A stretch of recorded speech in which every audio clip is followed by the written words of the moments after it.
Yeah.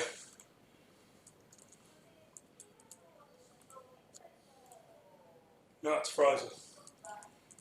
It's always, I have to stop webcast and start it again, or what?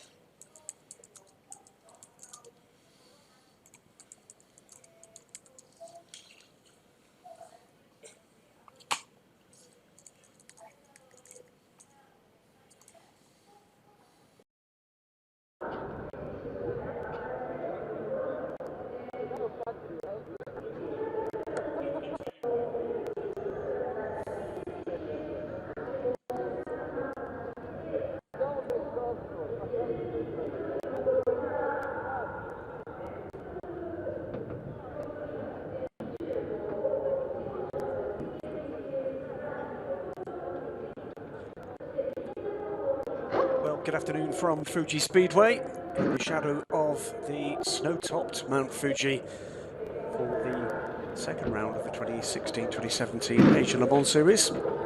It's been a beautiful weekend so far, slightly chillier today, a bit of a breeze in the air as you can see from the flags in the foreground of the picture, but clear skies for the time being. Possibility of a drop of rain or two later in the 4-hour race. That gets underway in just around 15 minutes time at 12:15 with 27 cars across 4 classes due to contest this second round of Winter Series, of course.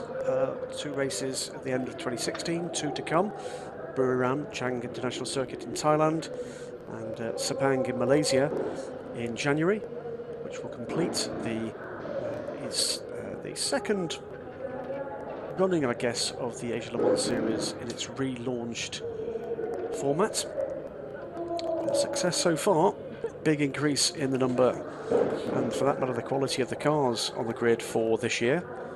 And it's going to be 4 LMP2 cars in the top class, 9 LMP3 cars, and that number is set to be boosted to over double figures next time around. 13 GT cars, these are GT3 spec racers, and a single GT Cup Porsche, with a bit of a story behind that entry as well. We'll get to some of those stories. There is the grid.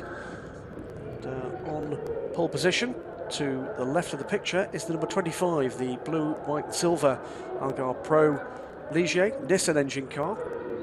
One of 2 cars entered by the Portuguese flag team. You can see the 24 car sitting behind on row 2. On the outside, almost identical car, but with a Judd engine, Judd V8 engine in the 24, the Nissan V8 in the 25. Alongside the 25 Algarve Pro car is the winner from the last time out in Zhuhai in China, the number 35 Jackie Chan DC Racing Oreca. Gustavo Menezes putting that car second on the grid.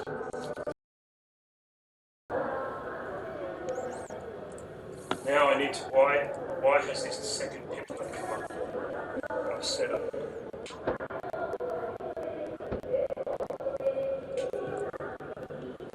Right, so what about the switch, did you say?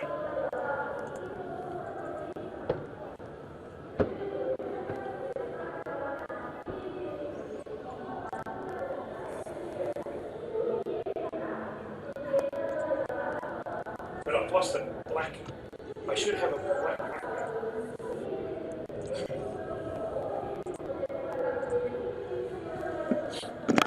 can you just commentate, please? I can talk at this kind of level. Yeah, can you hear me?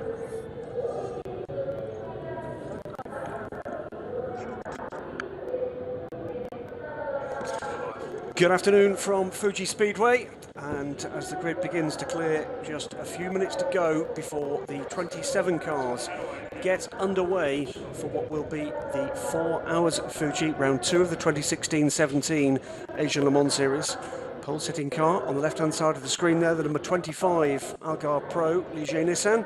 Andrea Pizzitola it was that put the car on pole, the car owner Michael Mooneman to take the start. Alongside him in the number 35 Baxi DC Racing, apologies, Jackie Chan DC Racing Oreca Nissan. It'll be Ho Pin Tung to take the open top Oreca on its way for the first stint. It was his teammate and the 2016 FIWEC LMP2 champion, American Gustavo Menezes, that sets the time.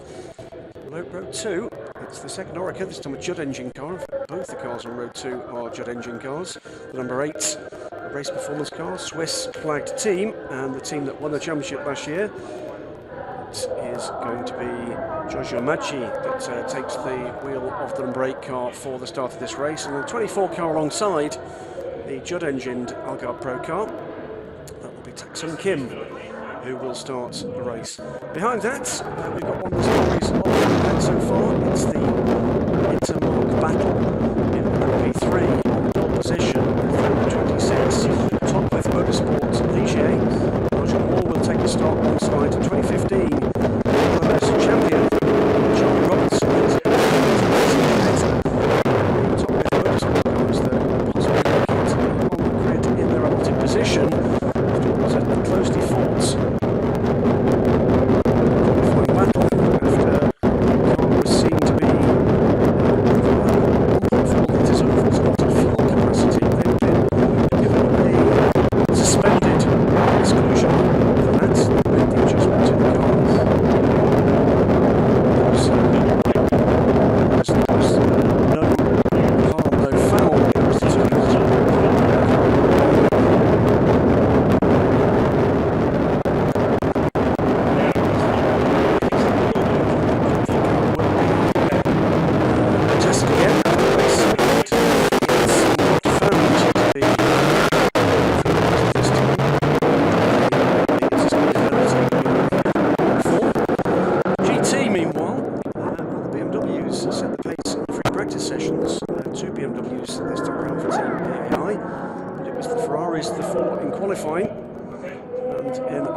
Team BBT car, a replacement car for the car that had a nasty fire whilst making the grid for the Zhuhai race. It's a brand new car, and Alessandro Pierguidi used it to very good effect, putting the car 10th position overall. 5 then for the number 37 car. It's Anthony Liu who will take to the track. You can see the car there just going through the shots. The very brightly coloured yellow and red car. And second in GT actually sits behind it on row 6, and that would be Stefan Lemeret in the number 5 DH Racing Ferrari, the red car, qualified by Mathieu Vazevière yesterday. And then the winner from Zhuhai, expected race car, number 38 car, Marco Ciocci, failing to repeat his pole position performance of the round 1, and it's Nazrat Zayin who will take the wheel there. So most of the GT cars will be starting with their gentleman drivers, with the exception of the 2 BMWs, it seems. So look for the big BMW M6 GT3s to come herring through the order very early on, and look too for what I think is going to be a great little battle between the leading LMP3 runners. The Ginettas and Ligier's really getting stuck in, and for a good while the order was Ligier, Ginetta, Ligier, Ginetta, Ligier, Ginetta, and repeat. So the cars come round now onto the start-finish straight. The leading car, the safety car, will peel off into this long pit lane to the left of your picture there. Driver's right, there we are, that's pit in.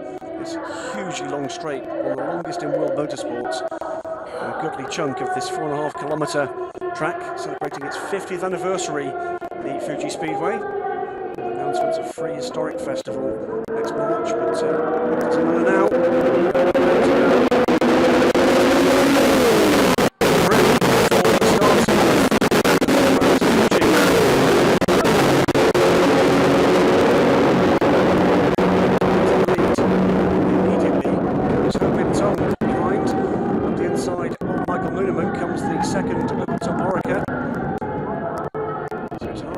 The race performance car going through, and we've got Charlie Robertson going around both of the Algarve Pro cars and up to 3rd position overall. Nigel Moore stuck behind the 24 car at the moment, 25 car at the moment,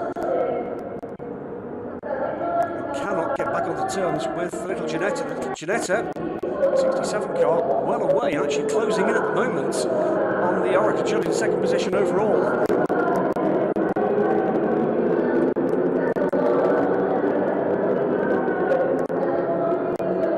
Looking to get away. In the background there, you can see Nigel Moore just up the inside there now of what is the 25, the Ligier Nissan, with the second Jackie Chan DC racing car looking for a way by as well. So at the moment, two gentlemen drivers in the Algarve Pro Ligier struggling to just find, and there's trouble there, and that's a pretty big accident by the look of things. And I think we're going to be lucky if we don't see, at the very least, this field brought under a safety car, but the track partially blocked there.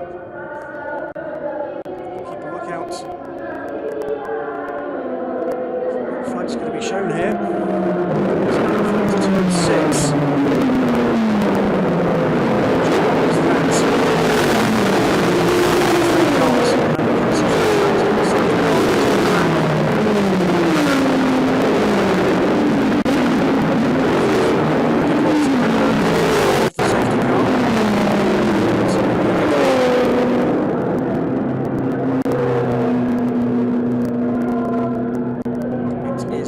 Racing Adest, the number 48 car, immediately in trouble. Made substantial contact with something, with a barrier and another car, or both. I'm afraid we didn't see. But, the number 48 car. Angelo Negro was aboard the car for the start of the race. And substantial damage to the car. Wait for news of Angelo. Under control of the safety car now and will be taken slowly by the scene of the accident. It's happened between turn 5 and turn 6.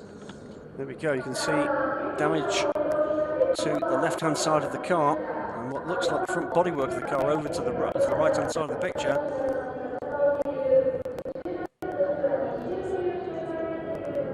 So a substantial accident for the number 48.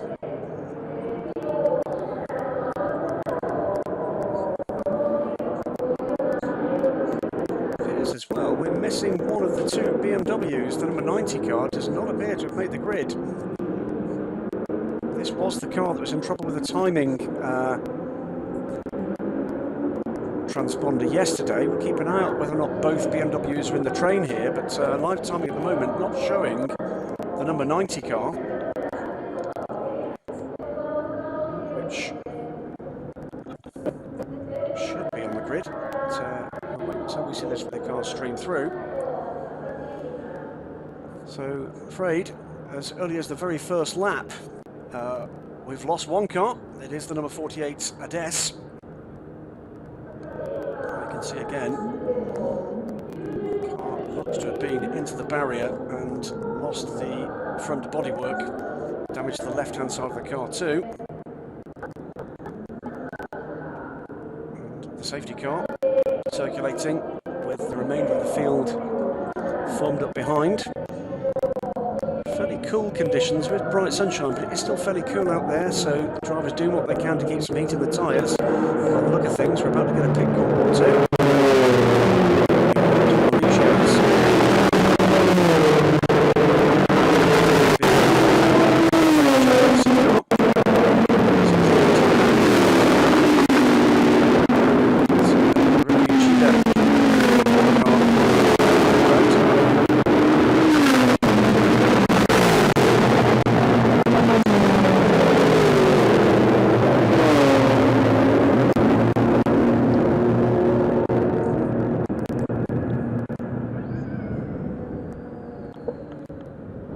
Under the control of the safety car as the accident scene is dealt with.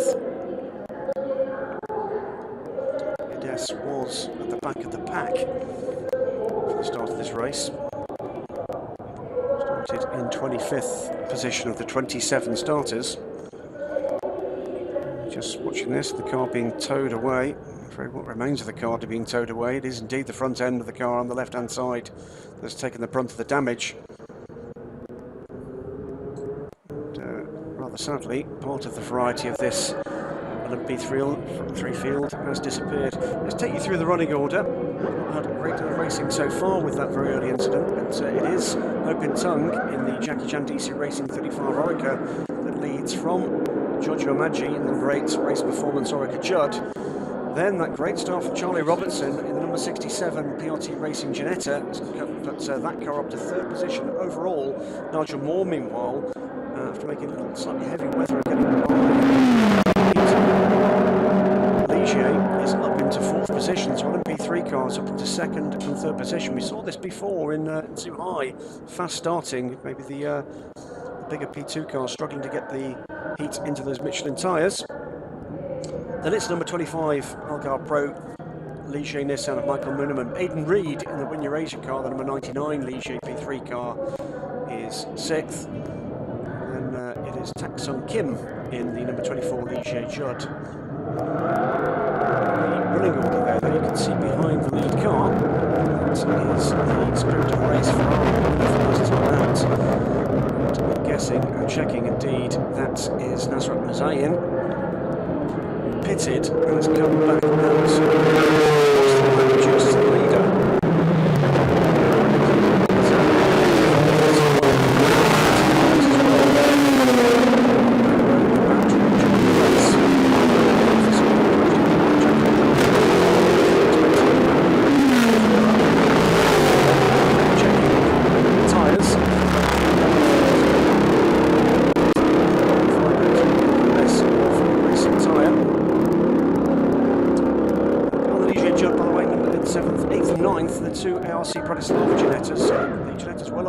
Darren Burke aboard the number 4, Neil Muston in the 7.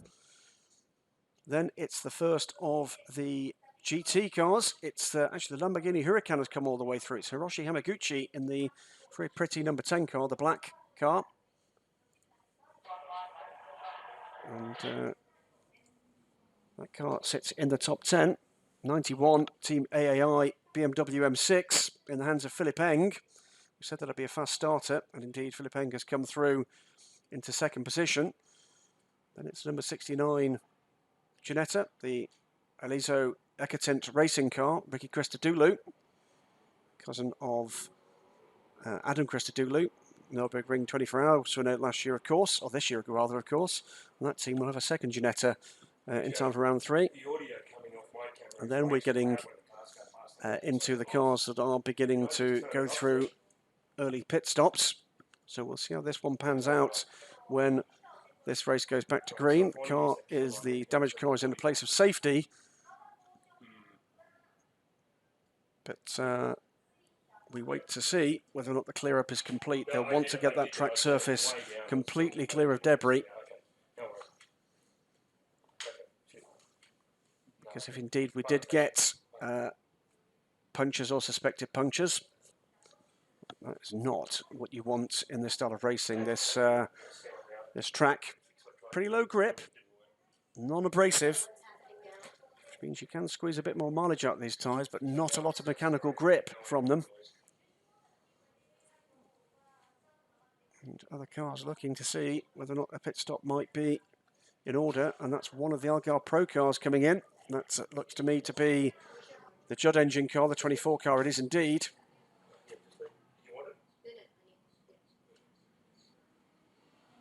24 car on pit road. So 35 from 8, 67, 26, 25, 99, 4, 7, and the first of the GT runners, number 10, is the lead running order.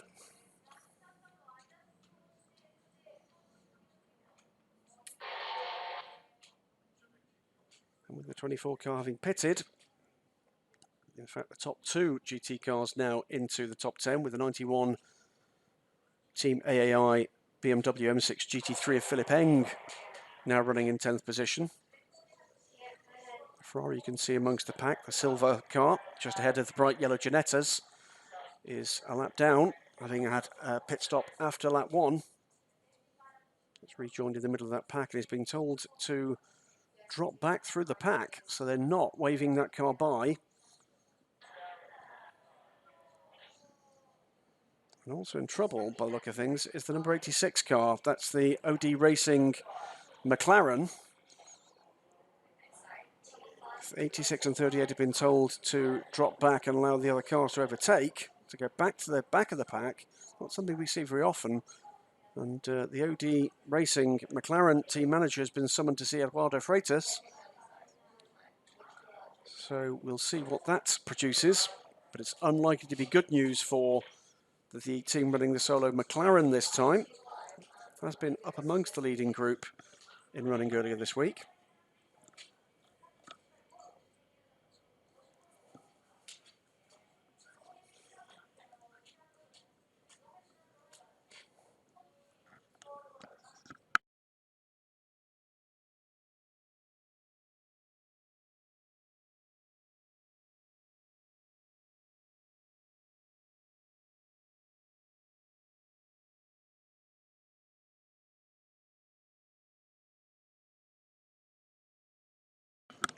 So still behind the safety car. 38 car pulls to the side to allow more cars to go by, and what we don't know is whether or not the remainder of the cars have got that message. It looks like they're not, because they're not passing the car. So the 38 car doing his part of it, lifting off the throttle to allow the other cars by, but they don't appear to have got the message.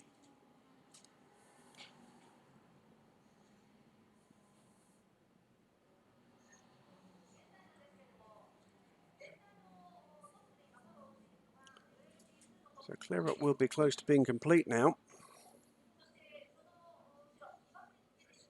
And I've no doubt whatsoever, driver's very keen.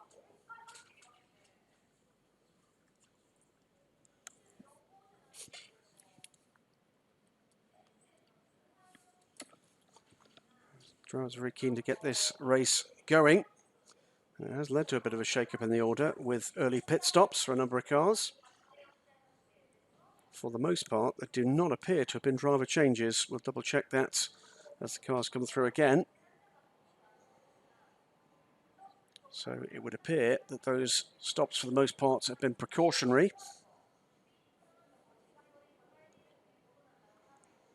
And this delay to restart would appear to be to allow this grid to reform with the 86 and the 38 cars at the rear of the pack.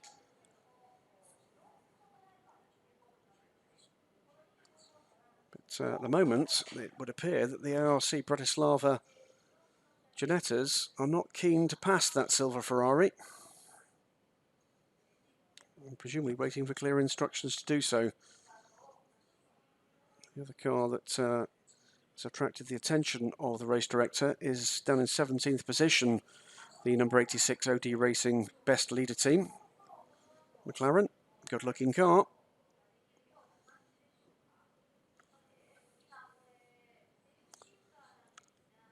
So it's been a rather reshuffled order as a result of the early accident for the Adest, out of the race, number 48 car.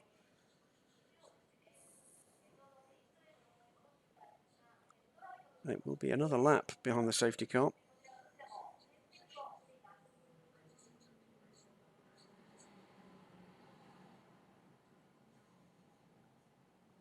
There goes the 38 car, and there are the cars that should be passing it. But that's not happening.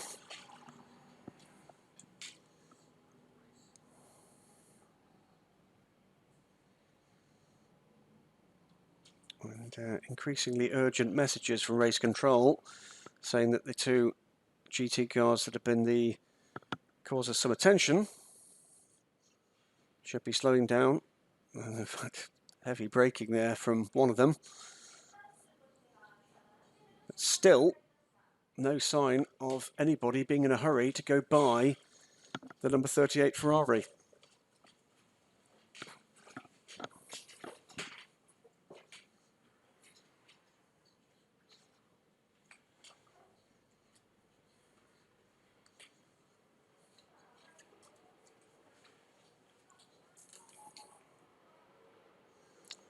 And the threatening cloud that was around just half an hour ago does seem to have dissipated. Back to brighter conditions. The next a safety car. some pace for some of this lap. Still watching progress for that 38 Ferrari there, just there in front of the two yellow Ginettas, still ahead of those two P3 cars. Now, what's going wrong here? Is he not slowing down? Well, he's certainly keeping pace with the cars ahead. I think Eduardo Freitas wants him to lift right out the throttle and literally let everybody just drive by him. You want to do that in a place where it's safe to do so, if indeed he's getting that instruction from the Spirit of Race team. This car, there you go. Now he's slowed down. So, but still, the Ginettas haven't passed the car. So he's doing what he can. They're not getting the message.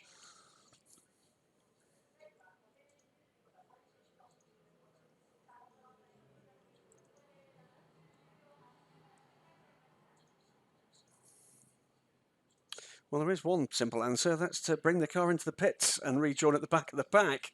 But it doesn't appear as if that's happened yet. We can see that almost stopped way further back down the start-finish straight. And have the Ginettas now got the message? The answer is yes, they have.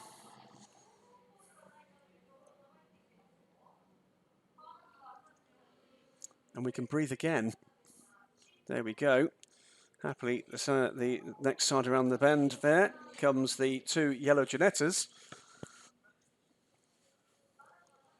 So fingers crossed, if the 86 car's got the similar message and everybody's worked out what's going on here, we can get this one underway, because that's taken just a little too long. It's taken about 10 minutes, I'm afraid, for this to get sorted out.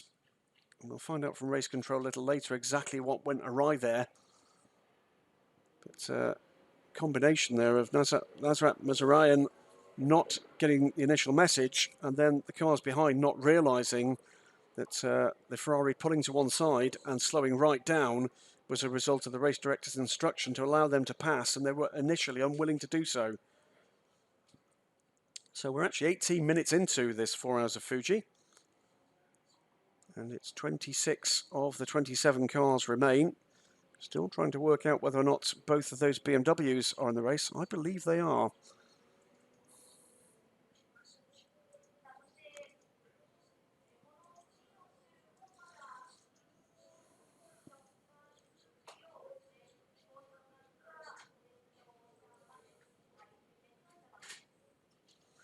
Here is the first of the M6s with the KCMG Audi just tucked in behind. Actually, the second white car is not the BMW, it's the third AI car. That is the AMG GT3. So it may very well be that we don't have the second BMW out on track. Do what we can to check out what's going on with that car for you. So the car that may not be out there is the number 90 car. And that's the car shared, amongst others, by Tom Blomqvist. Another BMW factory driver, of course. That car qualified 16th position overall. Sorry, I didn't get that.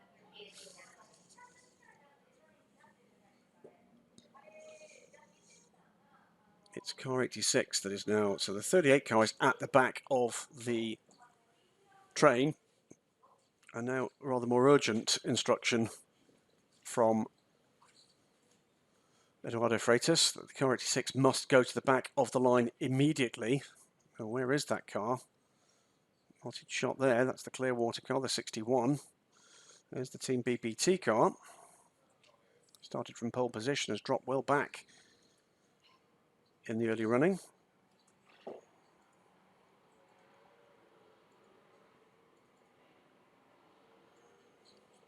So the 86 car is dropping back down the order.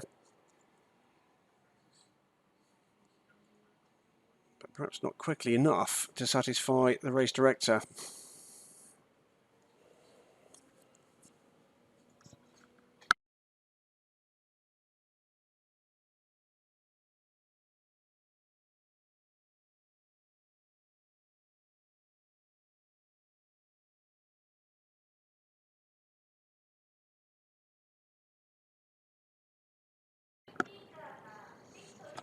Safety car is now about to come in, finally, after what has been around 15 minutes of, well, clear up and then reshuffling this pack.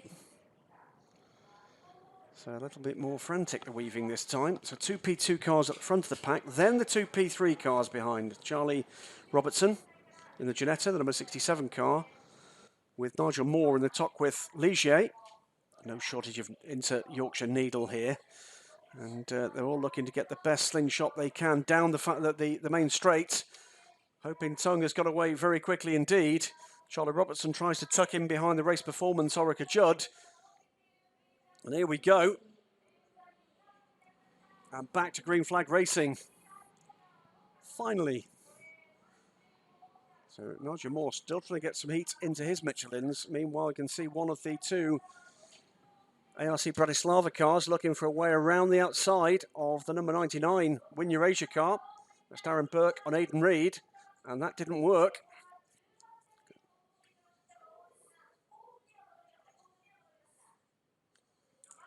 So order restored for the moment. Hoping Tongue getting away from the race performance car. Charlie Robertson with his mirrors full now of Nigel Moore. Michael Mooneman is behind those two in fifth. Sixth position is that Win Eurasia Ligier, then the first of the ARC Bratislava cars, with the second of the bright yellow Ginettas with mirrors full of BMW, because Philip Eng is looking for a way by.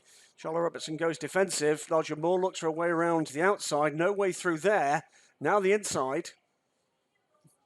Still doesn't work. Ginetta against Ligier. This could be a race-long story. And there through goes Nigel Moore. Got the power down just a little bit more effectively, but this could be interesting on the start-finish straight because the Ginettas are... Oh, and there's a touch, and around goes Nigel Moore. That was Charlie Robertson going around the outside, and there was a touch from driver's right on the Ginetta, driver's left on the Ligier. Well, there'll be recriminations there. No shortage of needle between these two camps. But Charlie Robertson goes through unimpeded, it seems. Nigel Moore will be steaming about that. He was looking to make it difficult for Charlie Robertson to get onto a good run onto the start-finish straight. We know the Ginettas are quicker in a straight line. In fact, it was Nigel Moore that told us that earlier in the weekend. But how will race control see that incident? Small touch it was, but it was enough with the car loaded up through that tight right-hander. Got to be committed there to get the best run you can down that long straight. And the car loaded up. All it took was that touch. And around went Nigel Moore. And he's rejoined back in 11th position. 6th in LMP3 now. So the order, as they came through last time, 35 from 8. Then it's the 67. PRT Racing Ginetta, Charlie Robertson, 6 seconds back from the leader, with Michael Mooneman beginning to gather himself for an assault on the leading LMP3 car. 25 car running 4th.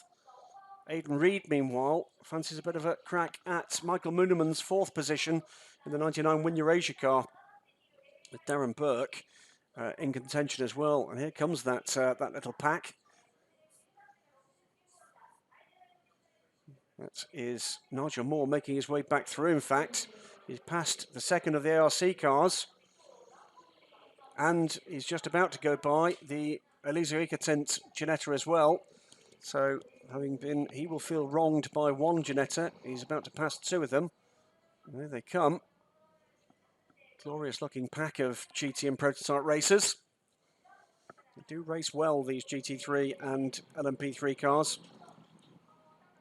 Meantime, though, almost 4 seconds to the good for Hope and Tongue at the front of the field. Giorgio Maggi, meanwhile, is beginning to get some clear air ahead of Charlie Robertson. Still holds an advantage over the number 25 Algar Pro LMP2 car. But now it's Darren Burke that is the main attacker there. He's managed to get by Aidan Reid in the Win Eurasia car for 5th position. So, leading pack of 2 LMP2s, then it's a real mix-up between the 25 Algar Pro car and a gaggle of LMP3 cars. Team AAI BMW, meanwhile, is up into 7th position. He's managing to actually dispense with a couple of the LMP3 cars, Philip Eng. And, fastest lap of the race, meanwhile, goes to Hopintunga, 1:35.924. Keeping an eye on the pace of Nigel Moore and his recovery drive. In the 42s last time, but that was his recovery lap. This one, he's gone by 2 or 3 cars and he's getting some clear air. So it's going to be interesting to see how he comes back. He's back up to 9th position from 11th after that incident. And there goes Nigel Moore. To complete, this will be his 12th lap. And he goes through now at a 1:38.129. That is the fastest of the LMP3 runners that time around. 8th position now for Nigel Moore, and he's going to be looking to see what he can do to get back on the terms with his next target, which will be Philip Eng. But Eng is 6 seconds up the road from the charging back Tockwith Motorsport 26 Ligier. Closely for middle order in this GT pack. We'll run through that order in a moment. And bottled up behind a couple of battling LMP3s at the moment, with the 24 Ligier Judd there in the middle of the picture after that early pit stop. Struggling to get clear air for Tak Sung Kim in the 24 car. Sonorous V8 Judd powering that car. And he's just struggling to find a line that's going to get him comfortably by. The GT order. Philip Eng, as we say, 7th overall for the number 91 Team AAI BMW. Second in the class is the number 10 FFF Racing by ACM, Andrea Calderali's team. That car, though, is running 11th. So Eng has managed to put 3 LMP3 cars between himself and the next GT car, right in contention with the number 10 Lamborghini of Hiroshi Hamaguchi is Tetsuya Tanaka in the number 51 KCMG Audi. Then it's the Team AAI AMG GT3 of Tetsuya Tanagawa. And much improved form from that car after a very difficult debut for the team with the Big Bends in Zhuhai.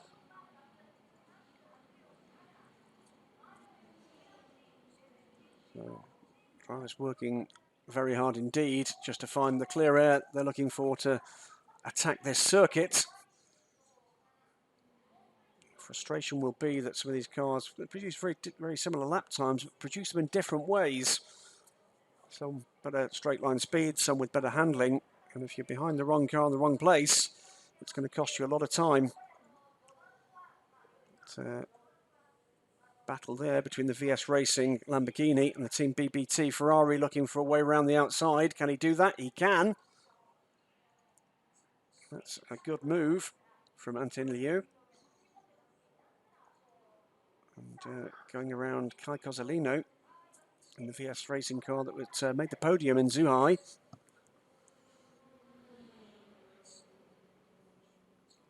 Astonishingly, on the clock at least, we're almost half an hour into the 4 hours.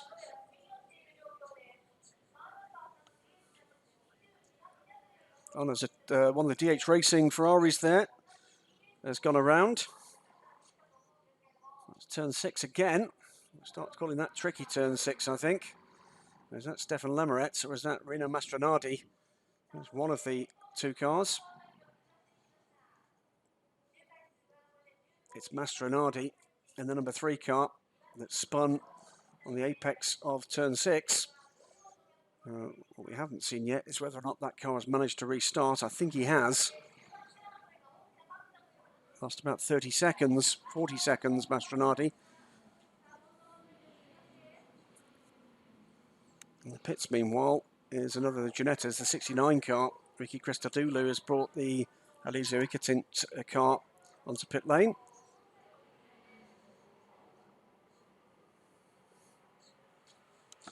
Keeping an eye on the progress of Nigel Moore, still in 8th position, but he's beginning to bite into the advantage of Philip Eng ahead. All 6 seconds is now 3 seconds.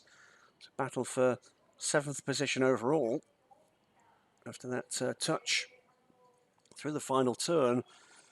Battle between Charlie Robertson and Nigel Moore turned the 26 Tockwith car around as Nigel tried to protect the ideal line, stop Charlie Robertson from dragging by on the straight, which the Ginetta is very capable of doing.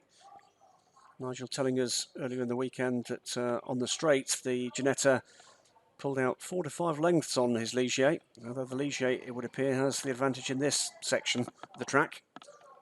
Tighter, twisty a bit.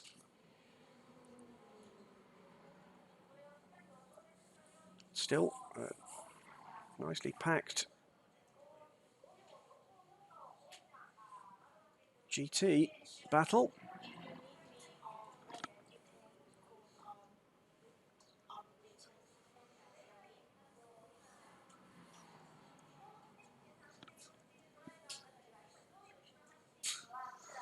Actually, what we're looking at here is a battle between cars on track, of course, but a couple of these cars on different laps, having made early pit stops. We'll wait for that one to wind its way out. The Team BBT car, that's the brightly coloured car in the foreground, that is the 37 car, is running in 19th position.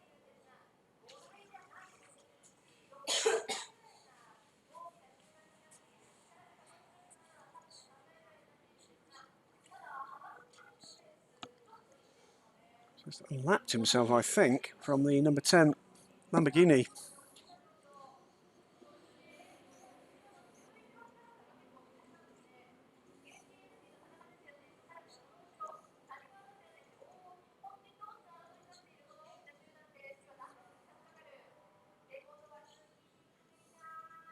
The number 10 Lamborghini, second car in that train, is in 10th position, but the BBT car has unlapped himself now.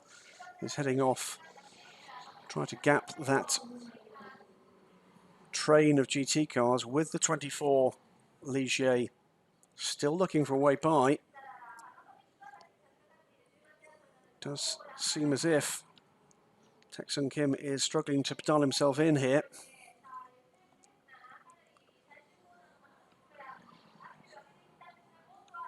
So still hoping Sung leading and pulling away. 5 seconds now to the good, with Giorgio Maggi now getting into his stride. Both those men at the moment into 135s. And 16 seconds now ahead of Charlie Robertson. So it's Ginetta 1-2 at the moment in LMP3, 3rd and 4th overall. And Darren Burke now 6 seconds back from Charlie Robertson. That's the third of the Ginettas. Another pit caller. Neil Muston bringing the 7 car in.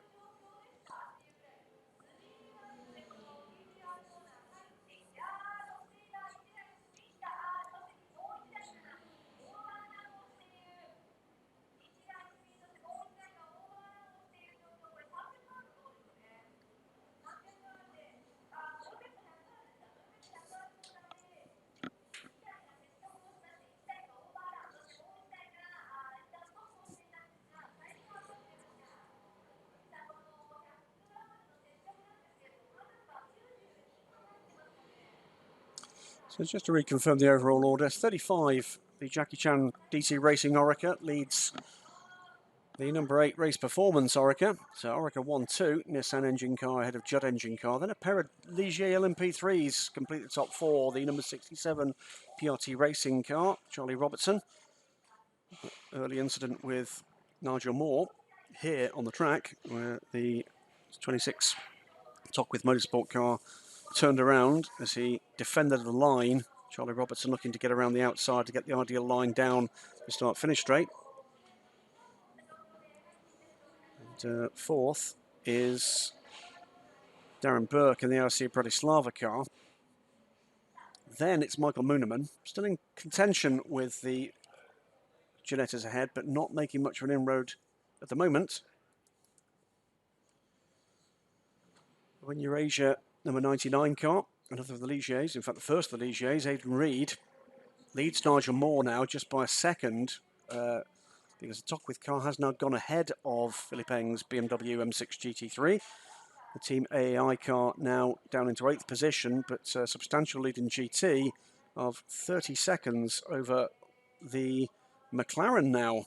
Number 86 car, Firas Fauzi. This was the car that was being warned to go to the back of the line, but has come through in the hands of Fauzi to 2nd position, albeit 30 seconds back from the AAI BMW, and with the G-Print by Triple Run Racing Ligier in between the two.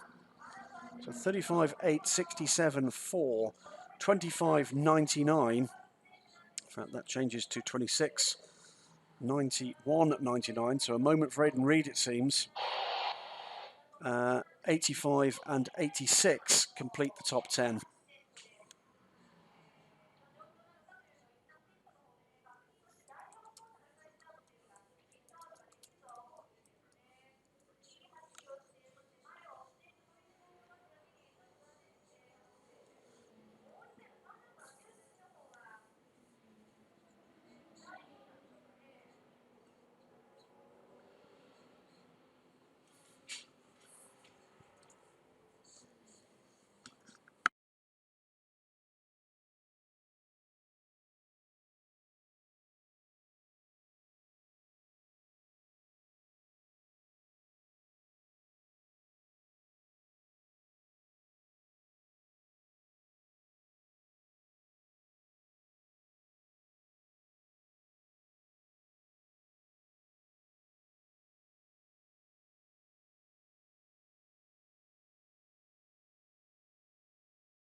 And for those of you watching live timing and wondering why it is that we've got cars that appear to be a lap down, because in the immediate aftermath of the lap 1 incident that took the Des number 48 car, the PS Racing car, out of the race, a number of the cars did make pit stops, believe either precautionary stops or for damage and or punctures, with a lot of debris down the track. That has mixed up the order, and it has put a number of the previously leading GT runners on a rather different looking race strategy at the moment. So the actual order on timing and scoring in GT sees BMW leading McLaren, then the KCMG number 51 Audi, and then the Team AAI AMG GT3. So the Ferraris that dominated in qualifying all have chosen to pit early, whether enforced or not, and it doesn't look as if any of them actually made a driver change.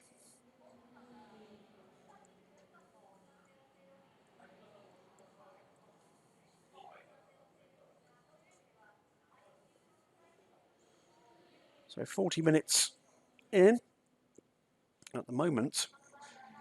Hope in Tongue romping away. That's a different looking driver lineup for the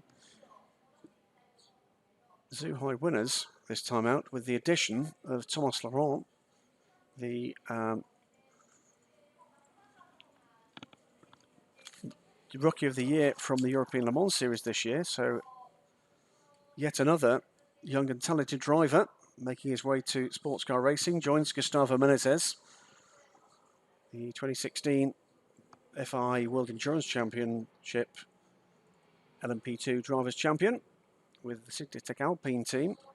He's doubling up in the Asia Le Mans Series this year. And Hope in Tongue is the driver aboard the car at the moment, doing a fine job and getting onto terms with traffic now. So beginning to lap.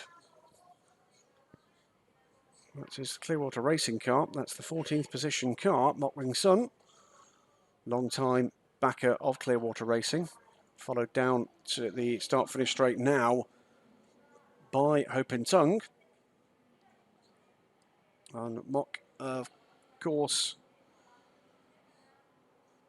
championship winner last year for Clearwater Racing when they were running a McLaren that saw the very popular team take their place on the grid for the Le Mans 24 Hours, and they didn't disgrace themselves there. We'll wait for final details of what their full 2017 programme will be. Moving across to the Ferrari 488 in this championship.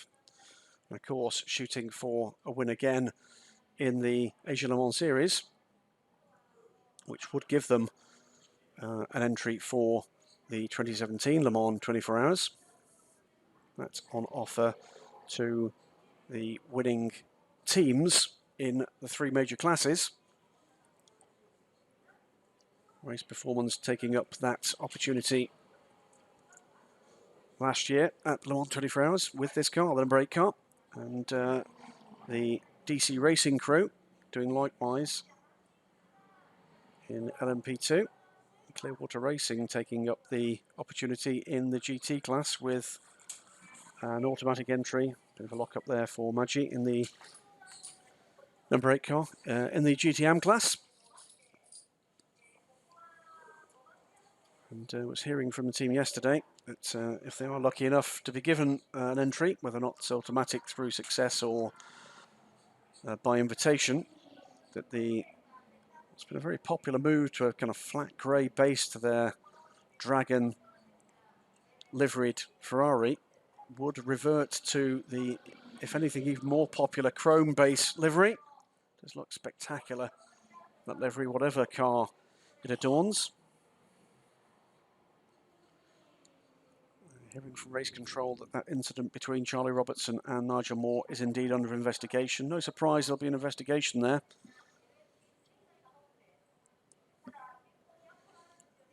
We'll wait and hear what Eduardo Freitas' point of view is on it, and the race steward's view is on it. Looked pretty racing incident to me. I'm sure Nigel Moore might disagree. So the race beginning to settle down now, and it's settling down very much the advantage of the lead car, the number 35 Jackie Chan DC Racing Orica. Open tongue doing well through the traffic, maintaining his 10-second advantage over Giorgio Maggi. Good run from Maggi at the moment in that 8 car. Still have Struan Moore and another addition to the LMP2 grid, Fabian Schiller, the 2016 Renault Sport Trophy AM champion. Fabian may have won the AM class, but he's mighty quick. The son of Hardy Schiller, a man with Le Mans heritage as co-owner of the Cruise Schiller Motorsport effort some years ago. Ligier's there heading towards the pits. Looks as if that might be the number 99 Win Eurasia car.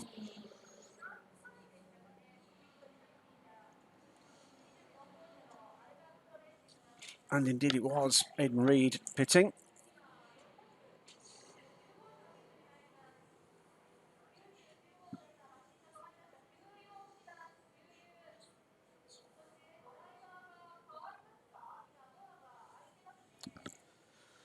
So at the moment, it's all Orica at the front of LMP2. It's all Ginetta at the front of P3 and 3rd and 4th overall. Nigel Moore, though, has recovered back up to 5th position and is closing in now with his next target, hopefully not being the operative word, being Darren Burke in the number 4 ARC Bratislava Ginetta.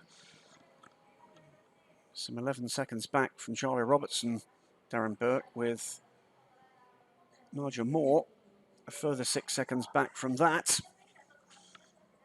He's recovered from the 11th position he found himself in after that spin. The 26 car spun to the inside of the final turn. Some light contact with the 67 PRT racing car.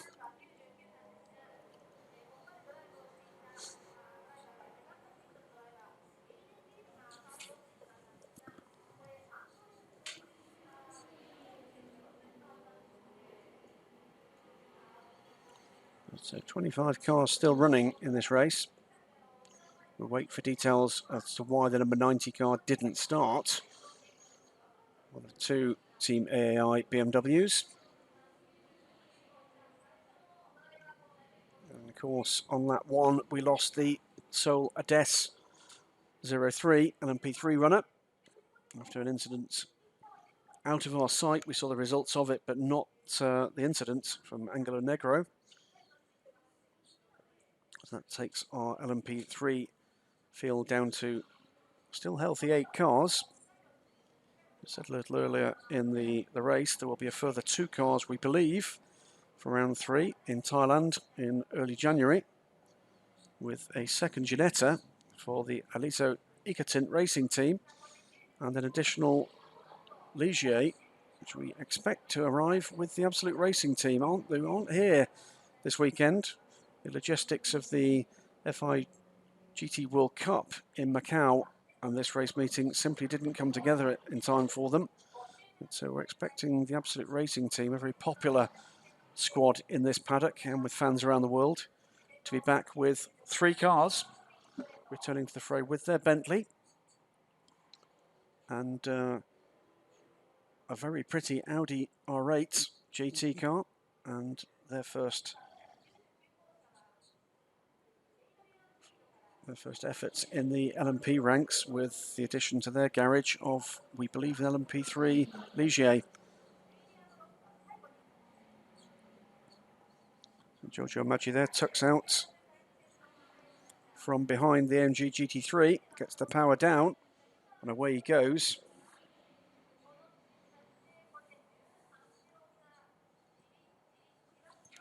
He's steadily dropping back from the lead car, 14 seconds now behind. But putting away from the LMP3 cars as the heat gets into the tyres of the LMP2s, they can really start to use the power. They were struggling, it seemed, in the early running to get the best mechanical grip out of the Oricas.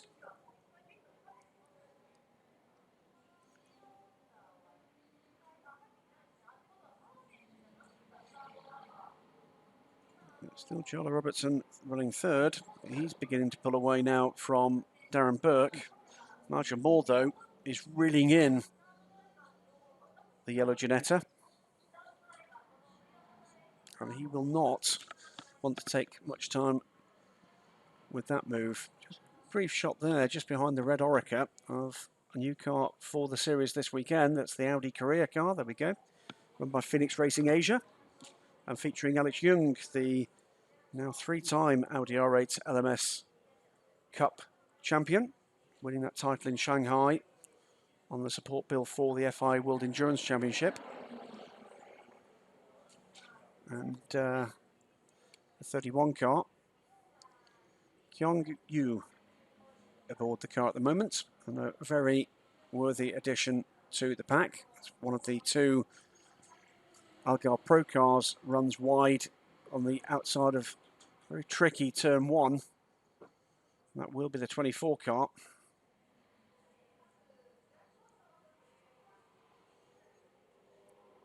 Indeed it was. Still Tak Sung Kim aboard that car, and that car now back into the top 10, 9th position for Tak Sung Kim. Beginning to find a little bit more pace.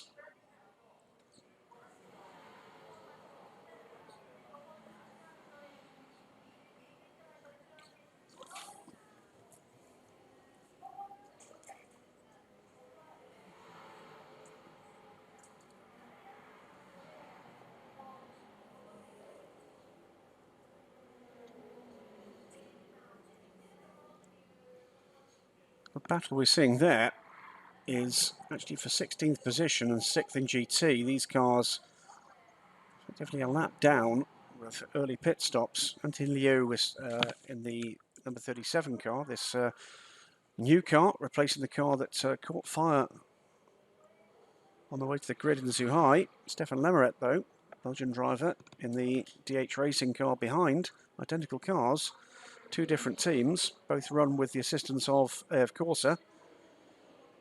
Lemmeret looking to get onto terms. And behind those 2, Kai Cozzolino now closing in. And closing in fast in the number 6 VS Racing car. Those 3 have just gone by the sole GT Cup entered car. You might have seen the little Porsche in the background there. That's from TKS. Takuma Aoki is the driver there. And that will be a name familiar to motorsport fans, ex-MotoGP rider and World Superbike race winner. And Yuki-san suffered a very debilitating spinal injury some years ago, which left him, well, you could say wheelchair bound. That's a phrase that gets bandied about. He certainly doesn't see it that way.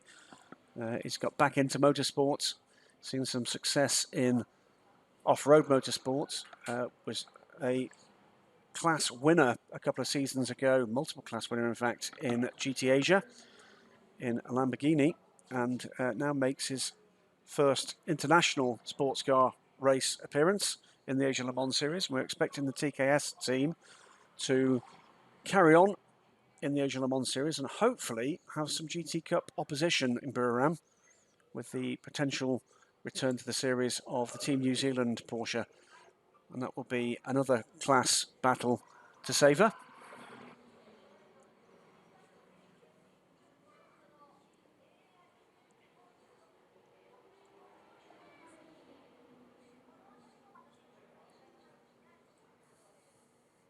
So we're not going to be very far away now from the first of the major pit stops,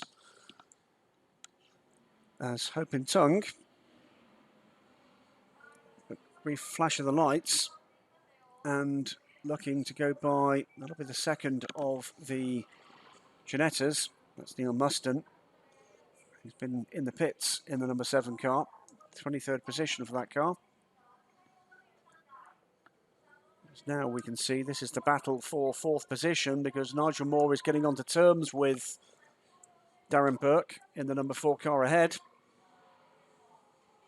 So yellow Ginetta, Darren Burke, behind the VS Racing Lamborghini, lapped of course.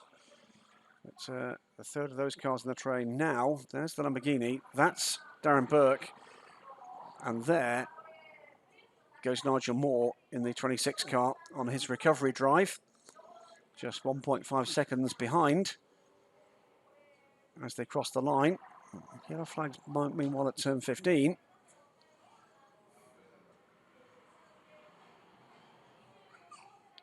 Blue flags being shown to the VS Racing Lamborghini.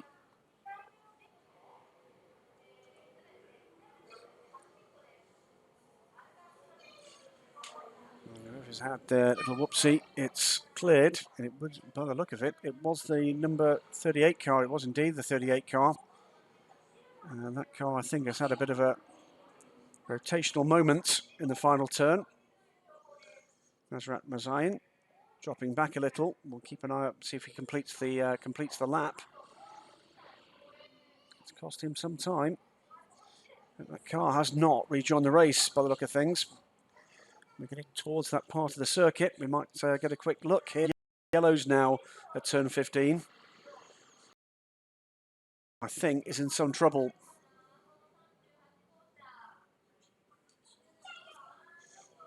This was the race winner, remember, at Suhai in the GT class.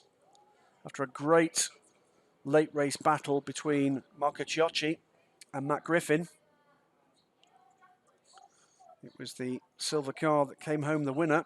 And there it is, stopped on the racing surface. Oh, and that's a dangerous place too, particularly if you're tucked in behind another car. And that car has just gone dead stick. It's double yellows to protect the 38 car.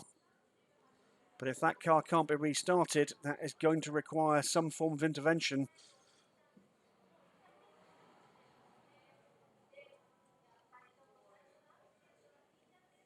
So we'll keep an eye on that. So just see that the lights off and on. So it looks like a full power recycle for Mazrayan. Not good news for the championship leaders.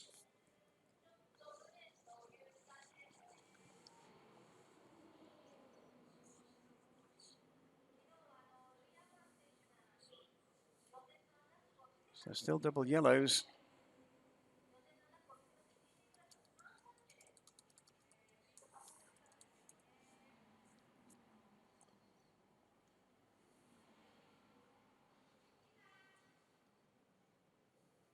So a further car in trouble.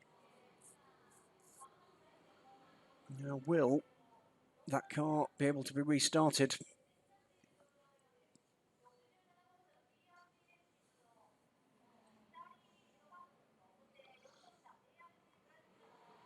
In the meantime, an interesting time for this to happen. Fastest lap of the race to the 35 Jackie Chan Racing team, with double yellows on track. Looks to me that they're not. The safety car is going to be coming out. The safety car is going to be coming out to help recover this car. I think race director has seen enough. As the BMW sees those boards coming out and makes it stop immediately. We are getting into that realm. The safety car is scrambled for the second time. Just 3 minutes to go to the top of the hour. So 57 minutes have elapsed. Take a quick look at the pit lane. The AOC Bratislava team are certainly there, ready for the number 4 car.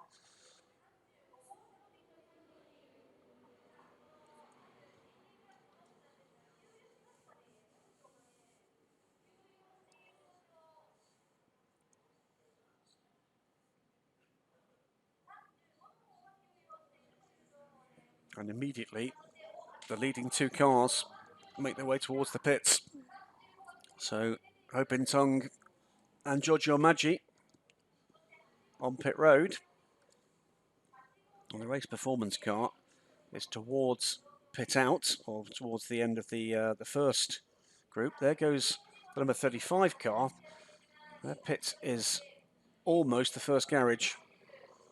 Now, who's going to rejoin the race aboard that car? Is it going to be Hopintong? It's Thomas Laurent has taken over the wheel of the 35. So he makes his debut in this season's Asia Le Mans Series. Took part in LMP3 last year for the same team, VC Racing. Young Frenchman back out into the race under the safety car for the recovery of the stranded 38 car. This is the Spirit of Race Ferrari 488. So we watch the number 4 Ginetta about to pit now. Team go to work, and that is a driver change as well.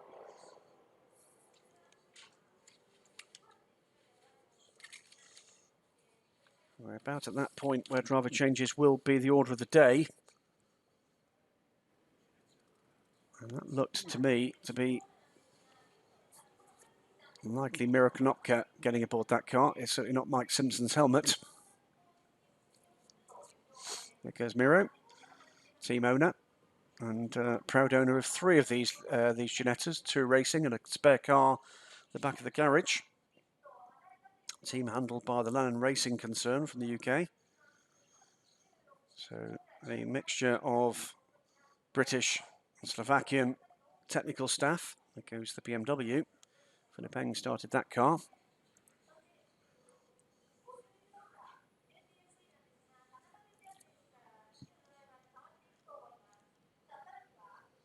So, here's the Bratislava crew going to work, installing Miro in the car. Still double yellows for the recovery of the stricken 38 Spirit of Race car. And the gaggle of cars opt to pit this time around. So we'll shake up the order somewhat. Lots of different pit stop strategies in play because of the extended safety car to restart the race. And now the second safety car just as we got to the top of the hour. That mark, the end of hour 1 of 4, will come in just 15 seconds' time.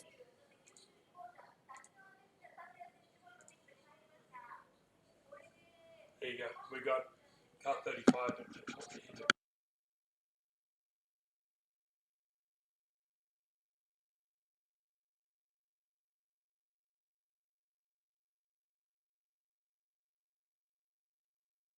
Yeah, it should be there.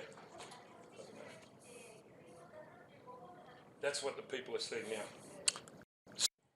On pit road, it's the Algar Pro car. And that will be the That's the 24 car of Tak Sung Kim. This is the Judd-engined Algar Pro car. The 25 car has rejoined, still in the hands apparently of Michael Muneman. So Michael going through for a second stint.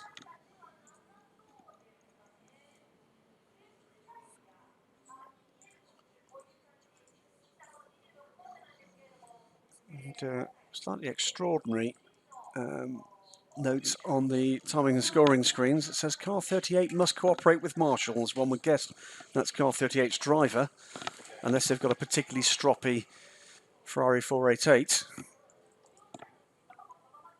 So one would presume that the driver does not want to be taken to a place of safety, but rather wants to be taken back to the pit lane. That's apparently not in the plan. There you go. You can see that over to the grass on the left-hand side. I only have pit lane. So the 38 car is off onto the inside and is going to be towed to a place of safety across the grass, and will make its way back into the paddock or pit lane. Meantime, one of the DH Racing cars peels to the right. Actually, sorry, that's the Team BBT car. Bright sunshine. Just confusing the eye for a moment.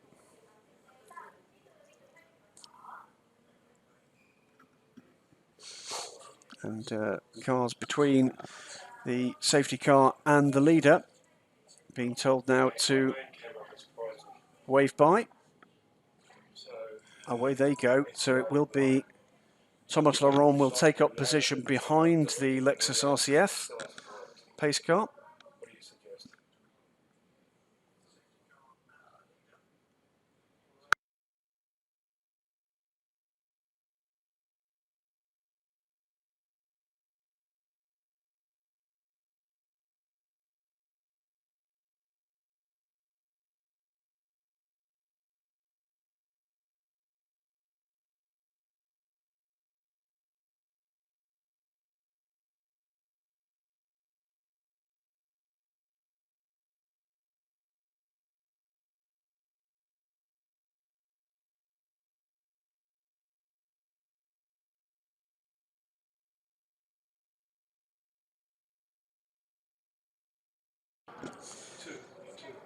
Apologies for the radio silence. Just looking for a little bit of information on what befell the number 9, that the second of the two Team AAI BMWs that does not appear to have taken the flag to start the race, and we at the moment have no information as to why on that. We'll try and bring that to you as soon as we can. Well, the net result of this safety car is, of course, the lead gap has come right down. It's okay, albeit it slightly flatters the gap, but Fabian Schiller now aboard the number 8 car and behind the safety car, 7 seconds now behind the leader, 35. PRT Racing Ginetta has been in and out of the pits. 8 de Jong now is at the wheel of his car, the PRT Racing Ginetta, and right behind is the Top With Racing car, also having had a driver change, now aboard that car, with Michael Muneman now up into 5th position, ahead of Miro Konopka. We saw Miro getting aboard the number 4 ARC Bratislava Ginetta. Philippe Eng, meanwhile, has given up the seat in the 91 Team AAI BMW, and John San Chen has climbed aboard the big M6 GT3. The 85 Ligier, the 24 Ligier Judd LMP2 car, Algar Pro, and the 86 McLaren make up the remainder of the top 10. If you're watching on the stream and looking for live timing for this race, raceresults.nu. Raceresults, one word, .nu. And just look for the live timing link under the Asian Le Mans series there. And a very good live timing page for this race series provided by our Dutch friends.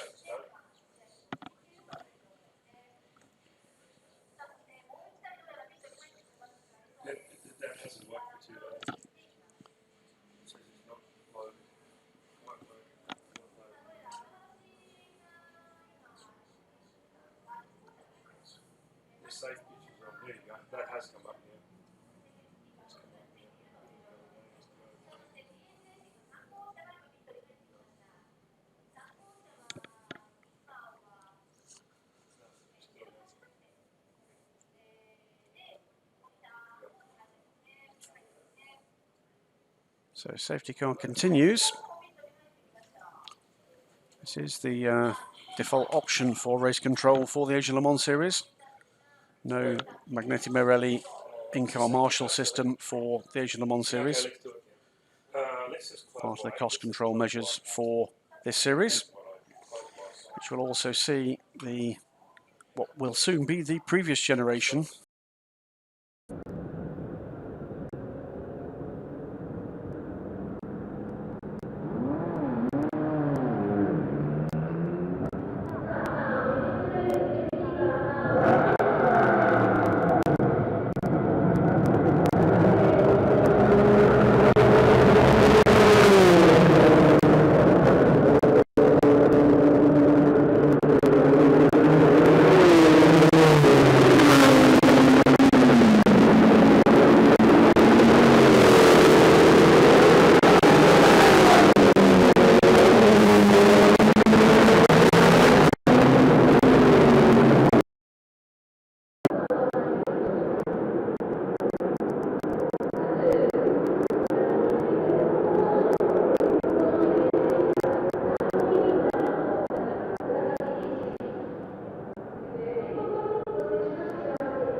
So 35 Jackie Chan DC racing car leads the race from the number 8 race performance car.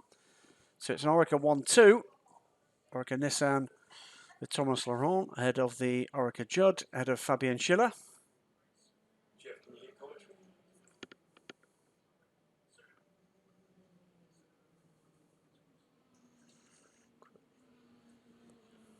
Yeah, but did you hear commentary?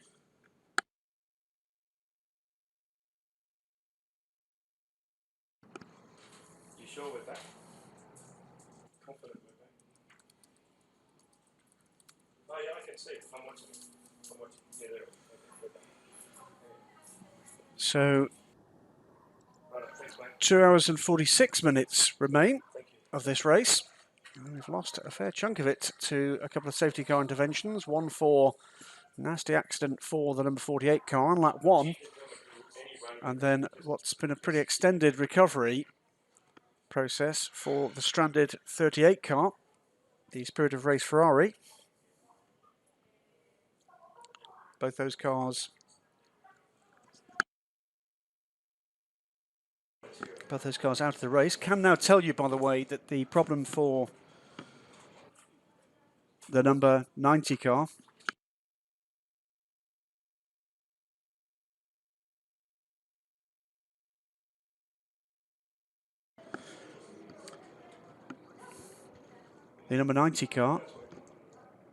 it didn't start the race after the team brimmed the tank and found that it developed a hole. Looks like a minor design issue or build issue for that car.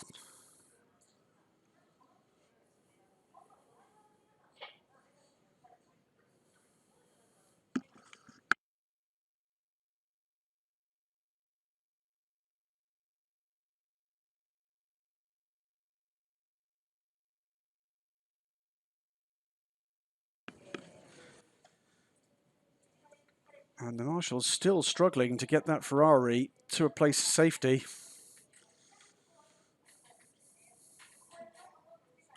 Not their finest hour, I'm afraid, here.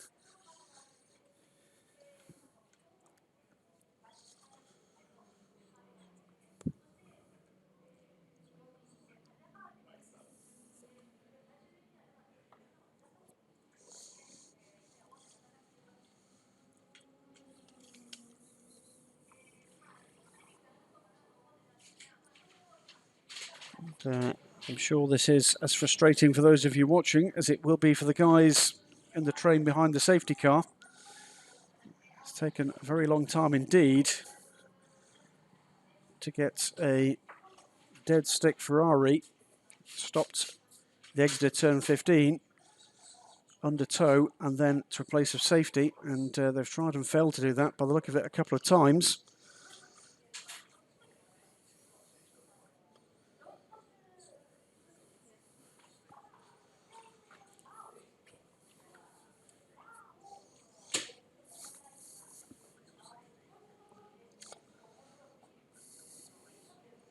So with 2 hours 44 minutes to go now, we now have 24 cars still running.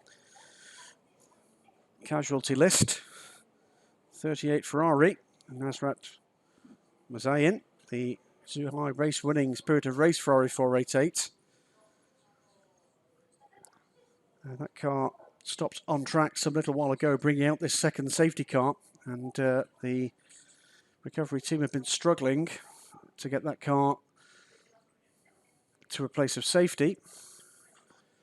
Lap 1 saw the demise of the number 48 PS Racing Ades, Angelo Negro, having what looked like a substantial accident, still looking to try to get that car back behind the barriers here. Now looks as if they're finally going to make it.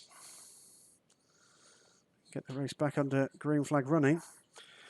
And the final of the three, or rather the first of the three casualties, didn't make the start. That was the number 90 Team AAI BMW M6 GT3. And that fell victim to a hole in the fuel tank, only discovered when the team brimmed the car for the first time. So whether or not there was a slight design or build issue, I've been down to the garage, I had a look at that fault, and it was indeed something more than a pinhole in one corner of the tank, and that is not a fault that can be fixed here. So that will be a non-starter. Will play no part in this race. Real shame, because both of those BMWs have been pretty quick. Lights still on at the moment, the safety car, but with the Lexus intervention vehicle now freed up from the tow, we should pretty soon see this race back to green flag running.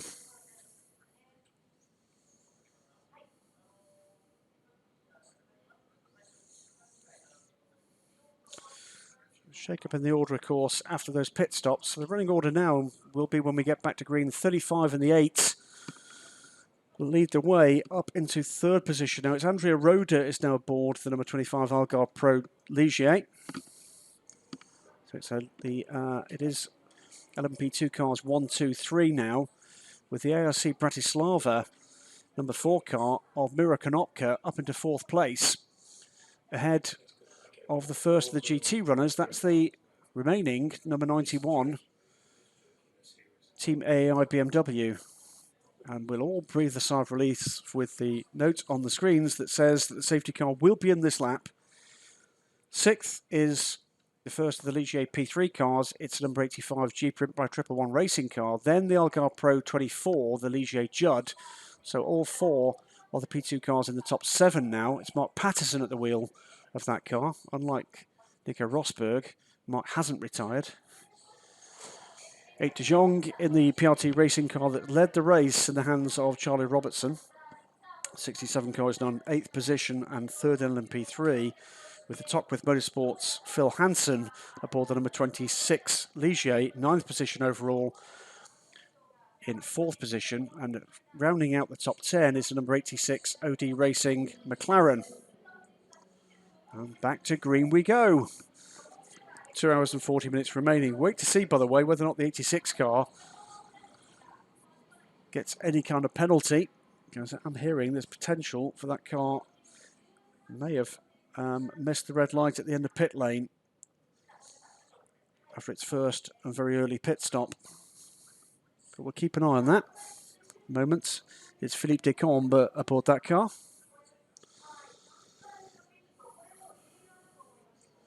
So that's your top 10. Third in GT, by the way, is in 11th position. That's the good-looking Team Audi career car in traditional Audi Sport colours. Gong Yu aboard that car, the 31 car, in addition to the Asia Le Mans Series grid at this race. Here, though, I think. Is that the lead battle? It's certainly a feisty-looking Algarve Pro Ligier, or is that the 24 car trying to unlap himself?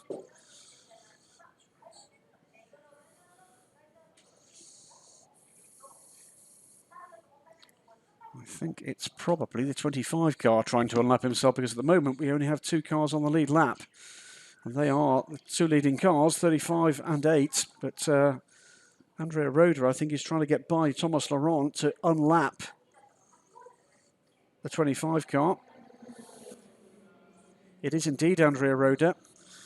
And he's looking for a way by the 35. So the blue car, 25 here, up the inside of the 35 Orica. Doesn't manage to make that move stick there, though. But this is not for the lead. This is to get back onto the lead lap for the 25 Algarve Pro Racing car. And he'll be in a hurry to do that. Thomas Laurent, meanwhile, be in no hurry whatsoever to let him do that. Quite happy to have the lap lead on what has to be another contender here.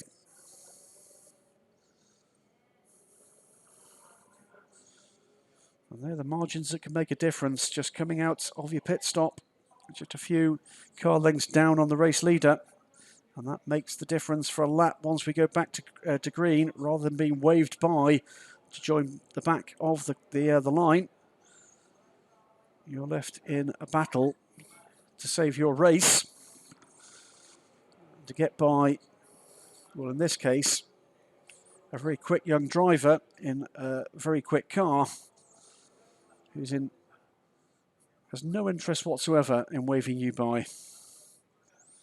So the third car in that train is actually the second car in the race. It's 2 open top cars. It's a sight we will no longer see in European Le Mans Series racing or FIWC racing. Now, unique in ACO rules racing to the Asian Le Mans Series. And the 2 Oricas that still contest this series, with some potential for other open-top cars to join the fray if customers arrive. It'd be very welcome, I'm sure. In the meantime, behind that lead 3, the 4th LMP2 car has now made its way by the LMP3 pack, so it's line astern now for the 4 LMP2s, but on different laps. So the 2 Oricas ahead of the 2 Ligiers. Mark Patterson has got by John St. Chen, the lead GT car. So it's LMP2s 1 through 4. Then of the first GT car heads the first of the LMP3s, and that's now Ligier 1-2, because the G-Print by Triple One Racing Ligier of Hans Lin heads Top with Motorsports Phil Hansen. They're 1-2. Mark Patterson, Miro Konopka in the first of the Ginettas now drops to 3rd.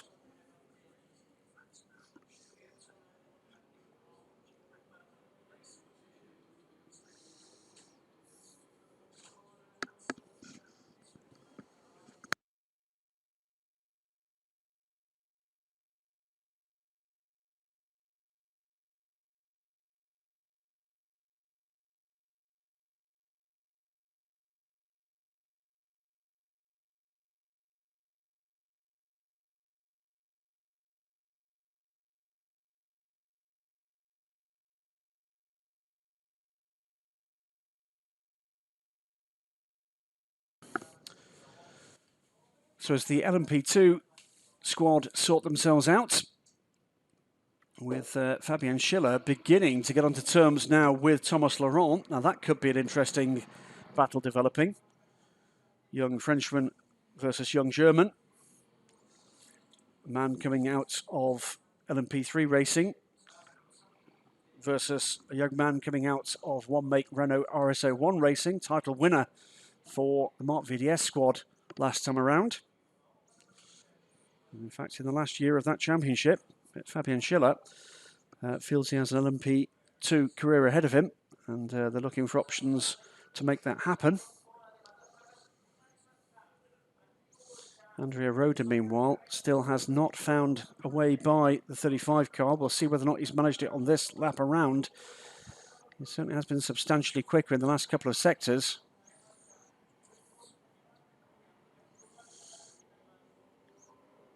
Again, tight-knit pack of GT and LMP3 cars. It's the 24 car making its way through traffic.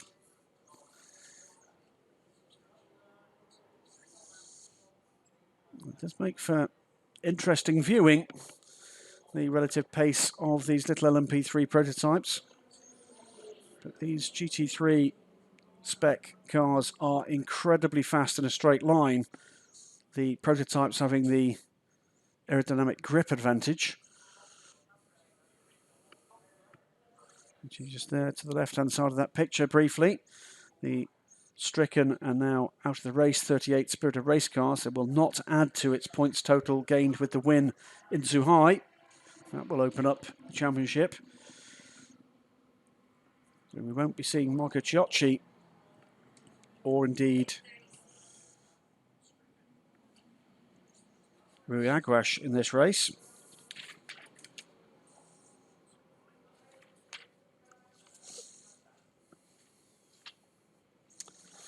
Fabian Schiller is indeed closing down on the leader. Under a second now, that gap. I'm pretty certain too that Andrea Roda has gone through and is back onto the lead lap.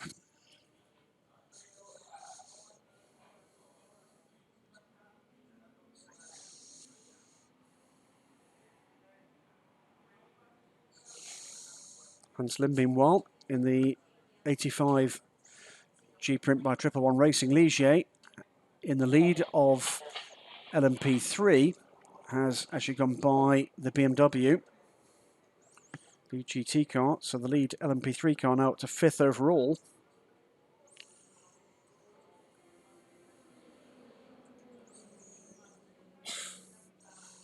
Fabian Schiller has gone through to take the lead of this race.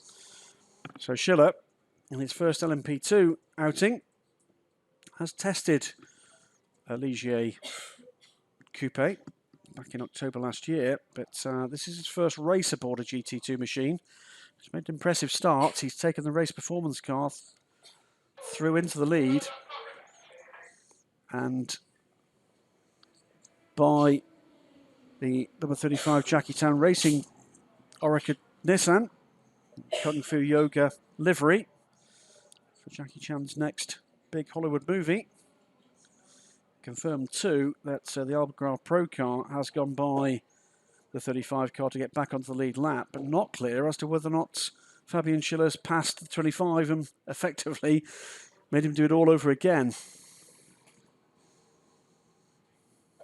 We'll keep an eye out for pictures of that battle as it emerges.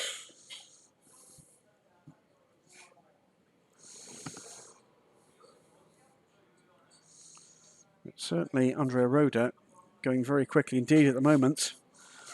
Fastest lap of that car's race at 1:36.4, but that's not as quick as Fabian Schiller. And that will be a frustration for the Algarve Pro man. Patson, meanwhile, little off that pace, but in 3rd position overall, 30 seconds back from his teammate. As all the GT cars in the world seem to be in line astern here, with the old LMP3 car into the mix. Phil Hansen, too, has passed Jun San Chen's BMW. So we've got LMP cars in the top 6 positions now, all 4 P2s at the front of the field. Then the pair of Ligiers. So the pendulum has switched back, or swung back rather, in the Ligier direction, with the 2 leading Ginettas, 10th and 11th now with Mira Konopka and Ike de Jong.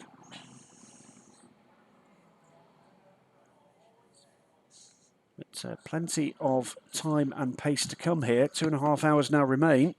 It's just 30 minutes away from the halfway mark.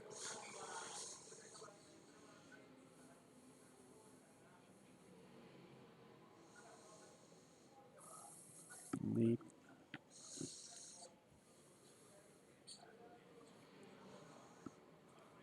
46 laps in that time, with those 2 pretty extended safety car periods.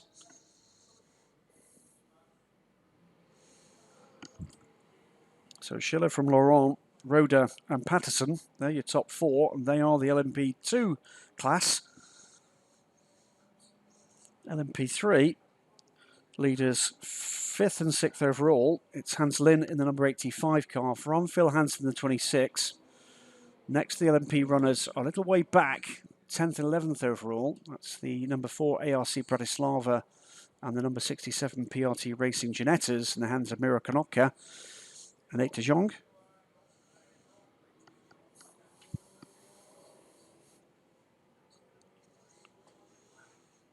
Andrea Roda has got the hammer down. We'll see whether or not we can pick up exactly where he is on track in relation to the race performance car.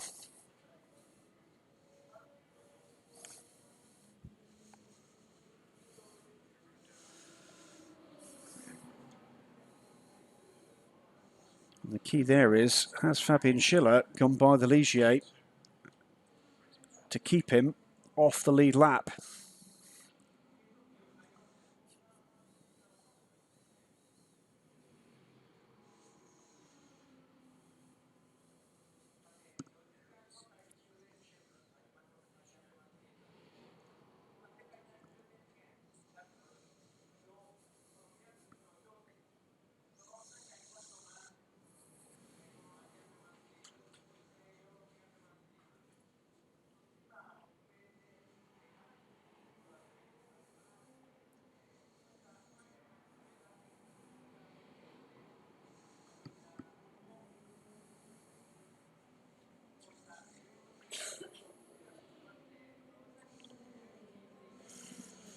And the answer to that question is, no, he hasn't. He's not passed, Fabian Schiller rather has passed the Ligier, so it's still not on the lead lap, the 25 car. And managed to get past the 35, which he thought was the target, only to see the young German pass him, in fact pass both. So in taking the lead of the race, Schiller has also kept Andrea Roda a lap down.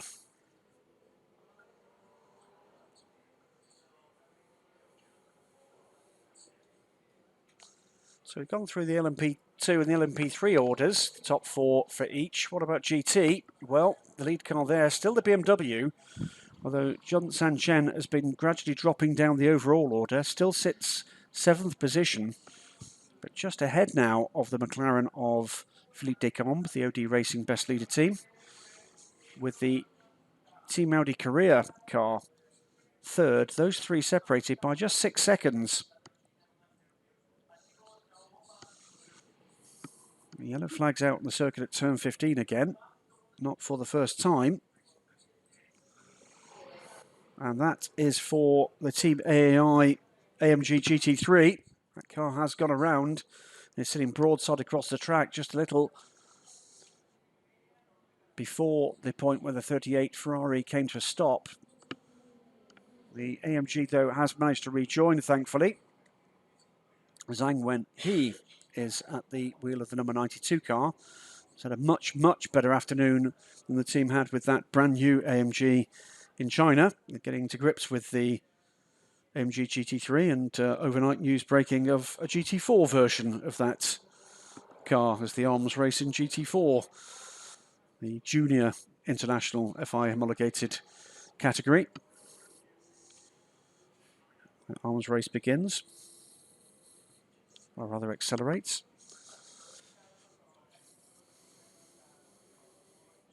So that's the top 3 in GT. It's a little way back before we get to the 4th car. That is the first of the Ferraris now, the Clearwater racing car. And Matt Griffin, it is, in that car. He's come back through the field ahead now, Davide Rizzo in the number 37 Team BBT car. And Michele Ruglo just goes through now into to join that train as well in the number 5 DH Racing car. Gets ahead of Toru Tanaka in the KCMG car, the 51 KCMG Audi. So it's been a bit of a topsy-turvy race in a number of ways, and one of those is that we did see both the Lamborghinis up in the overall 1-2 positions for a little wee while in GT, but they've dropped back now. And the number 6 VS Racing car in the hands of Corey Lewis. This car was a podium finisher last time in Zhuhai in GT, and that car currently running 8th, with the Triple F Racing by ACM car down in 11th and laps down with Hiroshi Hamaguchi. That car's clearly had a delay.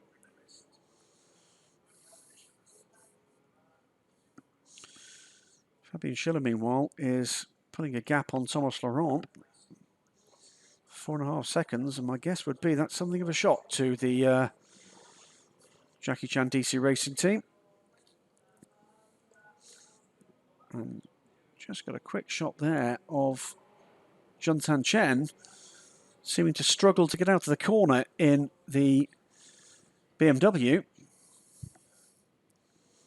So we'll keep an eye on where his progress takes him, but that did look as if he had a bit of a stumble there. Now, has that lost him the lead? Because he was in very close contention with the OD Racing McLaren. Indeed he has. Through into the lead of GT goes the number 86 car. Philippe Descombes takes the silver McLaren 650S through into the lead of the race in GT, 7th overall.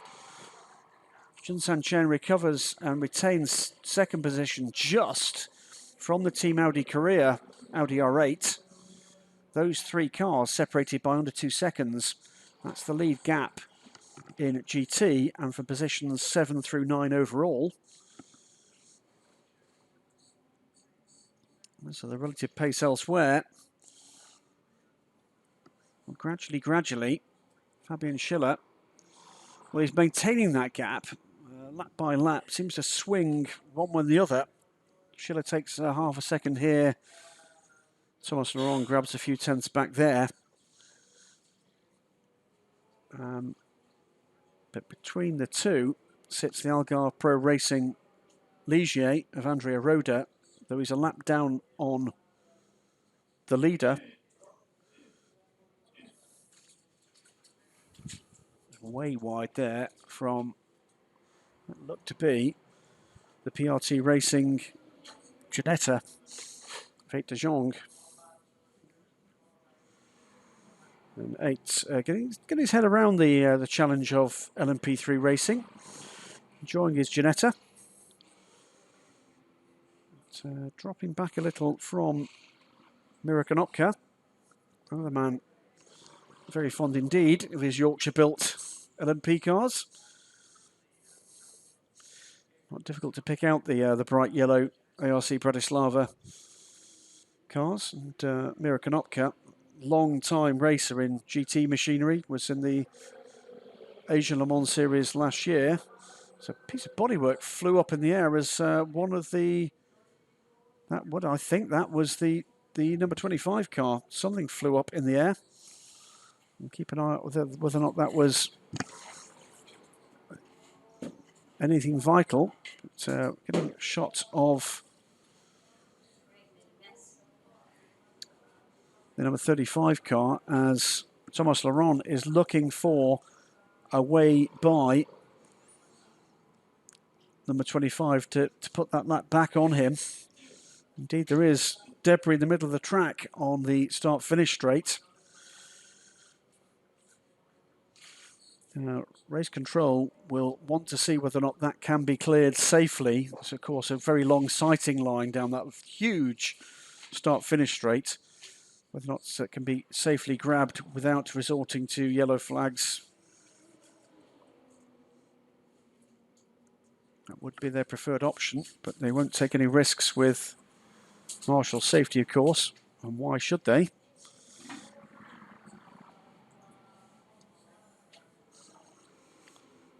So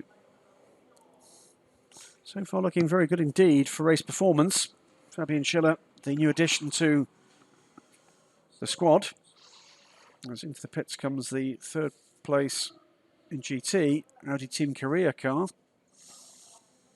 9th overall.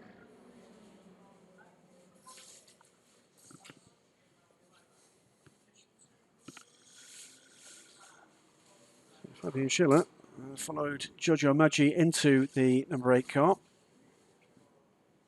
Still got Struan Moore, who was very quick indeed in China, to come in the number 8. Thomas Laurent, meanwhile, has got Gustavo Menezes to follow. And Laurent now looking for a way by the Algarve Pro car as quickly as he can, because he's beginning to lose a little bit of ground to Schiller, who's lapping in rather clear air. Yellow flag is being shown at the start-finish line now. For that debris thrown up by, it looked to me to be the 25 car.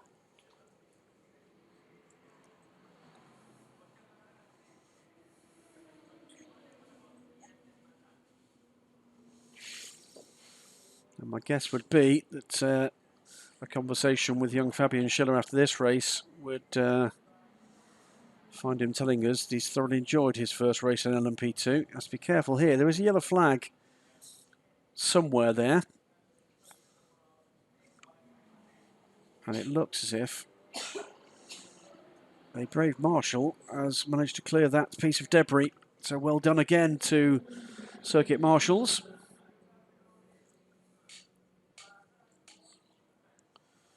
Six seconds to the good now, Fabian Schiller from Thomas Laurent.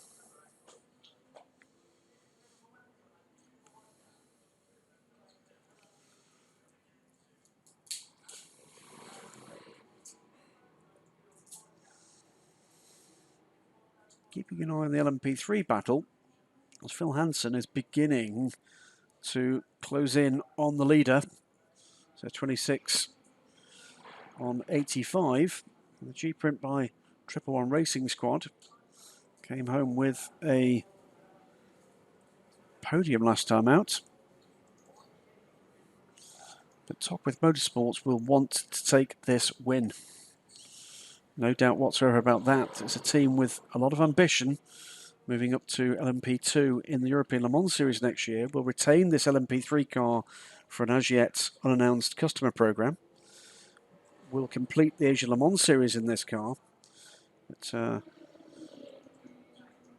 Top With Motorsports could well be a team we're hearing a lot more about in the future.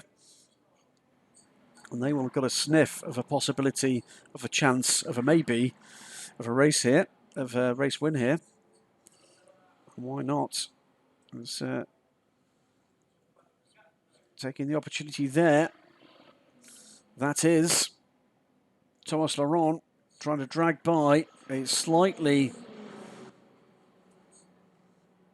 balked Andrea Roda, but he has to give best to the Ligier. The Ligier stays ahead, stays effectively on the same lap as the 35 car, but still a lap down to the leader, who's now 6.5 seconds ahead here, and that's why Laurent wants to get by, because this is holding up the 35 car. Roda, meanwhile, will be frustrated. He wants to get onto terms with Fabian Schiller, but to do that, I'm afraid he's got to find more than a tenth or two. 6.5 seconds. Takes the outside line. In fact, that's the inside line, rather, around the back marker. That's the KCMG Audi.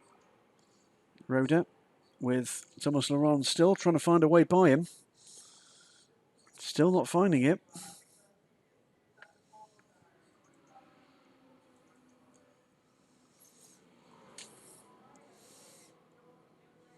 So frustration for different reasons for these two men. Frustration for Andrea Roda. He wants to be back on the lead lap. He doesn't want his mirrors full. There's a big wiggle. Oh, big slide as well. Now that might just give Laurent the opportunity to get a run on him. Andrea Roda lost grip into the corner. Power slid through the apex.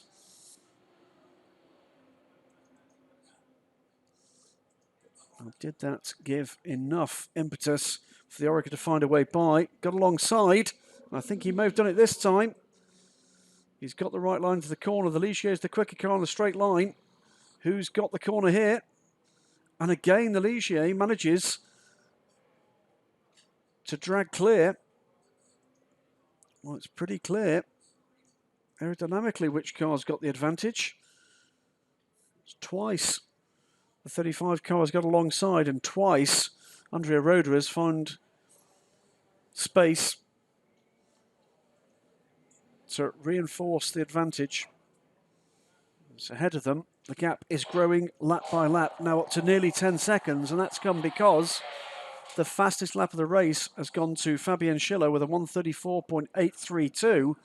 That's against 138 for the two chasing cars. That's what this battle is doing in terms of the opportunity for the race performance crew.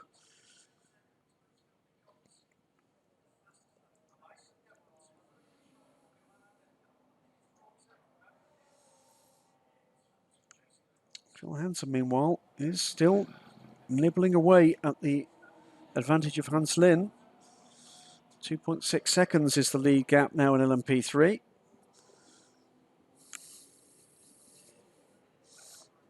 Thomas Laurent is beginning to have the body language of a rather frustrated young man here.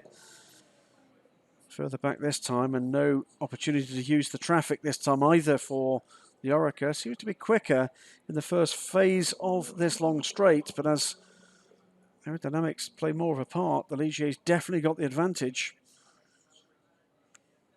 He's not going to get by without some help or an error or a problem or a compromised line at the start of the straight.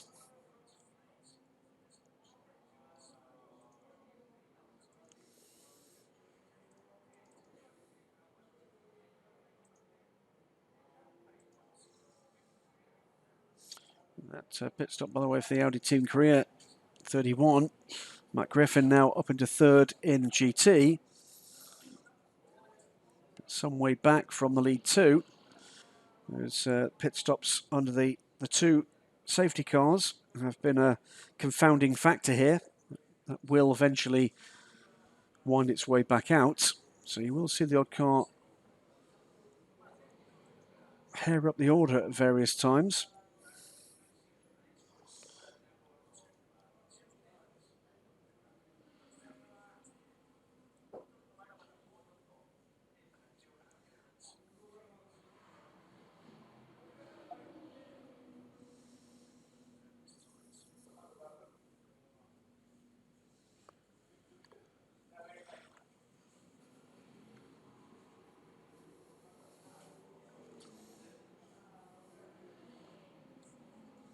Just 11 minutes from the halfway mark in this race.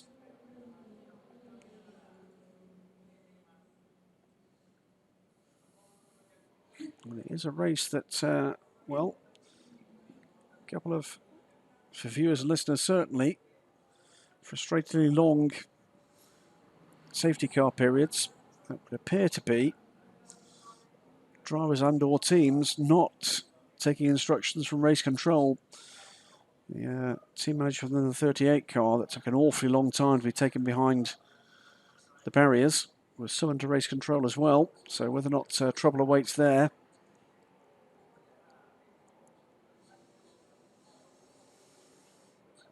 So we've seen some fine battles certainly in the LMP3 order.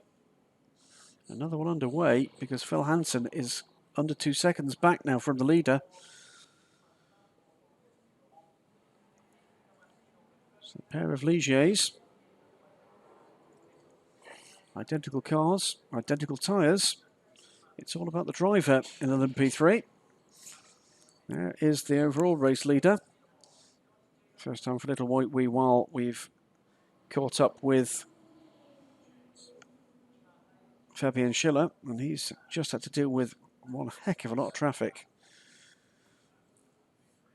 That's lost him a couple of seconds of his near 10-second lead as the chasing pair. And we're wise to deal with them as a chasing pair.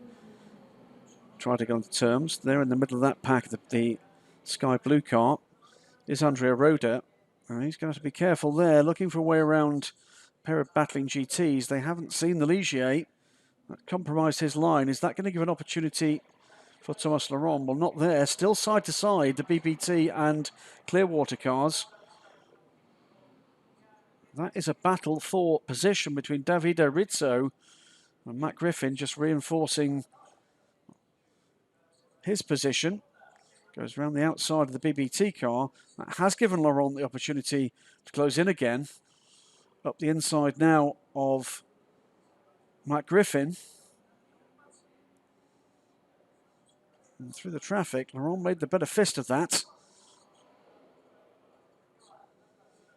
There's the gap. It says disappearing stage left was the leader. The second place car is the Kung Fu Yoga liveried Orica with the sky blue Ligier in between them.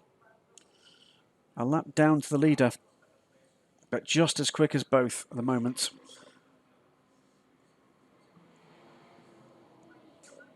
So another challenge passed for Fabian Schiller on his LMP2 debut.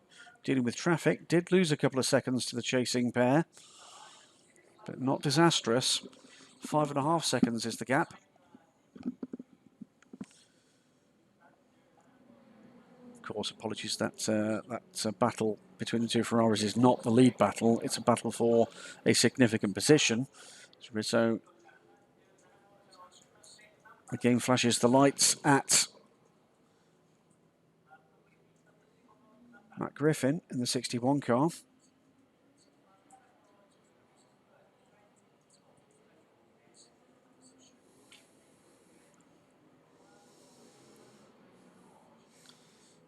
And Phil Hansen is now looking to get by because it's that GT battle is holding up his attack on Hans Lin. It's cost him 3 seconds so far.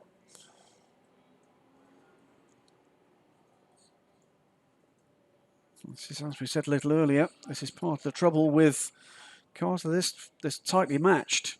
It's very difficult for these LMP3 cars in a straight line to get by one GT3 car, let alone 4 or 5 in line astern, which is what young Phil Hansen's had to deal with.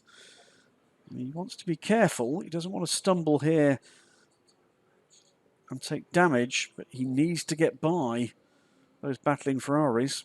There we go. That's the grey car there is Clearwater 61. Then it's the yellow and well, almost orange but red BBT car, Davide Rizzo. Then it's Phil Hansen. But ahead of the Ferraris there, you can see the LMP3 leader. That's the 85 car.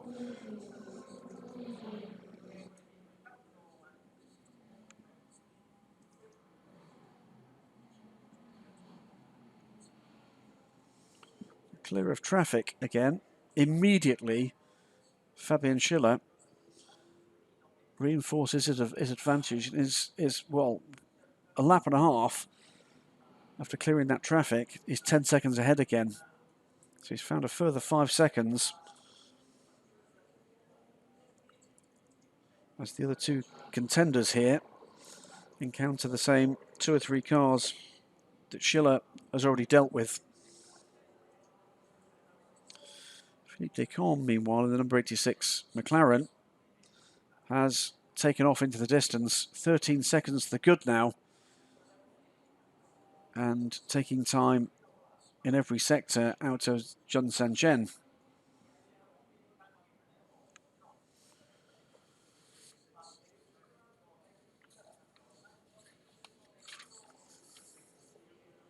Five minutes to go to the halfway mark.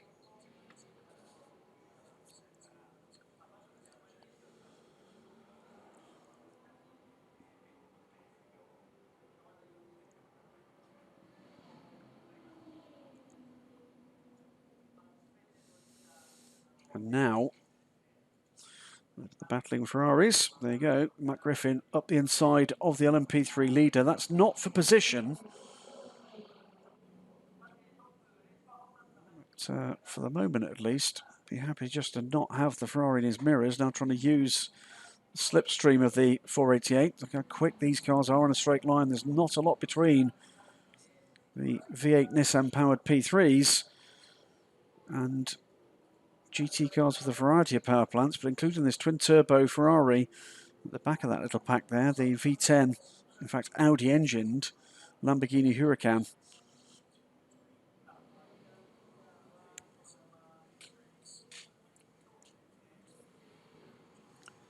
So Griffin just ekes out a bit of an advantage there on Davide Rizzo. This is for 11th position overall, 3rd in GT. But those two mixed up at the moment with the LMP3 leaders who are battling for 5th position overall. As that is the Alizzo Ekatint car having a bit of an off-track moment. We way down the order. Zen Low aboard that car. Car owner, the number 69 car. 21st position. Strong start for that car, but an off-plan pit stop that has hobbled its attack.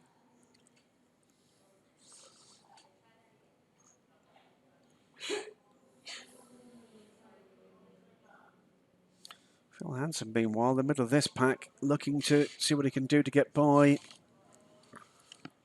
the BBT Ferrari and get onto terms with Hans Lin. Because as these cars just start to get into rather less combative line astern, it's allowing Hansen again to close the gap. In fact, he's got that gap under a second again, albeit with the Ferrari between the two of them.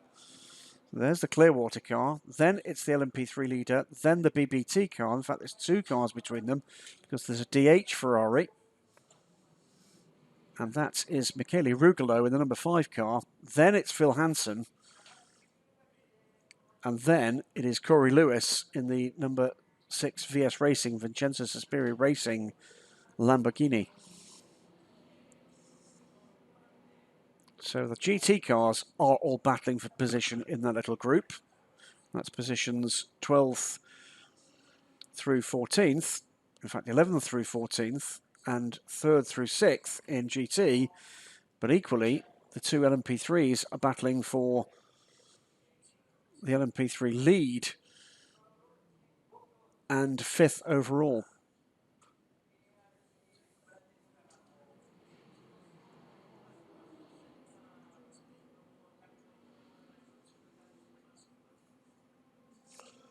Now, unseen here, Fabian Schiller must have had a pit stop because all of a sudden he's back down in 2nd position and a minute down, so that would be about right. So I think Schiller has been in.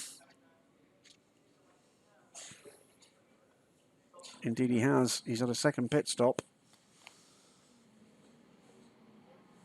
As into the pits now comes, it is the LMP3 leader. Andrea Roda as well has been in and out.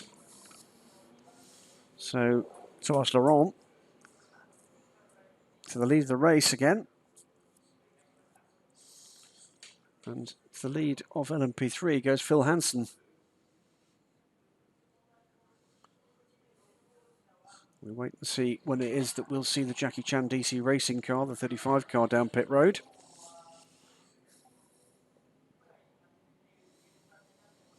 And how far too can Phil Hansen stretch his fuel?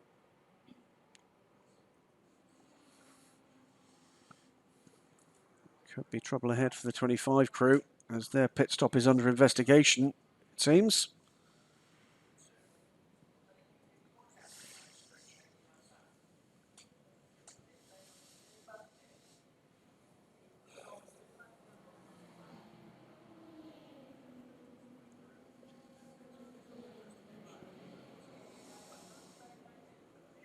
So Laurent goes through for another lap.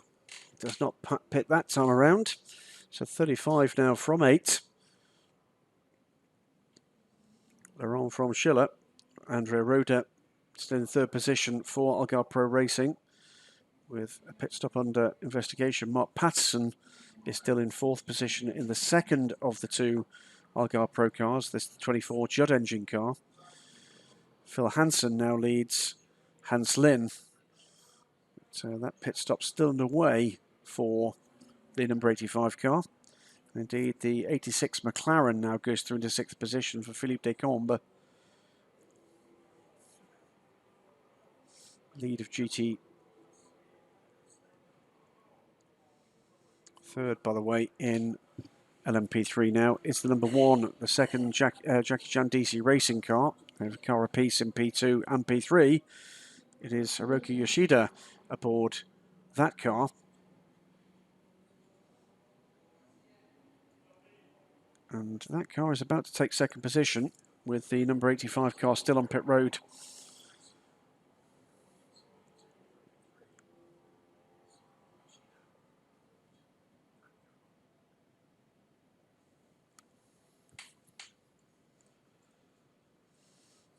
So Yoshida has gone by Mira Konopka to take that third position. That becomes second now, as the G-Print car by Triple One Racing rejoins. Sean Tong is aboard the 85 with Mira Konopka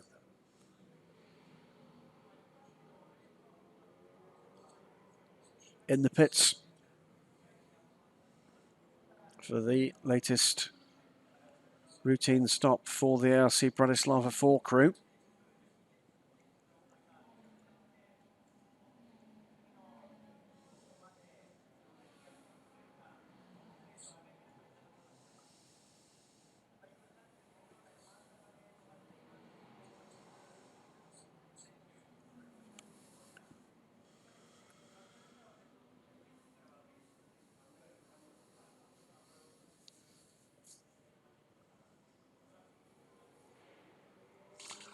So into the second half of the race, an hour and 58 minutes remain.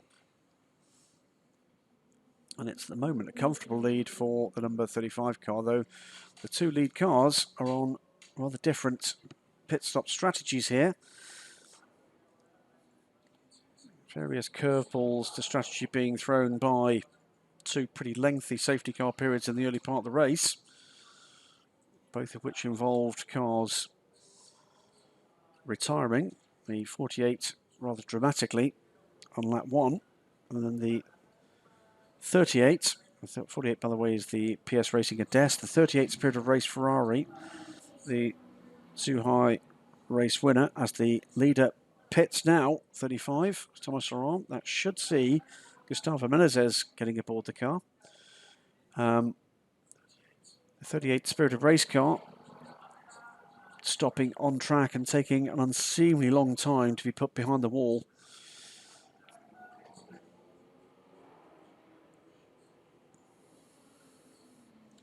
So one race winner from Zhuhai out of the running here in round 2. What fortunes will befall the 35 Jackie Chan DC Racing crew?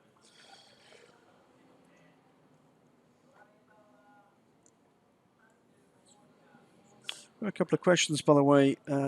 We've seen the 2017 FIA driver ratings emerge in the last week or so. And Gustavo Menezes, a silver-ranked driver in the 2016 season, has been upgraded to gold. Does that mean that Gustavo potentially is in trouble in terms of his grading in this series? The answer is no, it doesn't, because this is a winter series. By regulation, you retain your driver ranking which was in place at the start of the season. So even if you do get moved from a silver to a gold, I'll explain what that means in just a moment, effectively that does not mean any change at all for the final 2 races of this season. Pit stop meanwhile from 8 de Jong in the number 67 PRT Racing Ginetta.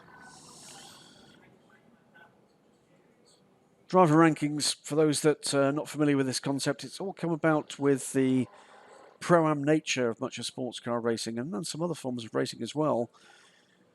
And, drivers are ranked according to their racing record, their racing status, whether they're a professional driver or an amateur, and indeed, in many cases, their age, particularly ex-professional race drivers, as they get to the ripe old age of 50 plus. That tends to have an effect too on their driver rankings and their ability to be mixed in some of these racing classes with other non-professionals or indeed top professionals. So you will hear the platinum, gold, silver, bronze moniker bandied about. And every year drivers are effectively reassessed. Slide there for that's the VS Racing Lamborghini. Are reassessed, and that can make the difference between a professional race driver finding work or not, depending where they lie. And some of these guys, they'd love to be classified as a silver, because that's fast silver. It's a very valuable thing to have if the game is going out there and winning races. So Gustavo Menezes has indeed rejoined the race in the number 35 car. And that now sees a pretty healthy lead for Fabian Schiller, who stayed aboard the number 8 car. 33 seconds to the good now over the number 35 Jackie Chan DC Racing car.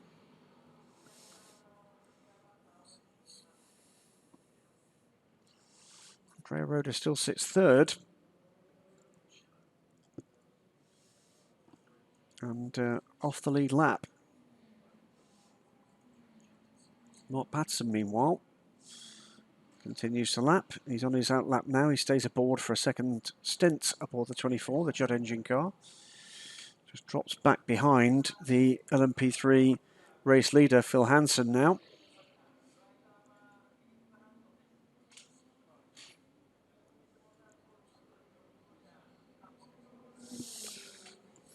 Spotting from the chat. Apologies, I've not got it in line of sight here, so apologies if you've got questions about the CN class. We did have a little CN prototype, of course, in Zhuhai. A troubled race, not here this weekend. There's some interest in the class. But that's seen, I think, very much as a kind of a stepping stone into LMP3. So it remains to be seen whether or not we'll see any more of the little 2-litre engined prototypes. But we're certainly going to see more LMP3 cars. That much we can be pretty certain of. 9 cars on the entry here. Prospect of, we believe, at least 11 if we retain the cars we've already got, with 2 additional cars for the 3rd round of the championship in early January in Thailand.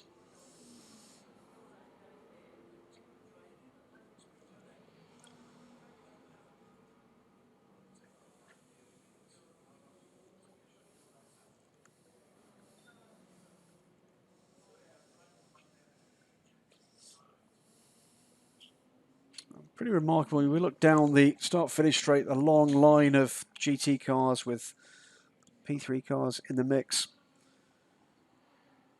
It's a race series that a couple of seasons ago was struggling for double figures, is beginning to draw profit from what is a booming motorsport scene in Asia. Of course, have been strong race series across Asia in the past, but with the Chinese racing markets opening up, new circuits in build, new teams with new ambitions, and the Asia Le Mans series is picking up a lot of interest. Some very good teams indeed. Lots of familiar European faces here, helping to develop talent, not just on track, but in the pit garages and on the pit walls as well. And that's a great thing to see. And it is getting healthier and healthier.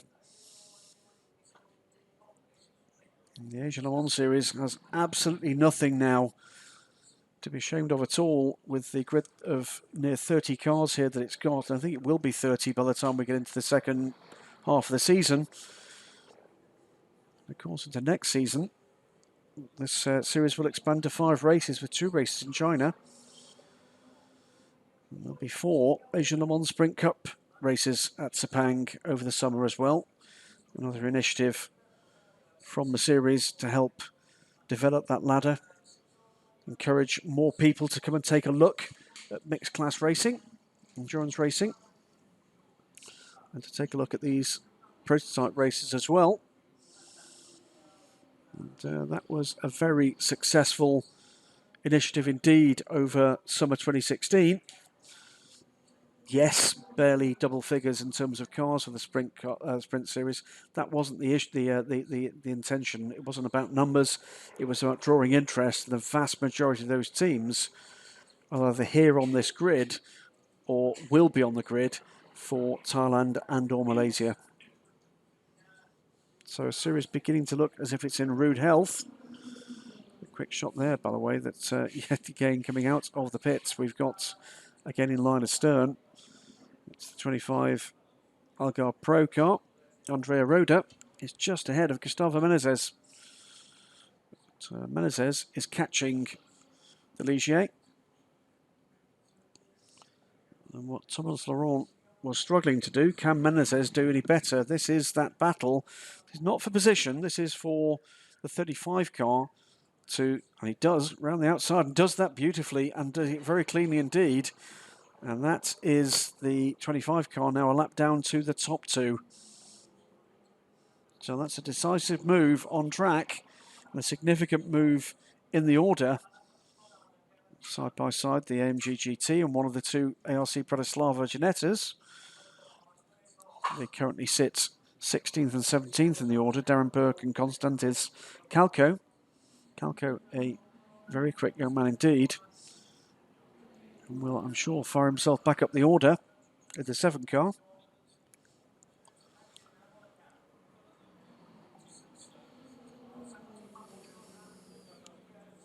So Phil Hansen, meanwhile, continues on in the lead of LMP3. And Gustavo Menezes, by the way, is driving away from Andrea Roda. No further action, by the way, between for the incident between the number 67 of Charlie Robertson, the PRT Racing Ginetta, and the 26 Tockwith Motorsports Ligier.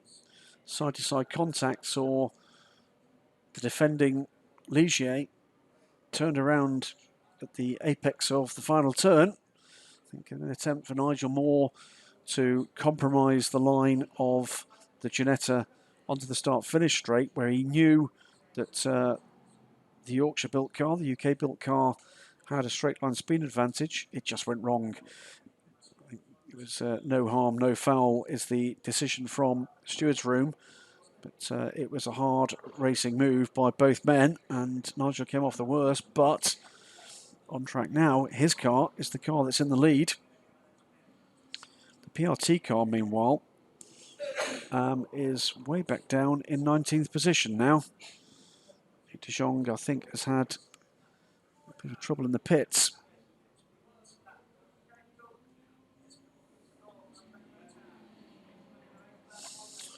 Other questions up on the stream. Why no LMP1? Money. Simple as that. This is about developing a marketplace in the Asian market for relevant cars for international sports car racing. And as you'll see, there are a handful of LMP2 cars here. LMP1 cars is a whole different order of yen in this case. And is there a tyre war in this? This is actually a single tyre championship. Michelin are the tyre partners for the Asia Le Mans series, so all the cars here running on Michelin rubber and all the cars with Total fuel as well. So it's mixed classes, the order of the day. It is about dealing with a lot of traffic, and whilst these 13 GT3 cars provide excellent entertainment in their own right, what they also provide us with is a rather excellent opportunity for prototype drivers and GT drivers to experience traffic. One of the real pluses of sports car racing. It throws so many variables into the equation. Still these 3 Ferraris duking it out for what is now 7th position overall, and by the way is now it is the lead of the class, and it's about to be a rather more convincing lead of the class, because the car 86, which had been leading the class, has recently had a pit stop, is going to be back down the pit lane. Will be getting a 2-minute stop and go penalty. We did mention there had been a suspicion that the car had crossed the pit exit red light. It did, and stewards have now decided to act. So the number 86 McLaren which currently lies in 12th position overall, 5th in GT, will lose that position pretty soon, and will lose it convincingly. It's going to drop right back down the order with a 2-minute stop and hold.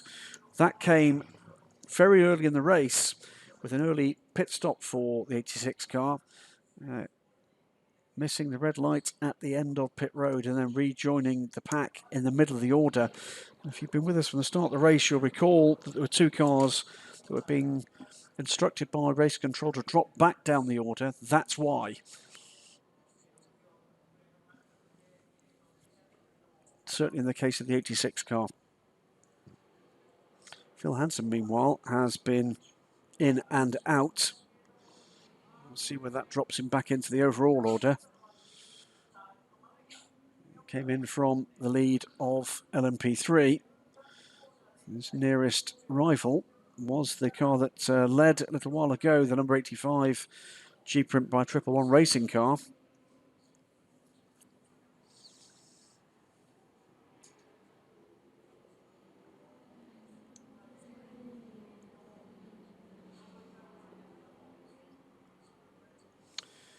Still getting questions from the stream, and there were rumours of further P2 cars. I think someone's referenced the G-Drive LMS winning upper top Gibson, not the right car actually. The car, the Gibson that was mooted as a possible entrant for the Age of Le Mans series was actually the Greaves Motorsport car, and that basically just has not had the customers come forward. Still an opportunity, of course. We've got 2 more race meetings for this season, both in January in Thailand at the Chang Circuit, Buriram, 400 kilometres outside of Bangkok. And then 2 weeks later at Sepang Circuit to complete the season in Malaysia. So there's still time for other cars to come forward and come and join the fun. Meanwhile, the latest pit stop for the number 1 Jackie Chan DC Racing LMP3 car is under investigation. James Winslow has climbed aboard that car. So that latest pit stop, by the way, for Phil Hanson has dropped him back into 2nd position behind Sean Tong. And he's about 12 and a half seconds back now from the 85 car. So 1-2 for the Ligiers. Up into 3rd now in LMP3 comes Darren Burke in the number 4 ARC Bratislava Ginetta. So Ginetta going back into things. Gustavo Menezes is making some inroads into the advantage of Fabian Schiller, but still 31 seconds to the good.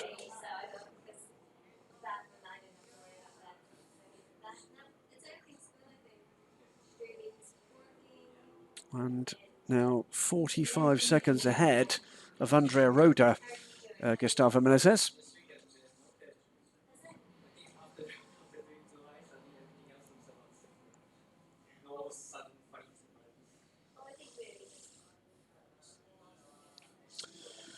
So with the looming inevitability of a stop and hold effectively counting out the McLaren from the podium position fight, all of a sudden that fight is all about Ferraris, and Davide Rizzo has got ahead of Matt Griffin, as has Michele Rugolo. So the 61 car all of a sudden has missed out, having led this race. It's 2.5 seconds now with the top 3, 3 seconds top 4, because Corey Lewis is still in that fight. So 5th position overall. It's now the 37 BBT Ferrari from the 5 DH Racing car. That's Davide Rizzo and Michele Rugolo. They're separated by 0.4 of a second last time through. Matt Griffin, meanwhile, just dropped back a little, 2.5 seconds back now from that pair in the number 61 Clearwater Racing car. So Ferrari 488 GT3s 1, 2 and 3.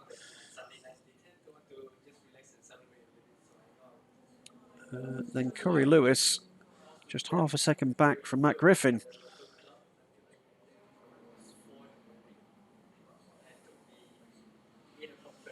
That's order restored there. So just 3.5 seconds is the gap between those 4. We're going to see another grandstand finish in GT. We certainly saw one in Zhuhai. Thrilling stuff between Marco Ciocci and Matt Griffin. Well, Chochi won't feature with his car, I'm afraid, out the race. Bringing out that second safety car. Matt Griffin certainly could, but we're yet to see. I think Keita Sawa aboard that car. Keita has a huge amount of experience here at the Fuji Speedway. Took on qualifying duties for the 61 car yesterday. So Fabian Schiller at the moment doing a fine job of just holding that gap at around 31 seconds at the moment to, well, a very much known quantity in LMP2 terms, Gustavo Menezes, and the LMP2 debutant, Fabian Schiller, going great guns at the moment. Fast, controlled race from the youngster. Another name I suspect we'll be hearing rather more of.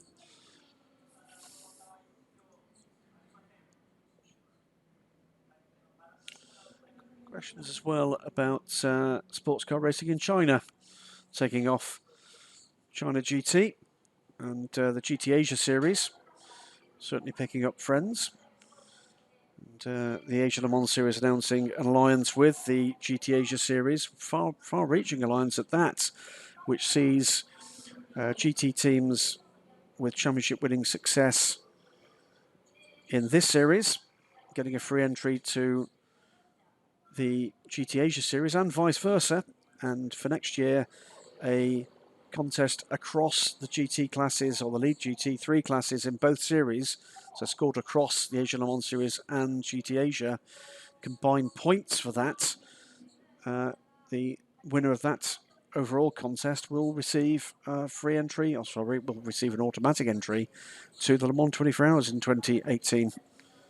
That's no mean prize at all. That is a slow-running Ginetta. That's the 67 car, and that car looked to be in trouble.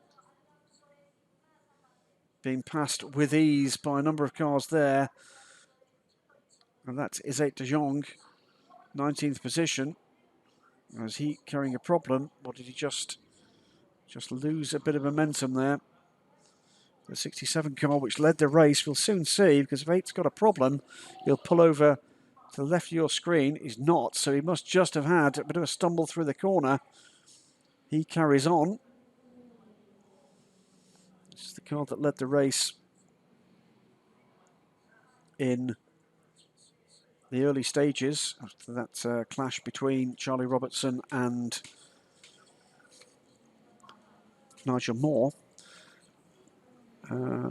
Possibility of a Chinese LMP3 series being mooted as well. Quite correct, and that may well feature. Well, we're told potentially up to 16 Ligier LMP3s for a contest next year. Wait and see what customer interest emerges there. 6 cars, I believe, already delivered into China.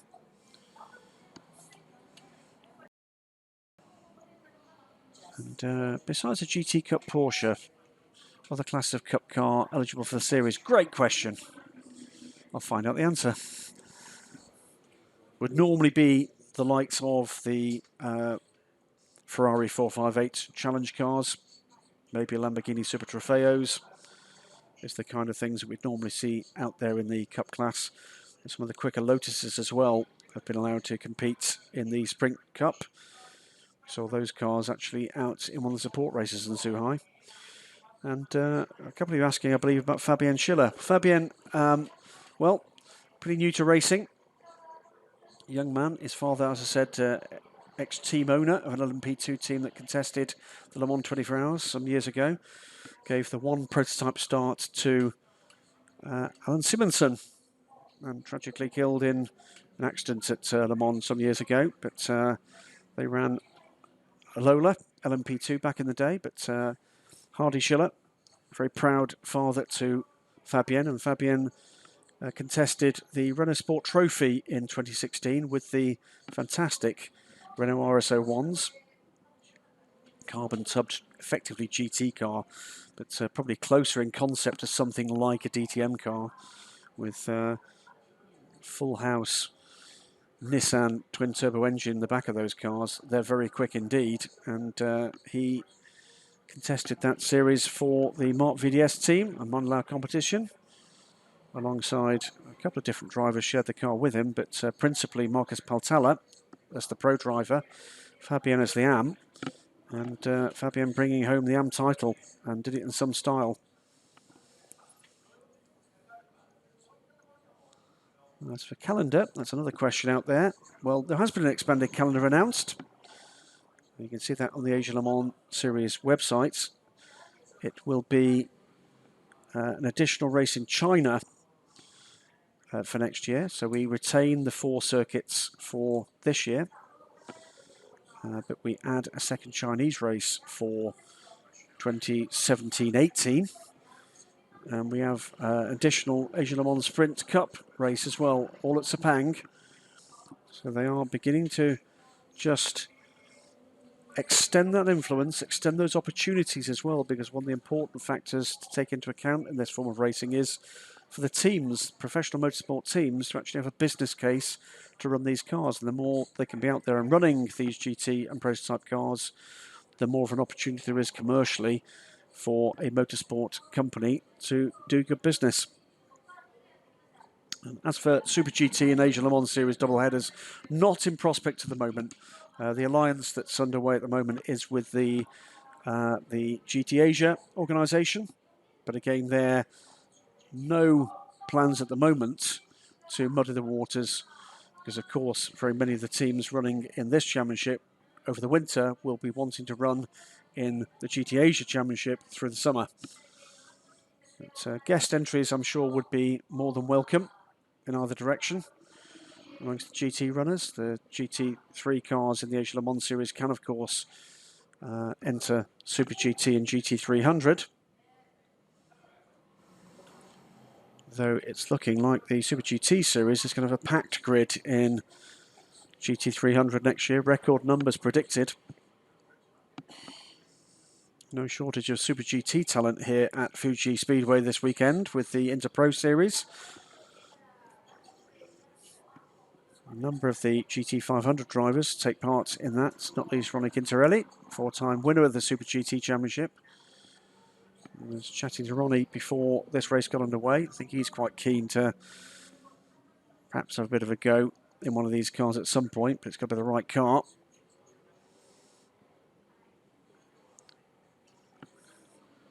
Back to the racing for a while.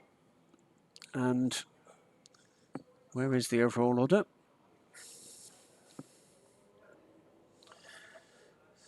Still, Fabian Schiller doing a great job here, holding off Gustavo Menezes. In fact, beginning to eke out a little bit more of a lead, 33 seconds now. Andrea Roda actually beginning to close in a little, but it's still just about 40 seconds is the gap, Menezes to Roda. Davide Rizzo still leading that fantastic all-Ferrari battle for the top 3. When it's not an all-Ferrari battle for the top 3 anymore, because Matt Griffin has fallen behind Corey Lewis. The VS Racing Lamborghini still very much on terms here. So Davide Rizzo and Michele Rugolo 1-2, and less than a second between the two of them. And then a further 4 seconds, but 3 seconds back rather, is Corey Lewis in the VS Racing Lamborghini. Matt Griffin has just dropped back a little. So is Matt an issue there? Well, we didn't see it.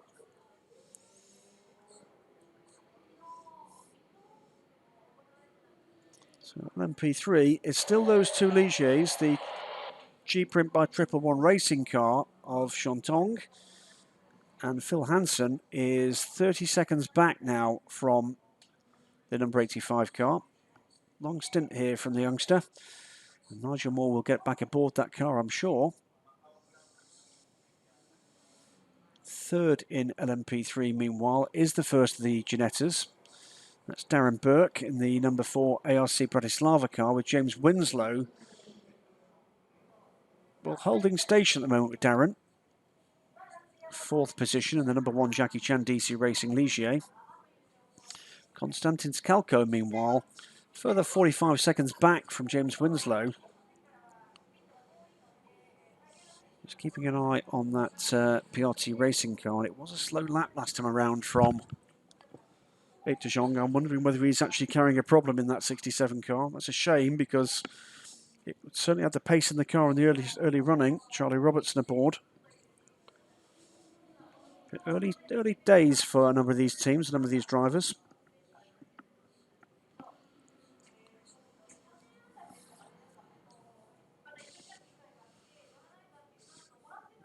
Asking about various people being called to race control. I'm afraid we don't get the information as to why very often here. Quite often it might be a flag infringement, it might be a pit stop infringement, it might just be an invitation to coffee. They're very polite here in ACO Rules Racing. And Eduardo Freitas is indeed the race director here. He is the race director for the whole of the Asian Le Mans Series, as he is indeed for the European Le Mans Series and the FIWEC.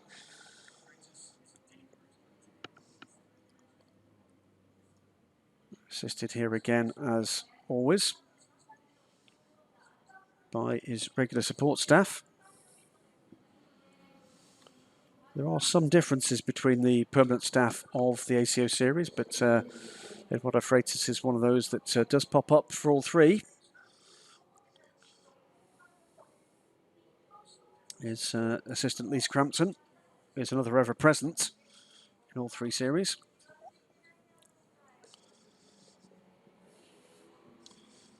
And you're beginning to see some of the decisions coming out from race control. The car 99, that is the Win Eurasia car, LMP2 car. That car is currently in the pits with Scott Andrews last aboard, and that is going to get a 10-second stop-go if and when it emerges for a pit stop infringement. But that car has been on pit road now for a long time. Under an hour and a half to go. And we've had a very sustained period of green flag running now, after the frustrations of the early part of the race. We're not very far away from seeing the last driver changes from some of these cars. And all of a sudden, the background there, that looked to me to be the BBT car in trouble. Davide Rizzo seemed to struggle to get that car out the corner. Has lost the lead of GT.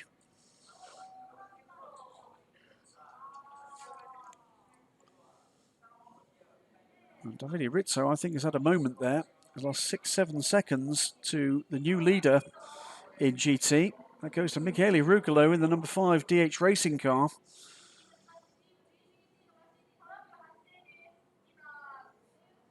Corey Lewis, meanwhile, has pitted the number 6 car. Handed that car over, the Lamborghini VS Racing car, to Yui Sakaguchi.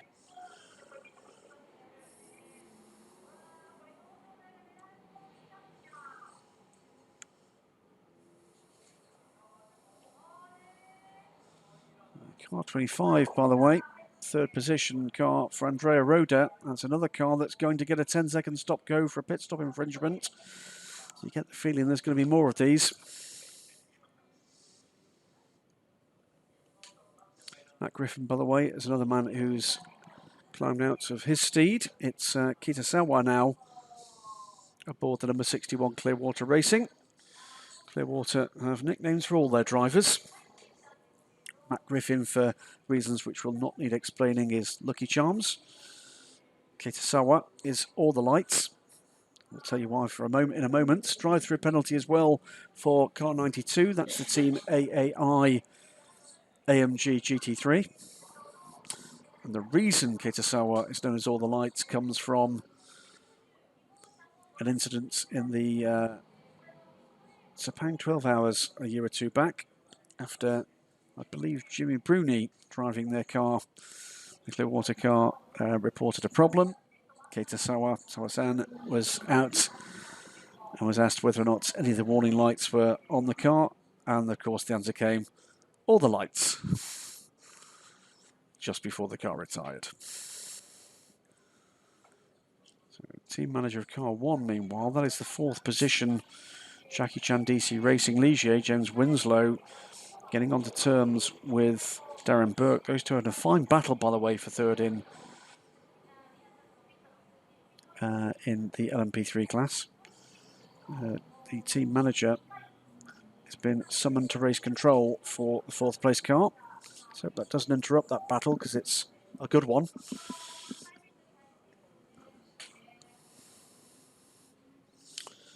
Pit stop cycle for some of the GT cars now. Olivier Beretta comes in the number 3 DH Racing car, another car that has seen a request for presence in the race control.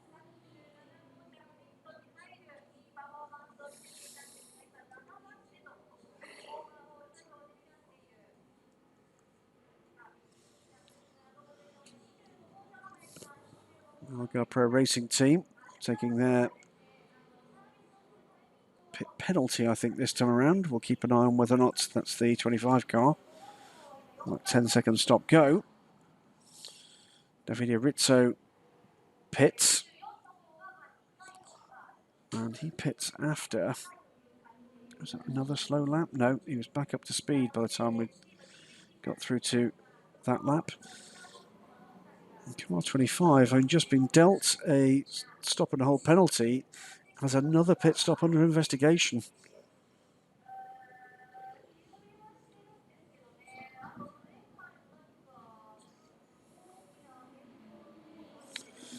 Race leader Fabian Schiller is pulling away now from Gustavo Menezes, 35 seconds to the good now. And that, ladies and gentlemen, is as good a calling card for the phone to start ringing LMP2 as anyone you could possibly want to have. A lock up there from the number 69 Ginetta, running 21st, 7th in P3. So impressive stuff from the young German. Consistently quick. And getting the hang of this traffic lark as well. My guess is be a broad smile from him at the end of this race, whatever happens from this point forward. Drew Moore still due to get aboard that car.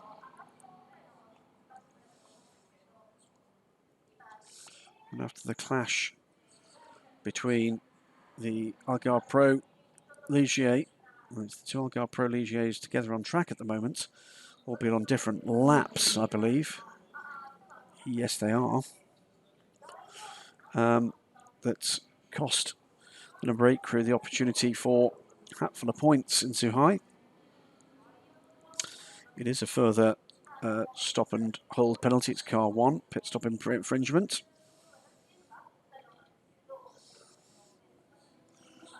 So 35, 36 seconds to the good from Schiller to Menezes. In LMP3, meanwhile, it is still Chantong from Phil Hansen. 38 seconds the gap. 6th and 7th overall. Behind the leading GT car, that's the 5 DH Racing car of Michele Rugolo.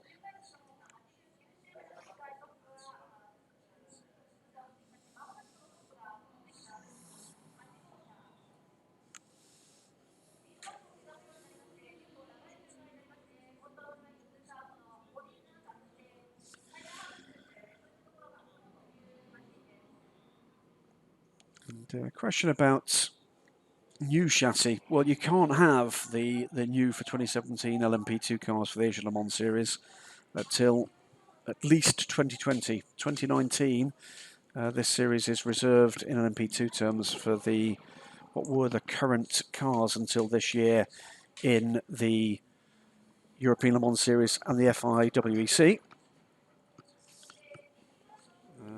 Could we see the Gibsons here? We could, if a team wants to bring them. Could SMP Racing or customers feel the BR01 Coupe, the Russian Coupe?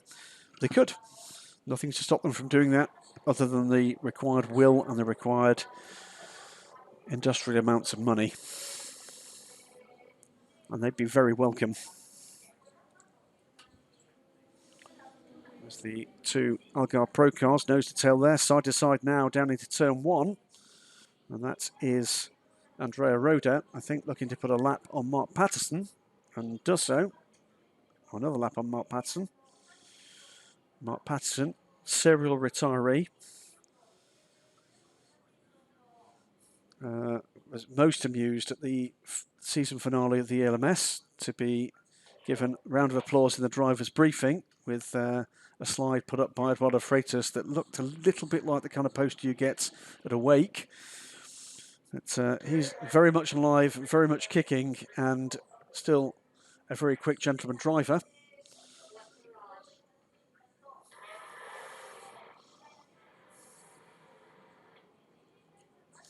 So Andrea Roda still aboard the 25 car.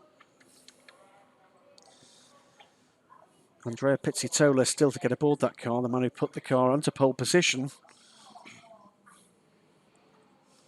Mark Patterson, meanwhile, in the 24 car, will be giving that car up to Jonathan Hershey, Swiss driver. Man with a long history in sports car racing, Jonathan, including Lotus factory drive in GTE at Le Mans some years ago, if I recall correctly.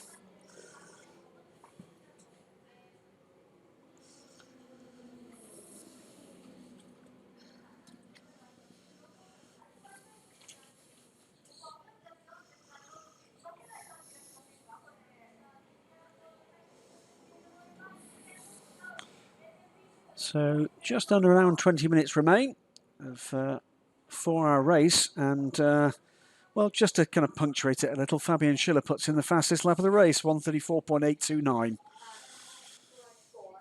So she's just adding extra pages to that calling card now.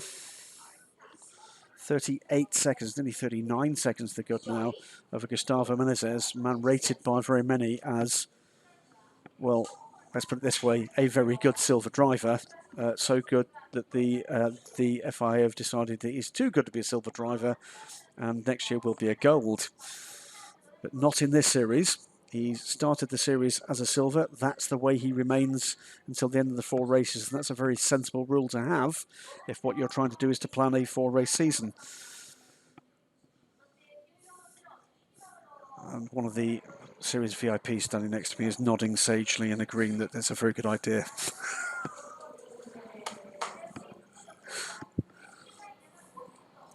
Mark Patterson, meanwhile, having just tucked in behind Andrea Roda on the road, is clearly watching the young Italian's lines and is putting in the fastest sectors of his now pretty long stint.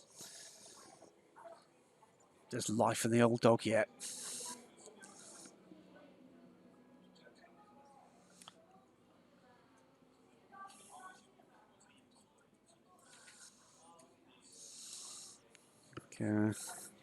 Questions about Mark Patterson. Mark is now 132 years old and was discovered as a race driver before the dawn of time.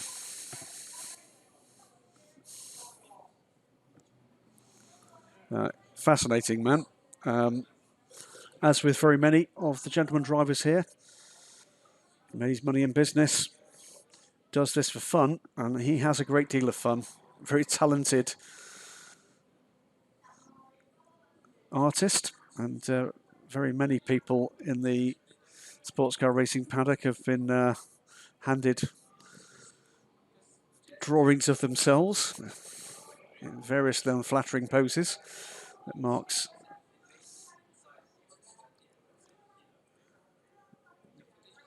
very quickly drawn, usually during an autograph session. One of me in my office that will never ever be seen on the internet. But no, if you do get a chance to come to any of these races, you do bump into Mark, do say hello. He is one of the nicest guys in this or any paddock. And I've no doubt with Rosberg having retired, he might have a bit of a crack at that. That way he can retire again.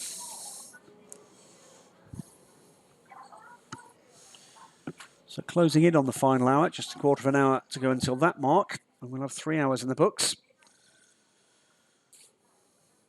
And Stu Moore is now aboard the number 8 car, so Fabian Schiller brings the car in from the lead, and a convincing lead it was too. Congratulations to that young man. That was a very impressive introduction to LMP2 and to ACO Rules Racing. He's going to have very good reason to be pleased with himself. Struan Moore now aboard the car. And will now take up the chase of Gustavo Menezes. He emerges 58 seconds back from Menezes. They're on completely different pit stop strategies, of course. Meantime, Andrea Pizzitola is now aboard the number 25 Algar Pro car. Jonathan Hershey is indeed aboard the 24, so almost all change. So, at the moment, it's Menezes in the 35 from Struan Moore, the number 8. Andrea Pizzitola in the number 25 Algar Pro racing car from Jonathan Hershey in the 24. Nissan engined Ligier ahead of Judd engined Ligier. Nissan engined Orica ahead of Judd engined Orica at the lead of the race. And with the latest change of driver for the lead GT car, Mathieu Vazevière, now aboard the number 5 DH racing car. Ollie Milroy, by the way, now aboard the Team AAI BMW, and he takes the lead of the race with that latest pit stop. Quick lap times, by the way, coming immediately. Andrea Pizzitola instantly goes through with a 1:34.479 for the fastest lap of the race overall. Jonathan Hershey almost equally quick, a 1:34.6 in the sister car. So there's two men keen to start to make an impact on this race. Phil Hansen still in touch with the leader in LMP3. That's battle for 5th overall still. 43 seconds the gap though.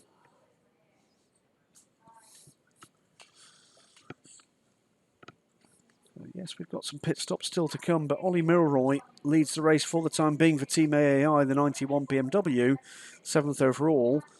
And 6 seconds back, 7 seconds back. Alex Young now second in the Audi Team Korea R8 LMS. Multiple winner of the One Make Championship for these cars in Asia. And won it again with the final round in Shanghai. With a controversial finish to the season this year. Incident in the final race meant that the final results didn't come for a little wee while. First man, by the way, into the 133s, and it's Andrea Pizzitola again. This is another one to watch. And rather oddly, we talked about Fabian Schiller having come from the Renault Sport Trophy. Well, so did Pizzitola. He won it the previous year.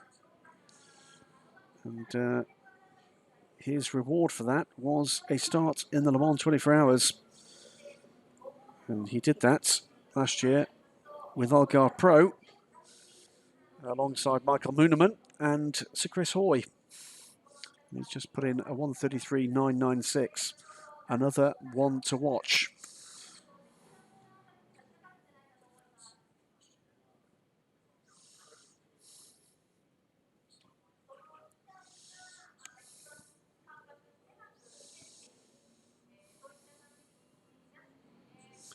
So we'll keep an eye on these battles as they emerge. Up into third, sorry, rather up into the top 10 now in the overall top 10 LMP3 third position. Darren Burke for ARC Bratislava. Could there be trouble again for the number 25 crew? We've already had a stop and hold for that team. We know there was another pit stop under investigation. Pizzitola's speed might be blunted here because the team manager is again being asked to come to see the stewards.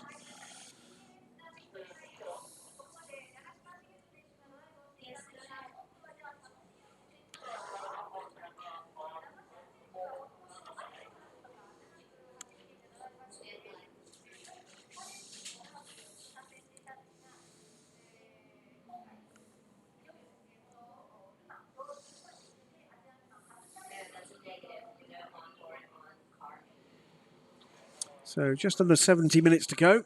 10 minutes to the final hour. And the rhythm of this race is beginning to establish itself. And Struan Moore puts in a quick time as well. 1:34.4 for the race performance man. Takes 3 seconds out of Gustavo Menezes. Keep an eye on the pace of the 35 car. Comes towards the end of their pit stop cycle.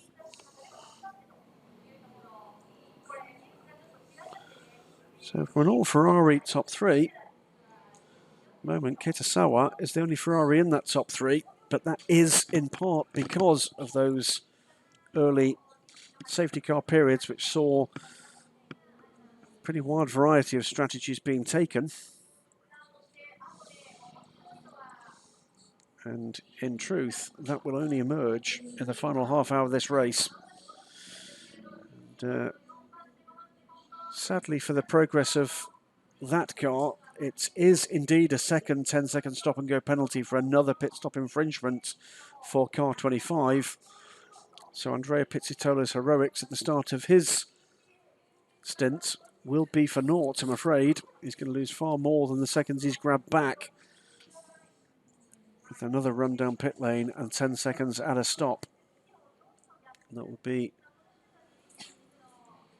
I'm sure, not greeted with anything other than The battery go out. loudness in the Algarve Pro pits.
Moore, meanwhile, continues just to nibble away at the advantage. Gustavo Menezes into the 34s against 36 last time around. 136.4 for Menezes, 134.5 for Moore. The race performance guys do seem able to push and push hard at the moment. The gaps in the class are pretty substantial, but there is time to go. And I'm sure, as always seems to be the case in sports car racing, dramas to come.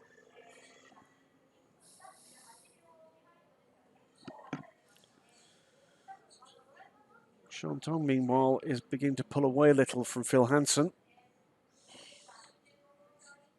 as both those crews close in on their pit stops.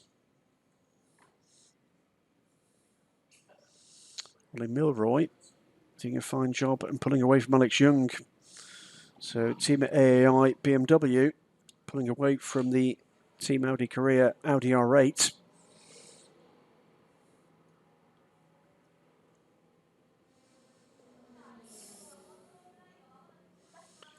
As when the prototypes heads towards the pit lane, that will be, I'm sure, the second stop go for the number 25.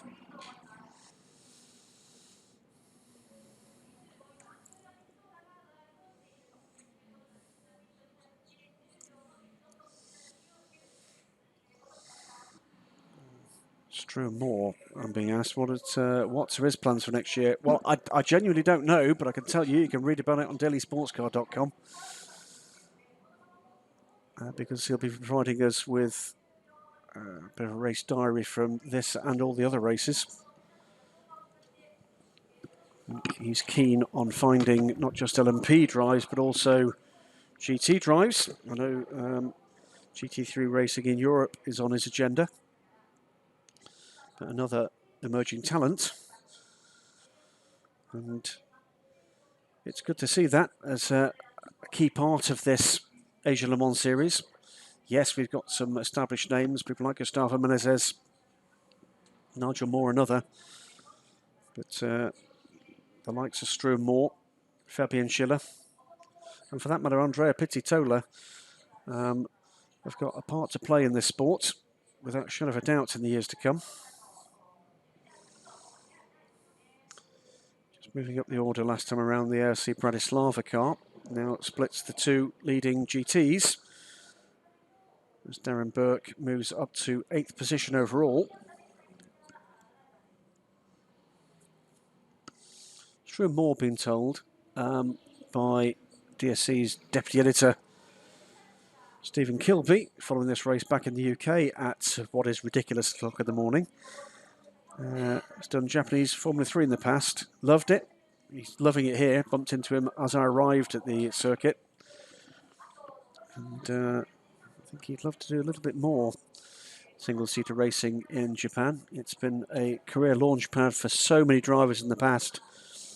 And Super Formula here in Japan is single-seater motorsport at a very high level indeed.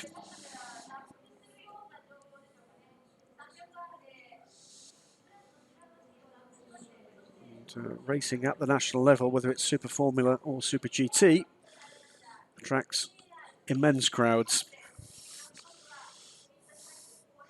Motorsport in Asia certainly does not feel the need to exaggerate the crowd numbers in the way that others do.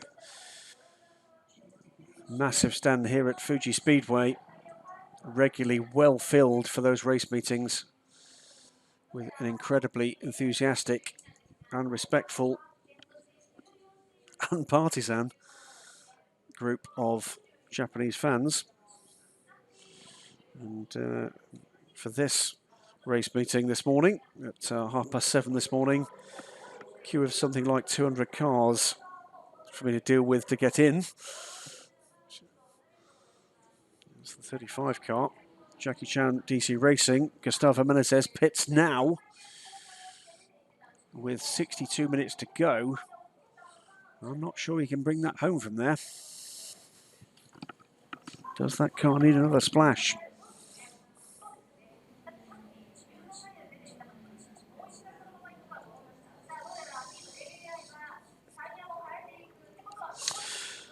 Question about the rather excellent looking Callaway GT3 Corvette, the C7 GT3, built in Germany.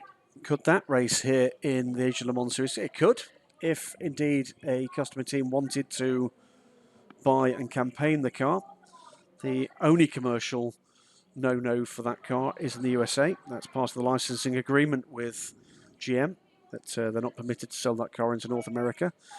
The Cadillac being the GM preferred option for GT3 racing there. Of course, no customer cars for the Cadillac.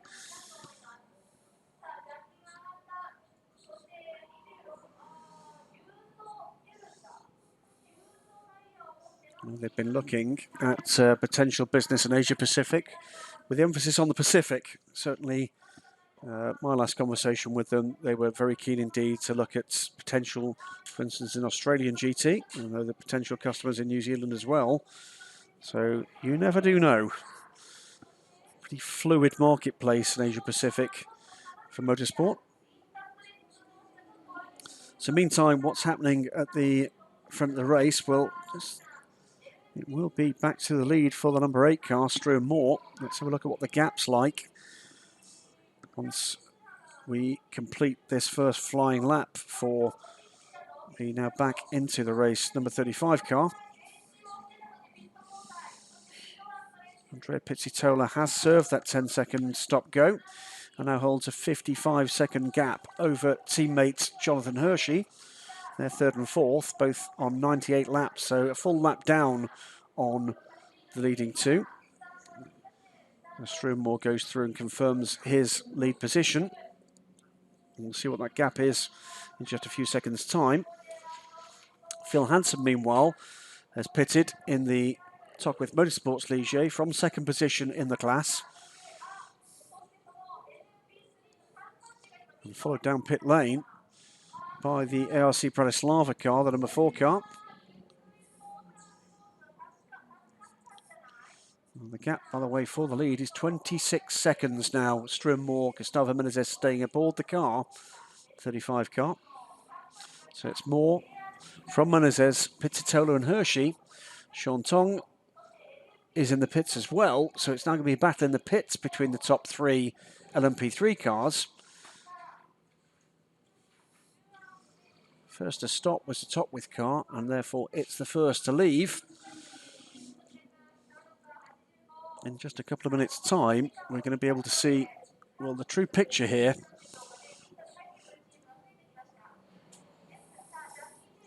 Now, these LMP3 cars should be good to go to the end from here.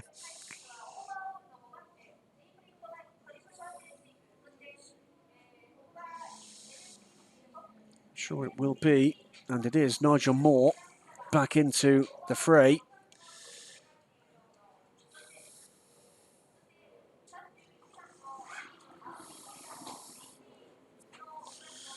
So Moore 134.564 last time around for him. What's the answer going to be from Gustavo Menezes? He should be coming through any time now to complete his 102nd lap.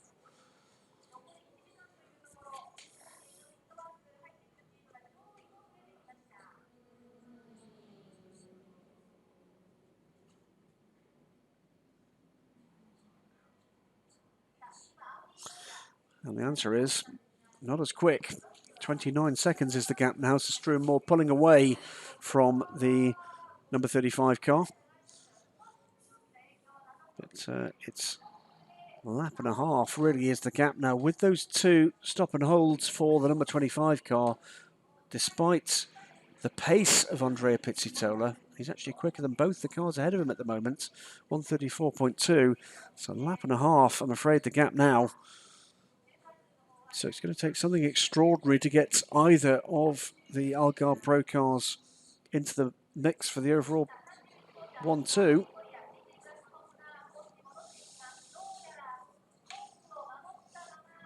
Wait to see what happens in the as it all runs out for the LMP3 and the GT contenders.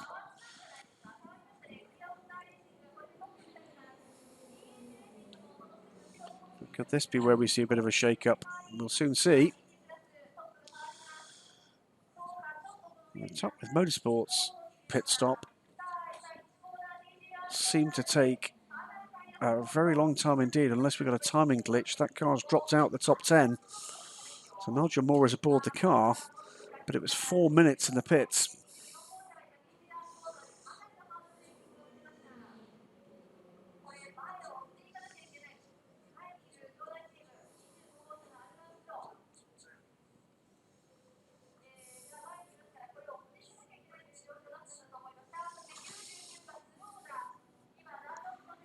We're into the final hour now.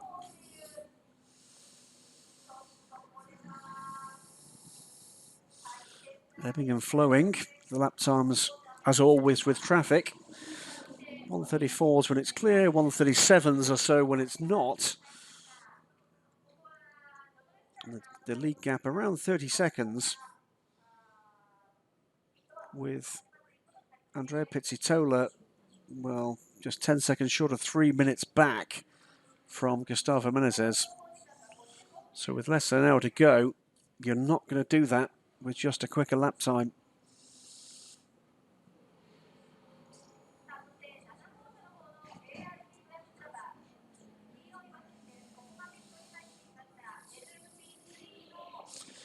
So, just briefly, with pit stops going into play, the IRC Bratislava number 7 car pops up in the lead of LMP3, but does so as it pits. So the pit stop cycle will wind out in just a few moments. We've already seen what the picture is in LMP2. We're about to see what the real world picture is in LMP3.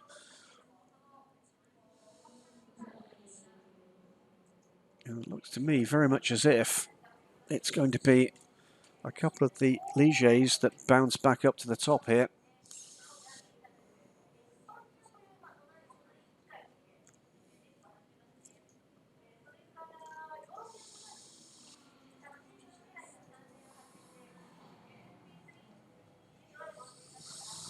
Roger Moore, meanwhile, moment running in 12th position, 4th in LMP3, but puts in the fastest time of his race, which I think will be the fastest LMP3 rather, lap time of 1:37.4.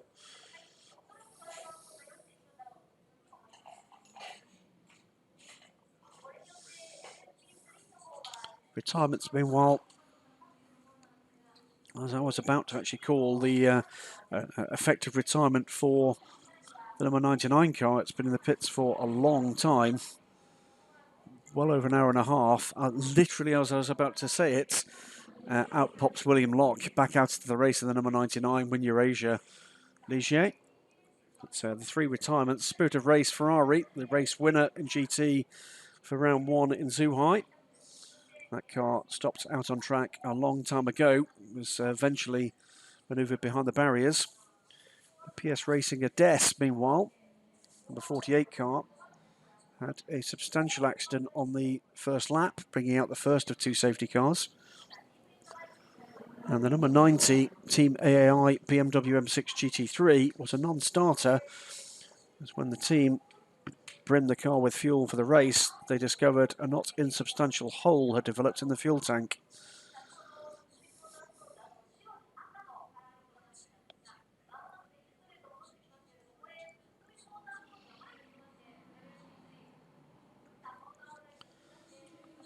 Just about attendance here. Well, as we've got slow running, that is the 99 car. That is William Locke. So whether or not they're just the green car there going through, that car running slowly, so still clearly carrying a problem. So William clearly decided to go and have a look and see whether or not whatever they were trying to fix had been fixed. It appears not.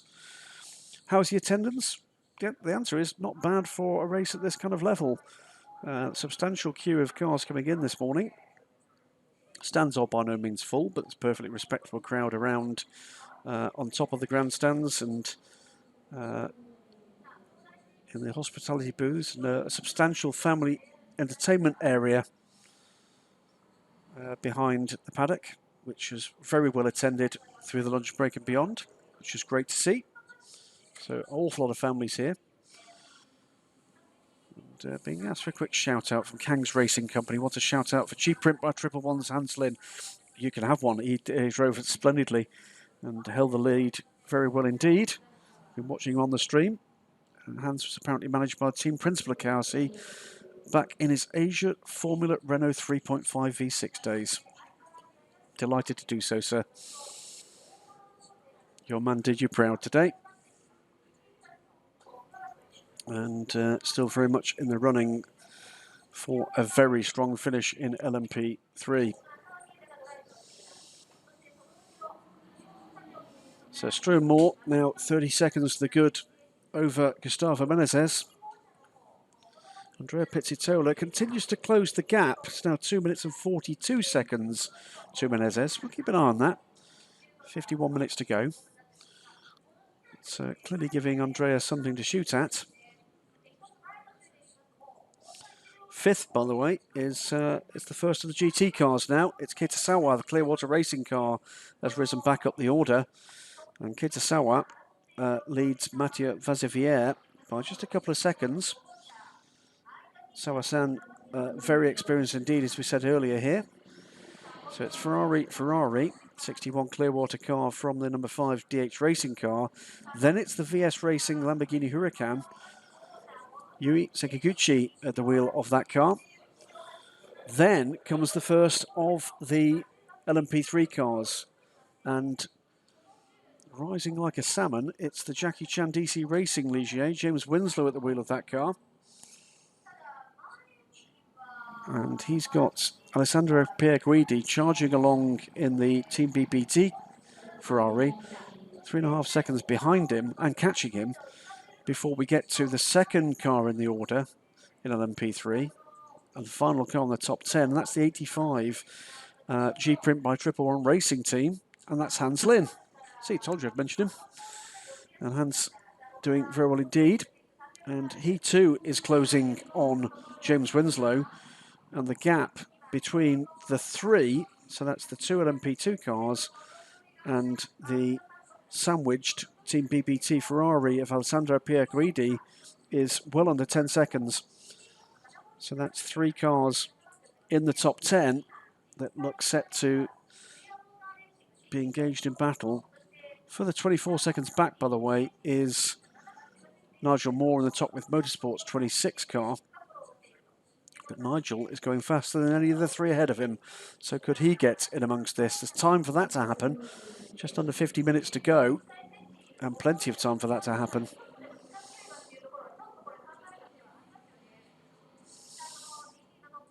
So GT at the moment, Ferrari, Lamborghini, Ferrari.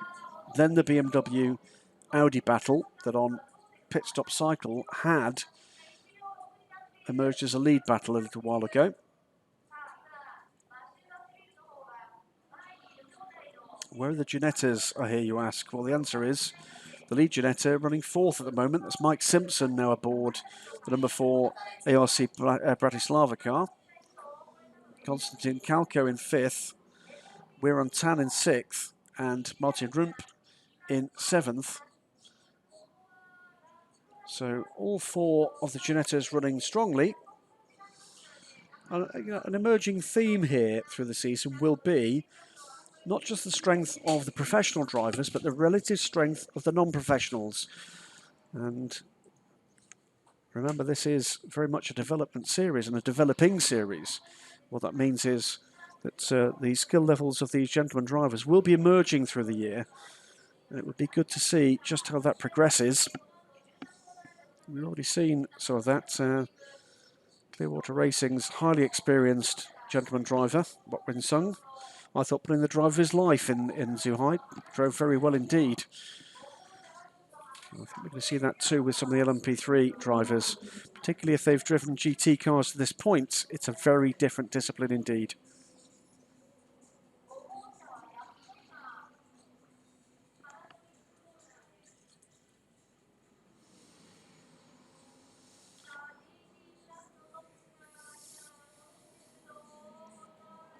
.47 minutes to go.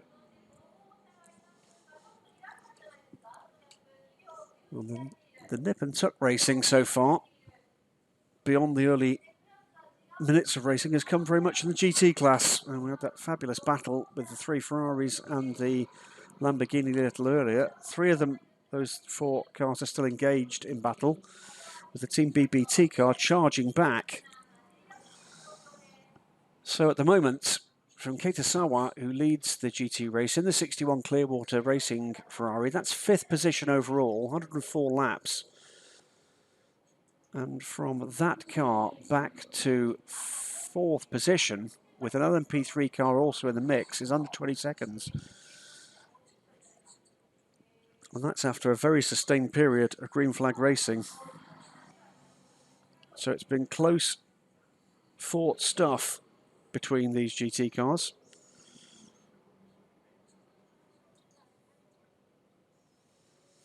Last time we went back to a Pizzitola check, it was 2 minutes and 42 seconds was the gap from Gustavo Menezes to Andrea Pizzitola. Now 2 minutes and 30 seconds.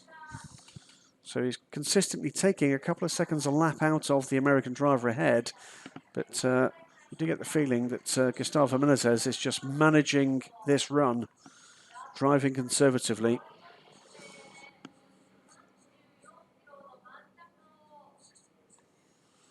Get the difference between those two in great part has been those 2 stop and holds for pit stop infringements for the Algarve Pro team.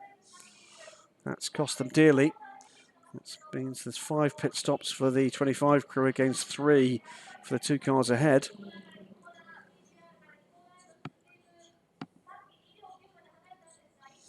He asked if live timing is available to fans. That absolutely is. Race results, all one word, raceresults.nu.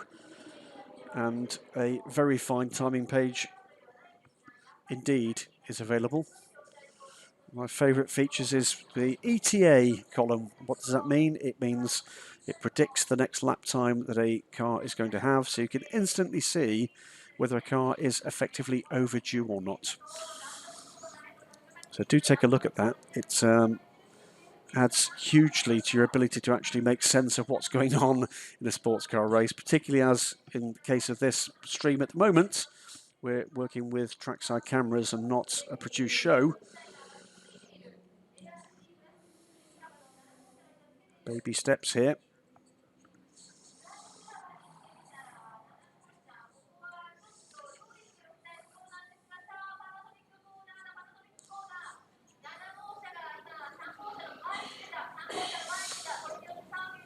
A word for Jonathan Hershey, meanwhile. He's ploughing along too quickly. In fact, just the moment, quicker than Pizzitola.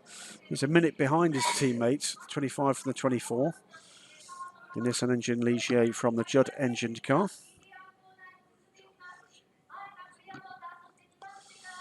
It's going to come down to whether or not any of these principal runners needs a stop.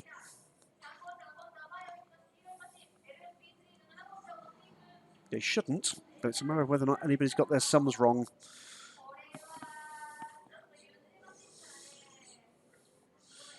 James Winslow, meanwhile, pits in the what was the lead LMP3 car. Hans Lind goes through into the lead, and he will hold at just 13-second gap to Nigel Moore. So that is going to emerge as quite some battle heading towards the end of this race.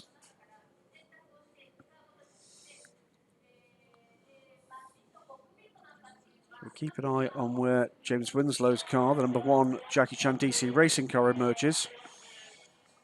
It's Mike Simpson, meanwhile, in the lead of the Ginettas, 4th at the moment, and they'll be keeping an eye on when that number 1 car can emerge from the pits.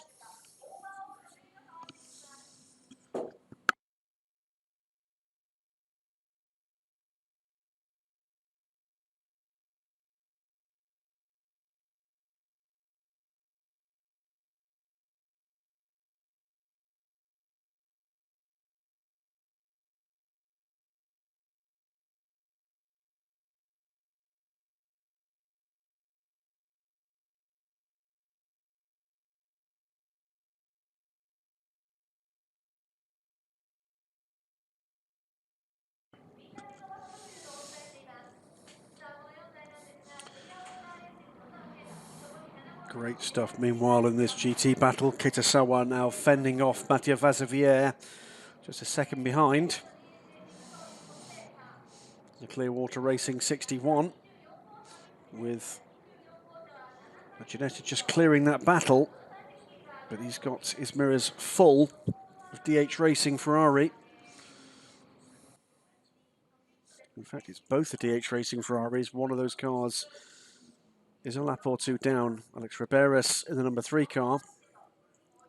The car that's in contention here for the overall podium positions in GT is the number 5 car. So 61 Clearwater Ferrari, second car on that train. Then it's the number 5 DH Racing car. That's a second back. Then 12 seconds further back is the VS Racing Lamborghini Huracan with Yui Sekiguchi at the wheel of that car. Alessandro Pierguidi, though, is catching that Lamborghini very fast indeed.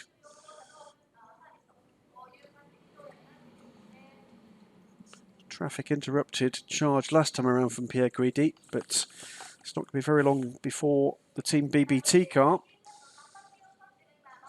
gets onto terms with the Huracan.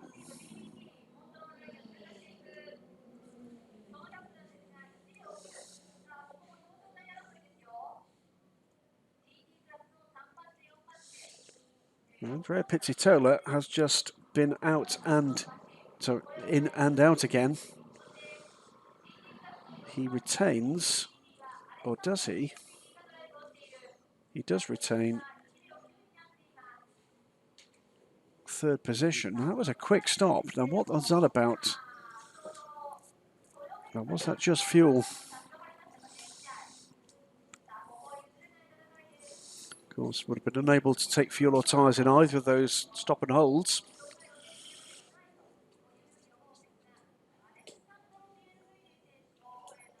Hershey too is in and out.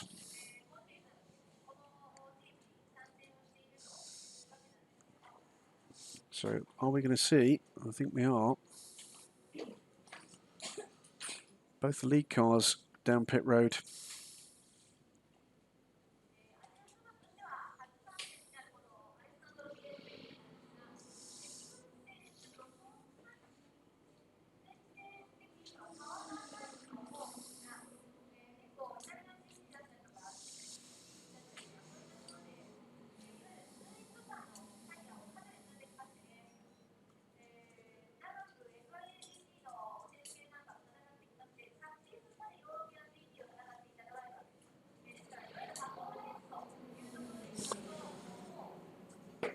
As Gustavo Menezes tries to get by. It is Andrea Pizzitola. Pizzitola wants none of that. Indeed does the better job through turn one and traffic.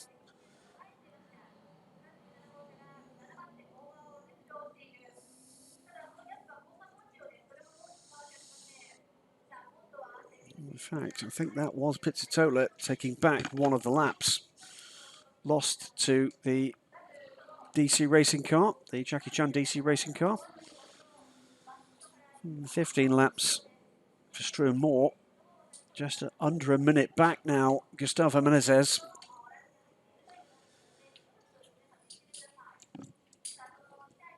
A further 3 minutes and 22 seconds back after that recent pit stop for Andrea Pizzitola.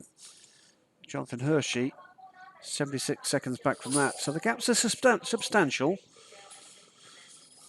unlike those in GT, because Kitasawa has Mattia Vazevier just half a second back.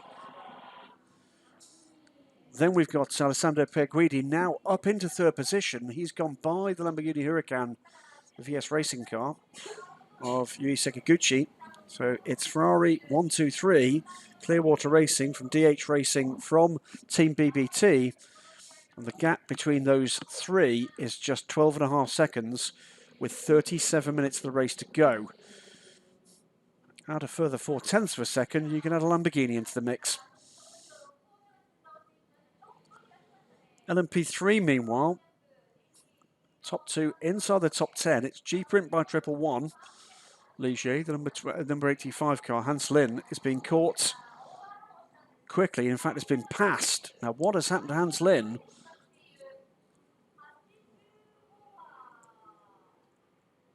What happened there? Now Hans Lin has had a problem in the middle sector and he's overdue. So Hans Lin has lost the lead in LMP3 and he's pitted at the end of that lap. Now we can't see the number 85 car.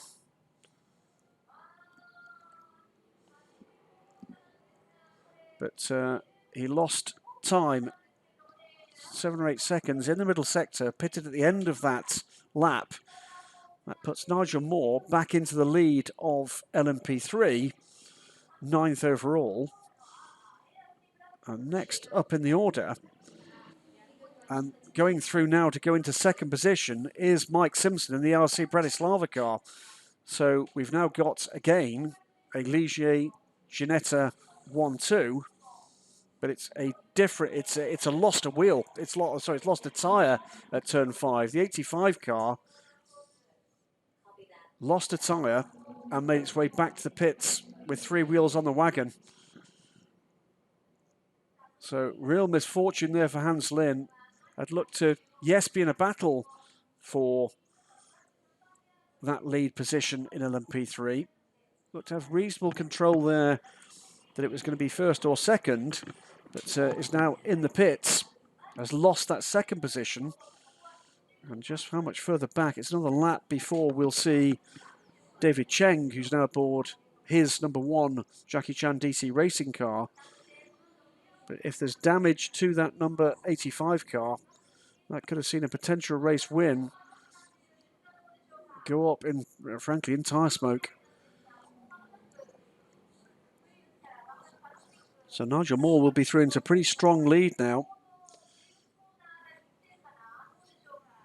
Mike Simpson is about a minute back from the new leader in LMP3. Also, by the way, puts Philip Eng in the Team AAI 91 BMW up into the top 10. And he's a little way back from the gaggle of cars contesting the podium positions in GT. This is that battle. We'll keep an eye on those gaps too, because they are, well, not substantially, he says, as the Clearwater racing car peels off and into the pits. So DH Racing's number 5, Mathieu Vazevier, takes the lead of the race with 33 minutes remaining. So it's all change.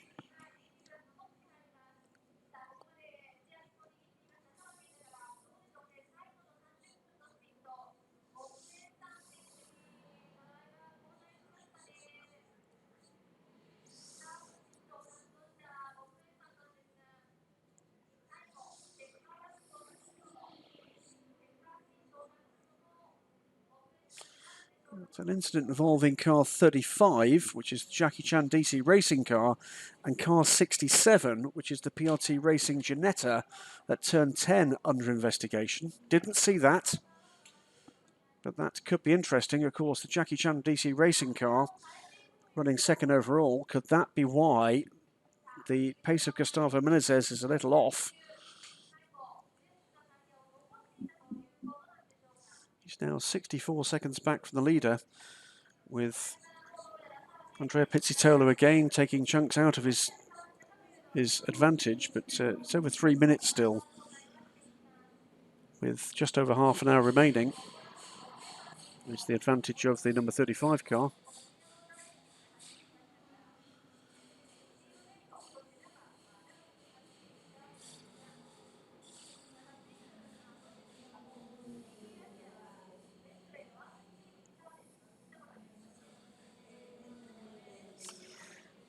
So the G-Print by Triple One Racing team are afraid still on pit lane, so whatever's caused that lost tyre or lost wheel clearly has done some further damage, and what was the leading car in P3 has now dropped out of a podium position.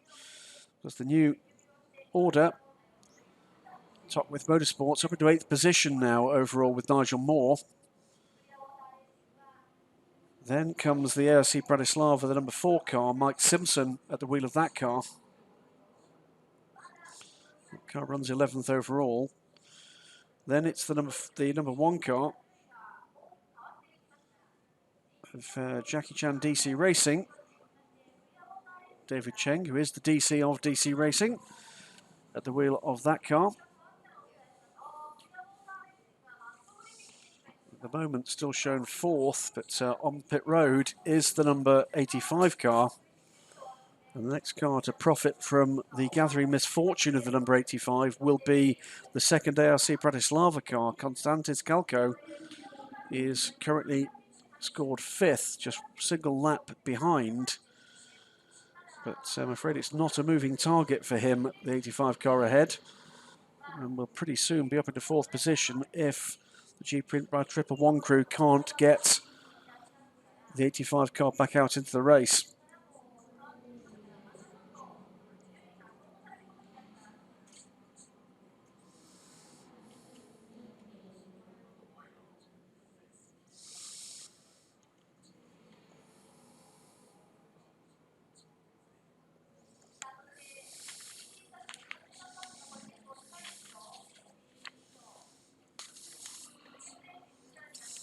So half an hour to go. 7/8 rather of this 4 hours of Fuji in the books. And still lead the race, Struan Moore, consistently outpacing the second place car now. Minute and 10 seconds back for Gustavo Menezes. He's comfortably ahead though of Andrea Pizzitola. 3 minutes and 9 seconds back for the lead of the two Algarve Pro Ligiers. Pizzitola in the Nissan Engine 25, Jonathan Hershey in the Judd Engine 24. That's the top four. Next up, it's the GT battle, and the top three separated by about 16 seconds at the moment. DH Racing's Matteo Vaziviere in the number 5 Ferrari leads the GT class from the Team BBT car. Alessandro Pierguidi aboard their brand new car, replaced the car badly damaged by fire on the formation lap for the Zhuhai race. Pierguidi is currently 12 seconds back from Vaziviere, lapping at about the same pace.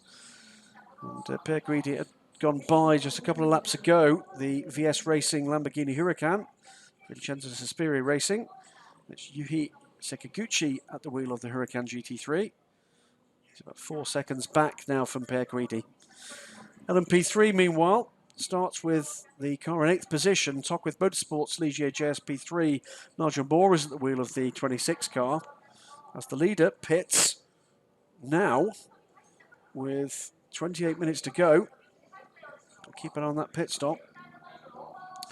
But Nigel Moore, having suffered a spin after contact early in the race and a battle for the lead, has fought his way back with Phil Hansen to lead the race once more in LMP3, 8th overall.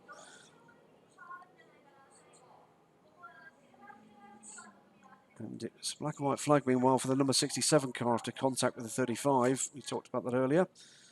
So warning flag for the PRT Racing crew. So ARC Bratislava's number 4 Ginetta, Mike Simpson at the wheel, is second in LMP3.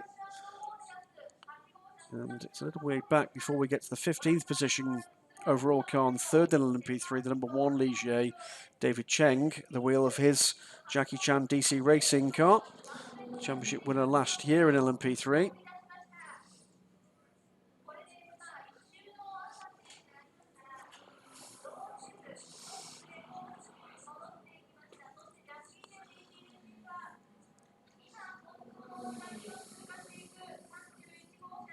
So fuel only it was for Struan Moore. By the look of things, quick in and out for that crew. Now where does that leave the Jackie Chan DC Racing crew?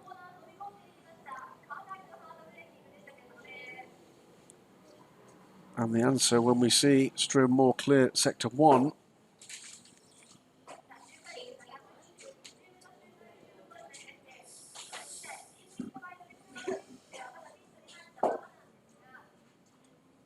should be, I may well have retained the lead.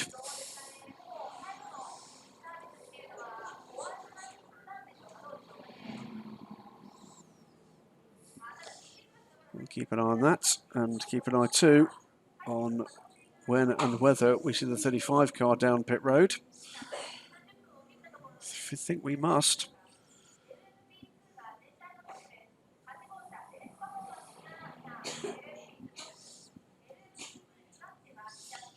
So storming along still in third position, Andrea Pizzitola to 134s last time, 135 dead this time, taking another 4 seconds out of Gustavo Menezes. The gap now under 3 minutes.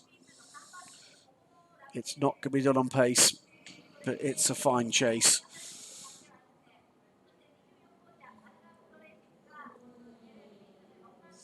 So the lead battle now 21 seconds, so in and out and retaining the lead for the number 8 car.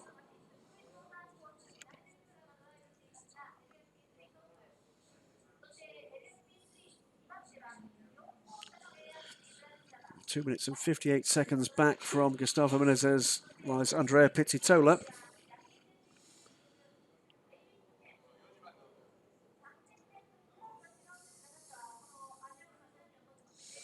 Vaziviere, meanwhile, is fending off Alessandro Pierguidi, not allowing the Italian driver to close further. So DH Racing's number 5 car at the moment holds 12-second lead over at Pierre Guidi's Team BBT car. Nigel Moore is catching those battling GT cars, catching them pretty rapidly.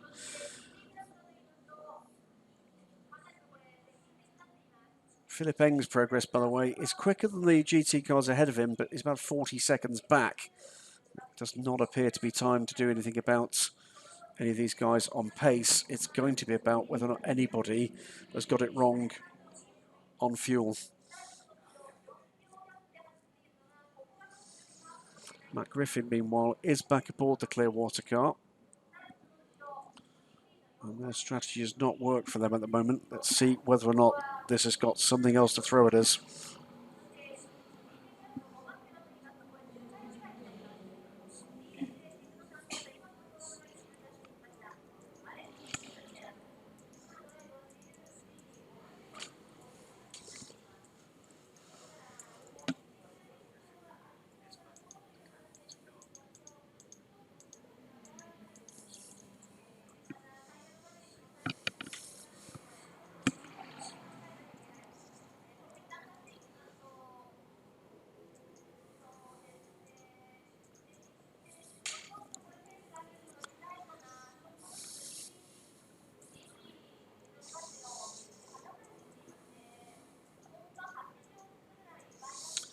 So 23 minutes now left on the clock. Still race performance. Championship winners, remember, last year, but with a very different looking driver lineup, but in the same car for the 2016-17 season. The now venerable Orica 03R, the Judd engine car. And after a great run earlier on in the race, Giorgio Maggi put in a very strong first stint and a fabulous double middle stint from Fabian Schiller, newcomer to the team and to LMP2. And that's now been bolstered further still by Struan Moore, putting in a great stint to the end of this race. They hold a 22-second gap to race winners last time out, the number 35 Jackie Chan DC Racing Orica. Gustavo Menezes at the wheel of that car. And the ultimate pace does not seem to be in that 35 car this afternoon. They've been able to take advantage of the two unplanned pit stops, two penalty pit stops for the number 25 Algar Pro car. Andrea Pizzitola, though, doing what he can to repair some of the damage. He won't be able to do it on pace. Under 3 minutes, though, the gap, 2 minutes and 50 seconds, the gap now to the number 35 car. But the issues have come for 25 in a number of ways, and one of them was just getting the wrong side of the leader after the second safety car and unable to pass the lead car.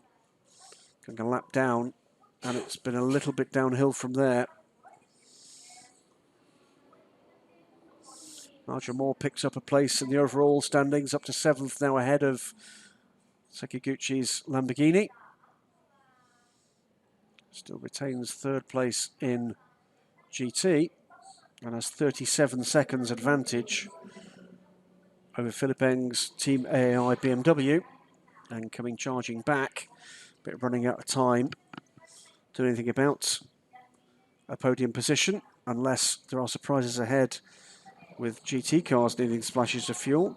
20 minutes to go.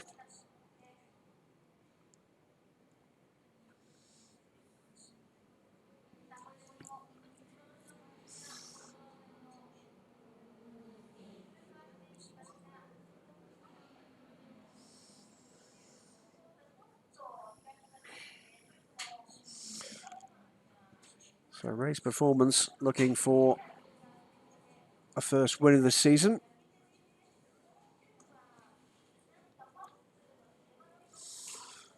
DH Racing equally looking for a win for the first time. And Tockwith Motorsports as well. So race performers have certainly taken wins in this series. The other two current leaders, though, have not. Also looking for, potentially at the moment, the first podium position, podium finish in the Asia Le Mans Series for Ginetta. Mike Simpson at the moment is the man most likely to deliver that. The number 4 ARC Bratislava car going well. Matt Griffin, meanwhile, steaming along in 7th position. The Clearwater Ferrari, 1:39.3 last time around. Fastest lap of that car's race. But he's got big gaps to actually clear up before any chance of a podium finish. But it will be about pressure, about setting your own targets at this stage and delivering those lap times.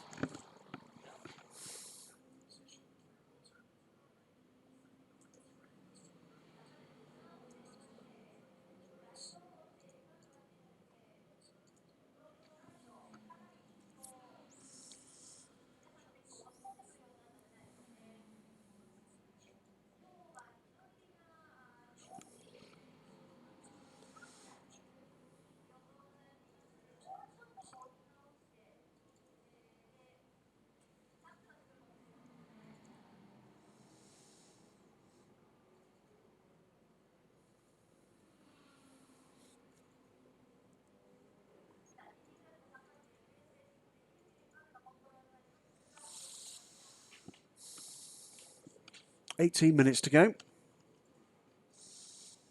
And Pizzitola watch shows us 2 minutes and 43 seconds now. That means is that Andrea has taken over a minute out of Gustavo Menezes on pace. I've got some concerns about the pace of that number 35 car. It's been able to run a conservative pace. It's not looked like it's been able to attack the lead. Has been a car that's had a couple of problems over the weekend. I just wonder whether or not they're driving around a minor problem. If that's the case, they'll be very delighted indeed with the second place finish.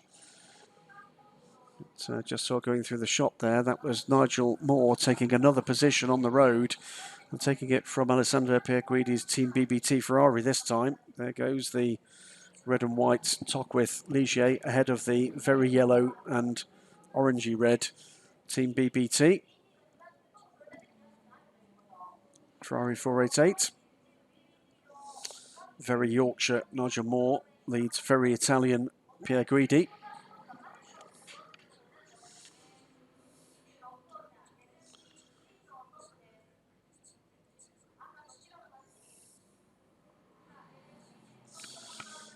Further questions on the stream. Any chance of Aston GT3s running racing in the Asia Le Mans series?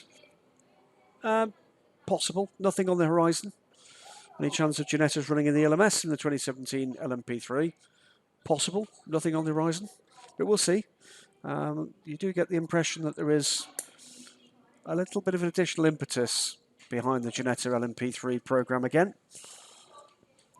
There'll be a 5th car arriving for the Asia Le Mans series for Thailand. Could have been here.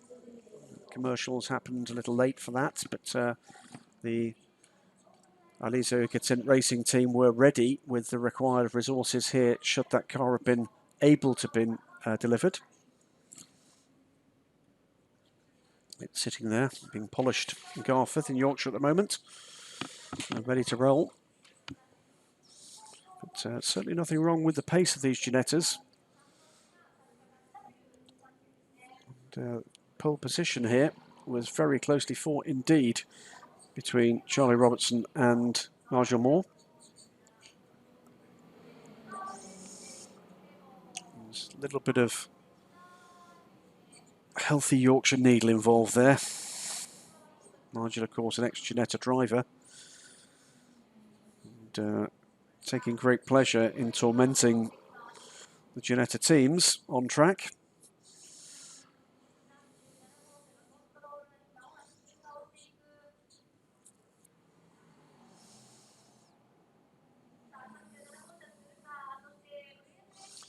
So with just under 15 minutes to go, where are the battles that might emerge in the dying minutes of this race?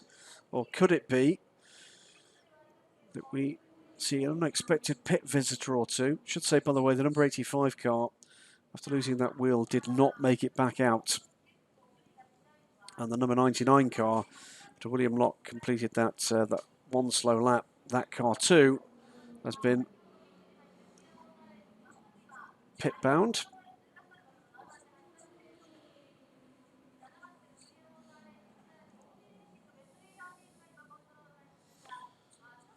So the GT Cup Porsche is still circulating, running 22nd position, last runner at the moment. So good to see a representative for that class. And as we said, we're expecting that we will see the Team New Zealand Porsche back in contention, and hopefully TKS will stay with the Asia Le Mans Series. We can have a bit of a class battle between the two Porsches, and potentially any more that decide to come out to play. Stroh Moore beginning to pull away now from the second place car. 35 seconds to the good now. And it does look as if race performance have judged this one very well indeed.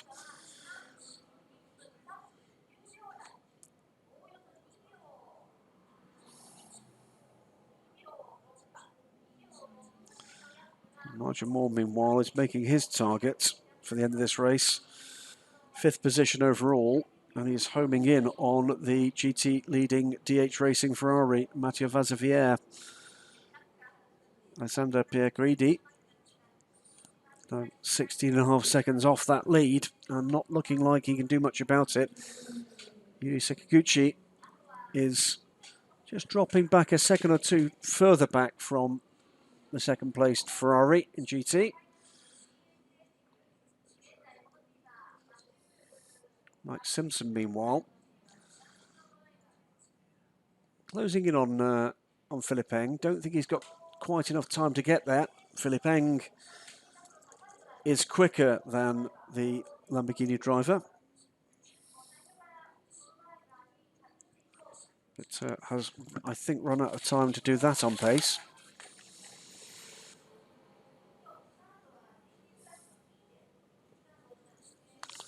He asked about how Scott Andrews' debut in the series is actually going. Not well, I'm afraid. Nothing to do with Scott. He was very quick indeed in the car in practice, but the number 99 car has hit trouble. It was a very long pit stop and then came out and did a couple of very slow laps, and is not going to get the 70% required to score points, and would still have to cross the line anyway. So even if they did come out as effectively walking wounded, unfortunately, Scott and the team are going to be out of luck this weekend.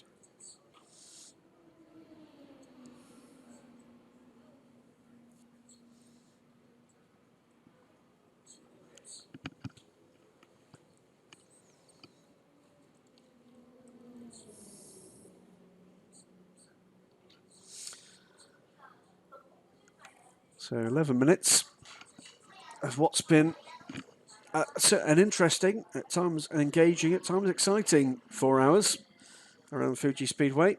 50th anniversary year for this facility. And that view you're looking there down that main straight, that fabulous main straight. The gravel trap that sits in front used to be racetrack, and just beyond the camera, still to this day, sits the old banking. This place was designed as a NASCAR oval. They ran out of money to do that and converted it to a road course. But what must have been one of the most terrifying turns in world motorsport, over a crest and into a 30-degree banked oval. Bonkers.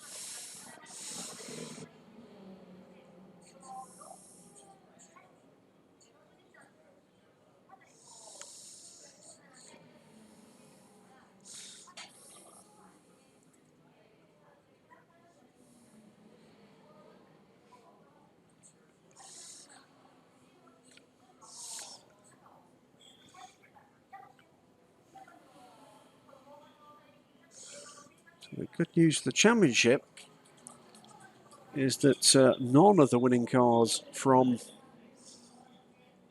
the first round in Zhuhai look like they're going to be in winning form here. First, those late pit stoppers, by the way, is the VS Racing Lamborghini from 3rd in GT. Now, is that going to gift a podium position to Team AAI? And without an effective pit stop monitoring system here, I'm afraid. Some of this is going to be a surprise to us. So the VS Racing crew will go to work. But Philip Eng, I think, has already come through to take that position. So Team AAI may well be able to score a podium position with their BMW.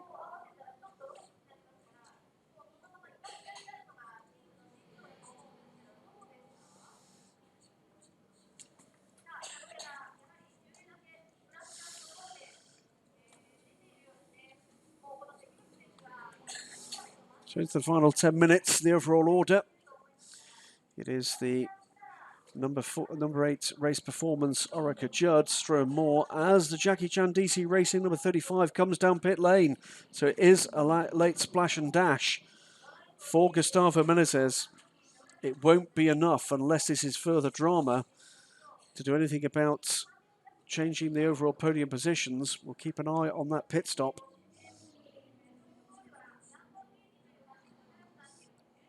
2 minutes and 21 seconds was the gap as he crossed the line to Andrea Pizzitola. He gets one of those laps back.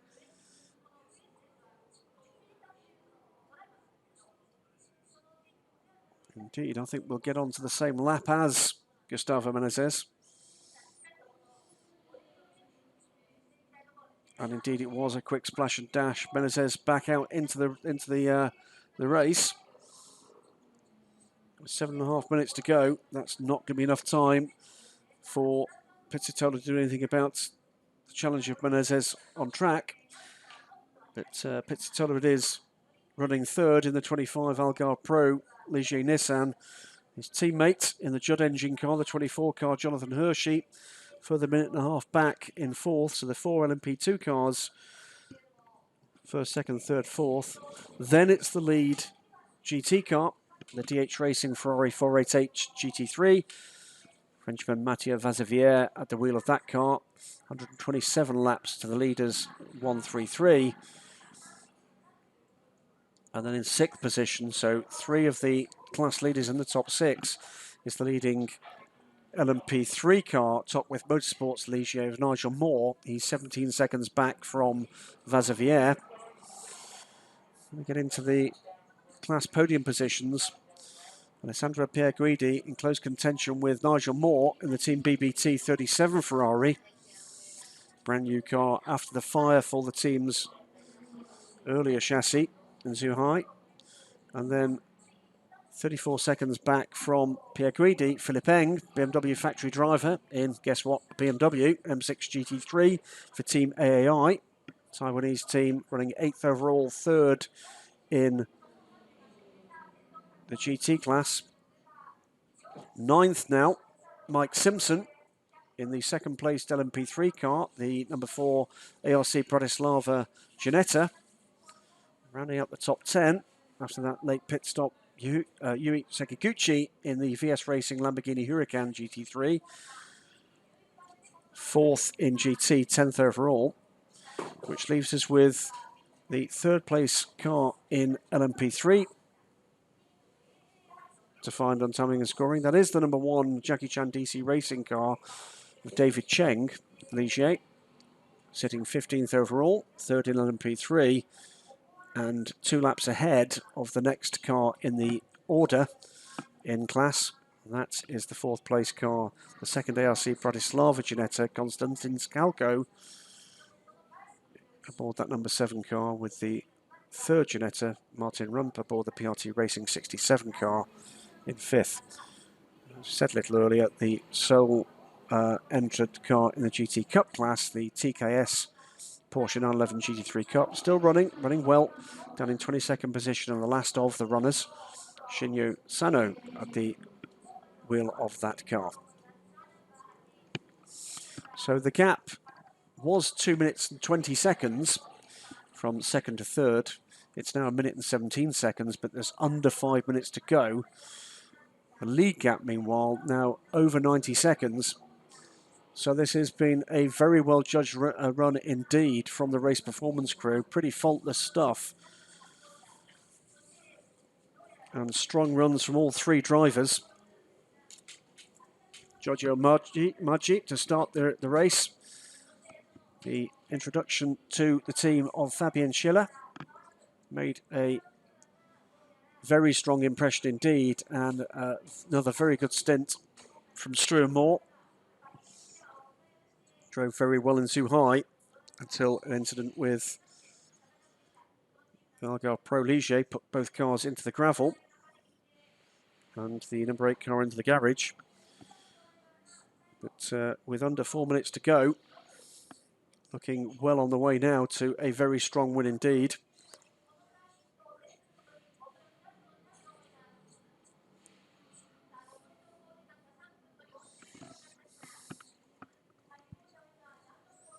We are going to begin to lose the light pretty quickly.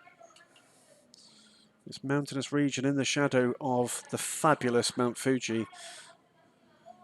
Deep snow around the top of the famous mountain.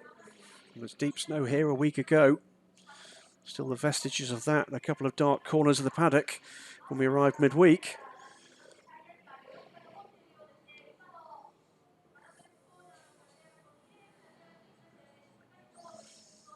And freezing rain last weekend here for the Tota Gazoo Racing fan weekend. 40,000 people turned out in wintry weather to see the displays on and off track. Great thing that the Japanese factory teams do. They all have this Nissan Festival next weekend. In Okayama this weekend, it is the Mazda Festival, and at Motegi, it is the Honda Festival with the likes of Fernando Alonso, Danny Pedrosa, Jenson Button, all out on, well, in and on various Honda machines. Pedrosa, Alonso and Button all getting an opportunity to drive the GT500 Super GT car this weekend.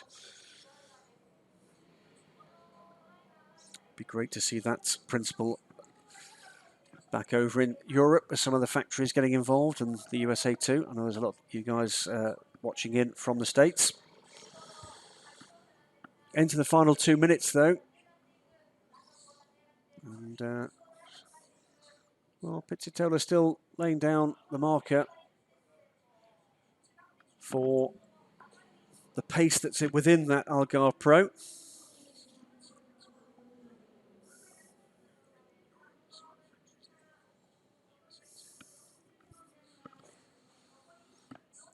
They'll be ruining their misfortunes and miscalculations earlier on in the race. But a strong run for the 25 car. Will probably be not a great deal of comfort as the final lap board goes out now to the leader. Race performance car crosses the line. Just about a minute and a half away from the first race win of the season.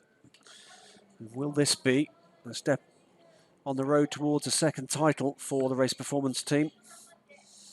Sure, we'll be told after the race of whatever was afflicting that number 35 car. The pace has not been in that car for most of the afternoon. The pace has gone up right off at the moment, 1:43 last time around, but time has just about elapsed.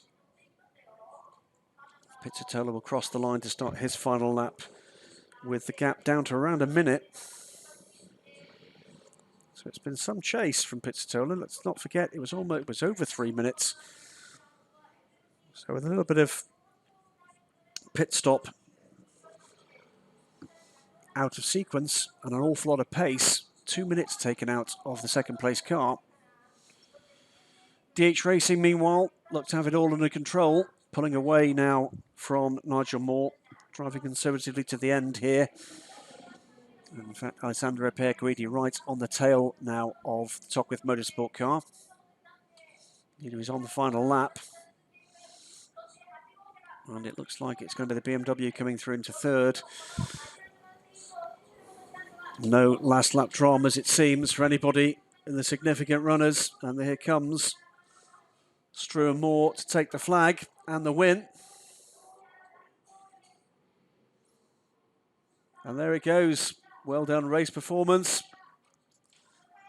The Orica Judd takes another race win in the Asia Le Mans Series for its new look 2016-17 driver squad.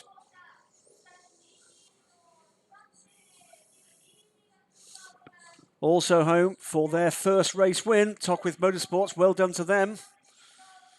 The second and third place GT cars are home. The Jackie Chan DC Racing car is home in second. And the third place LMP3 car is home too.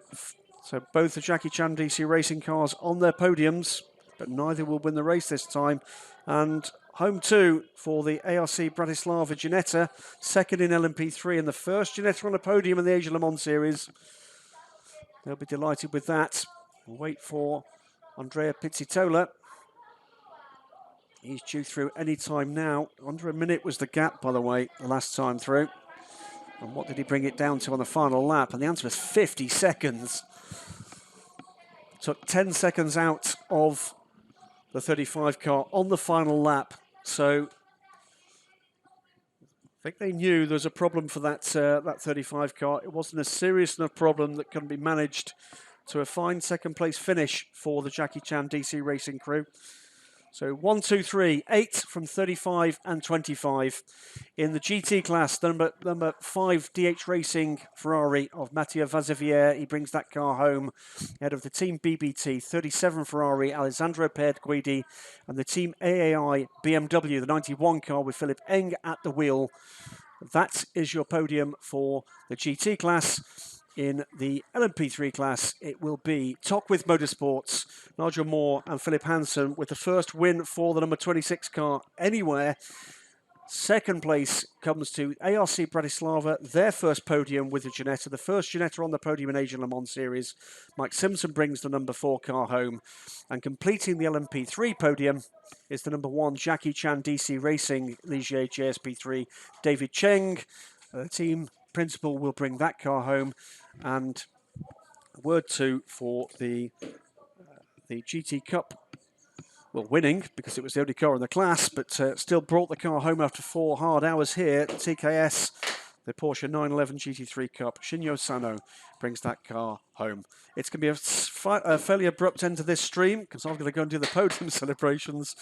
But thanks for joining us. I'm sure we'll be back when it gets to January, the first weekend in January in Buriram in Thailand for round 3 of the 2016-2017 Asia Le Mans Series. For now, good night.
Good evening and welcome to the podium presentations for round 2 of the 2016-2017 Asia Le Mans Series here at Fuji Speedway.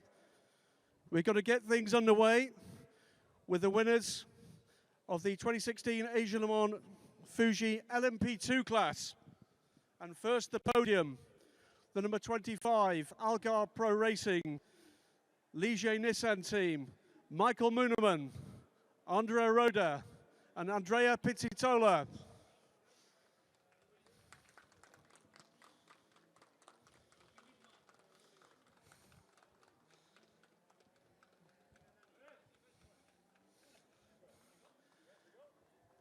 They were quicker on track. In second position, the number 35, Jackie Chan DC Racing Crew, Hope In Tung, Gustavo Menezes and Thomas Laurent. And the winning crew, the number 8 Race Performance Crew, the Orica Judd of Giorgio Maggi, Struan Moore and Fabian Schiller.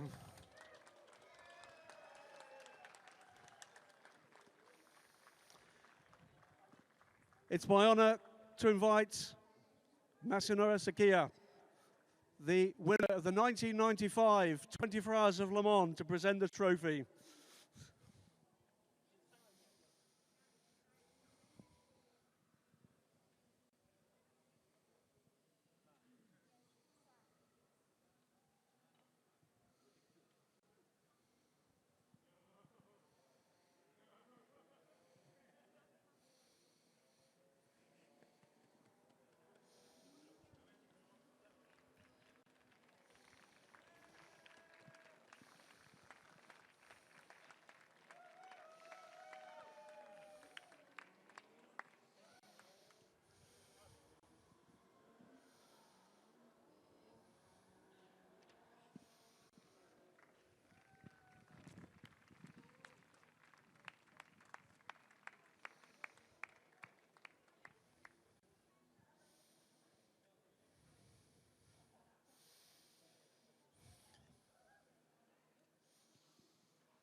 I'd now like to invite Mr. Yukimitsu Tanaka, the chairperson of Fisco Club, to present the JAF trophy to the winning crew.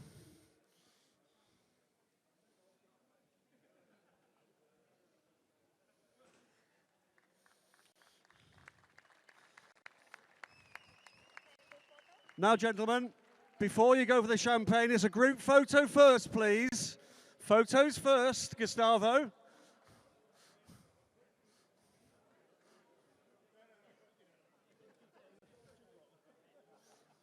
Back for photos, gentlemen. Photo. Photo. Photo.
Thank you, gentlemen. It will be LMP3 next. We'll just reset the podium.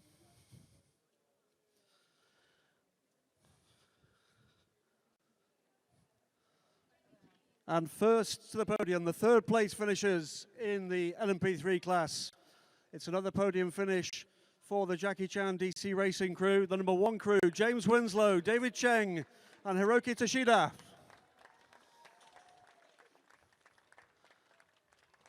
Second, the number 4, ARC Bratislava, Ginetta, the first Ginetta podium in the Asia Le Mans Series. Miro Konopka, Darren Burke, and Mike Simpson. And the winning crew, and a first win for Tockwith Motorsports, the number 26 Ligier, Nigel Moore and Philip Hansen.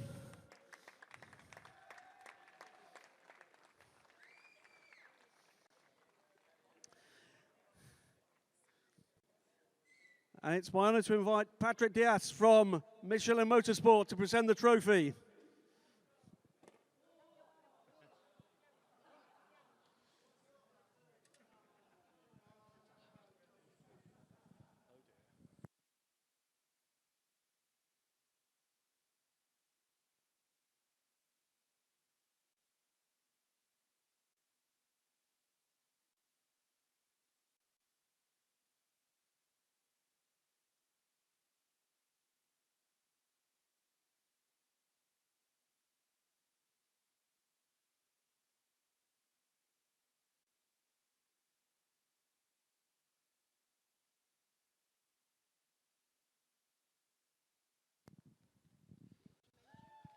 Team manager for Tockwith Motorsports.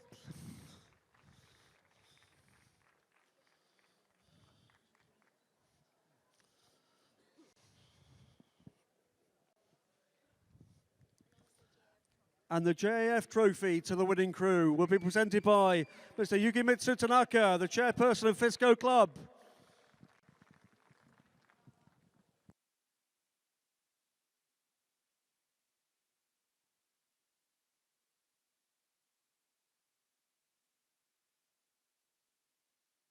Gentlemen, if you can come forward for your group photograph before it gets very messy.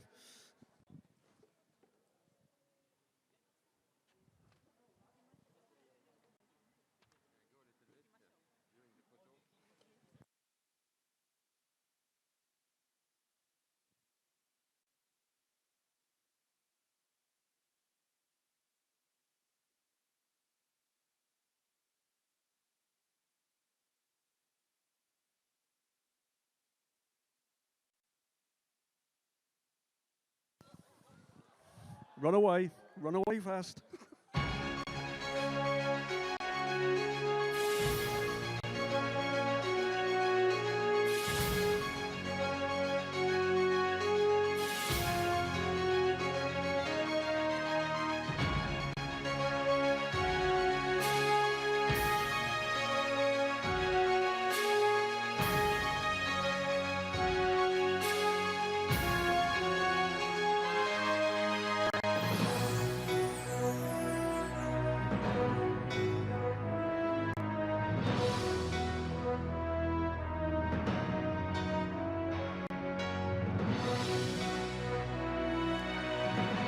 Well done to the LMP3 crews.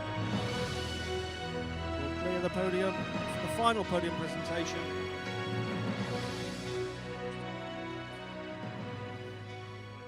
This will be for the GT and the GT Cup classes. Well done. So first the podium in GT.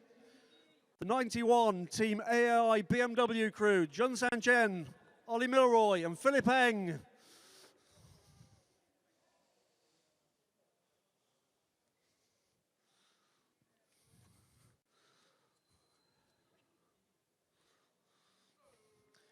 Second place for the number 37 Team BBT crew, Anthony Liu, Davide Rizzo and Alessandro Perguidi.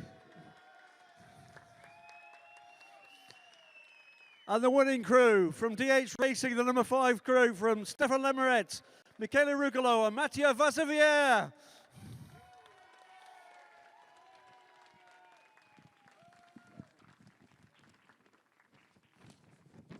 And to present the trophies, it's my honor to invite Mr. Yang Nong, the president of Daohei Group, to present the trophies.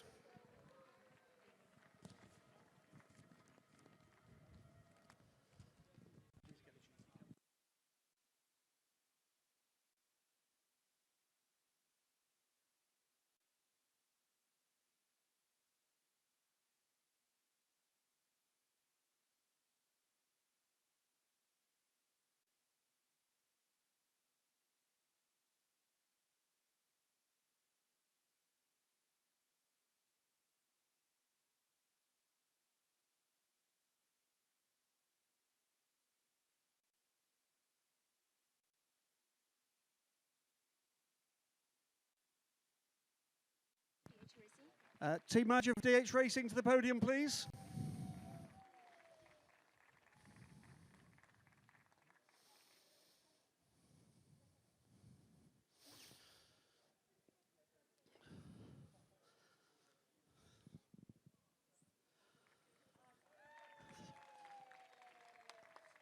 And for the winning GT crew, Mr. Yukimitsu Tanaka, the chairperson of Fisco Club, will present the JAF trophy.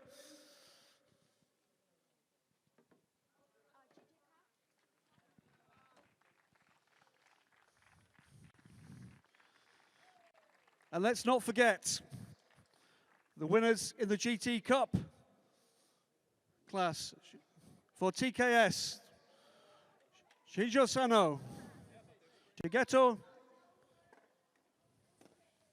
God.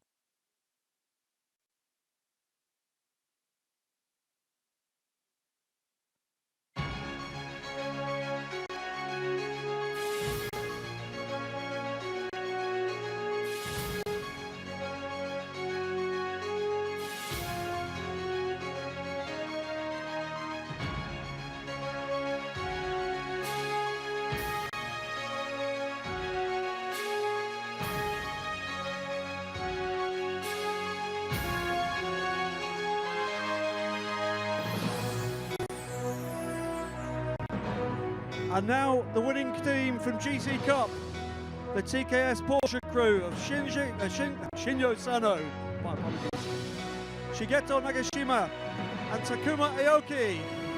Please show your appreciation for these guys.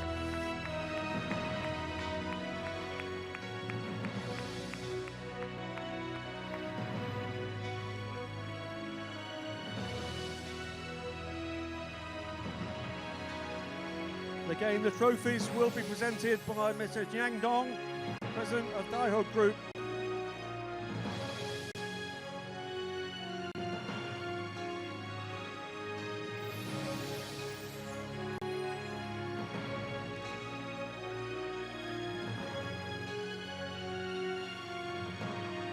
And once again, the JAF trophy will be presented by Mr. Yukimitsu Tanaka, the chairperson of Fisco Club.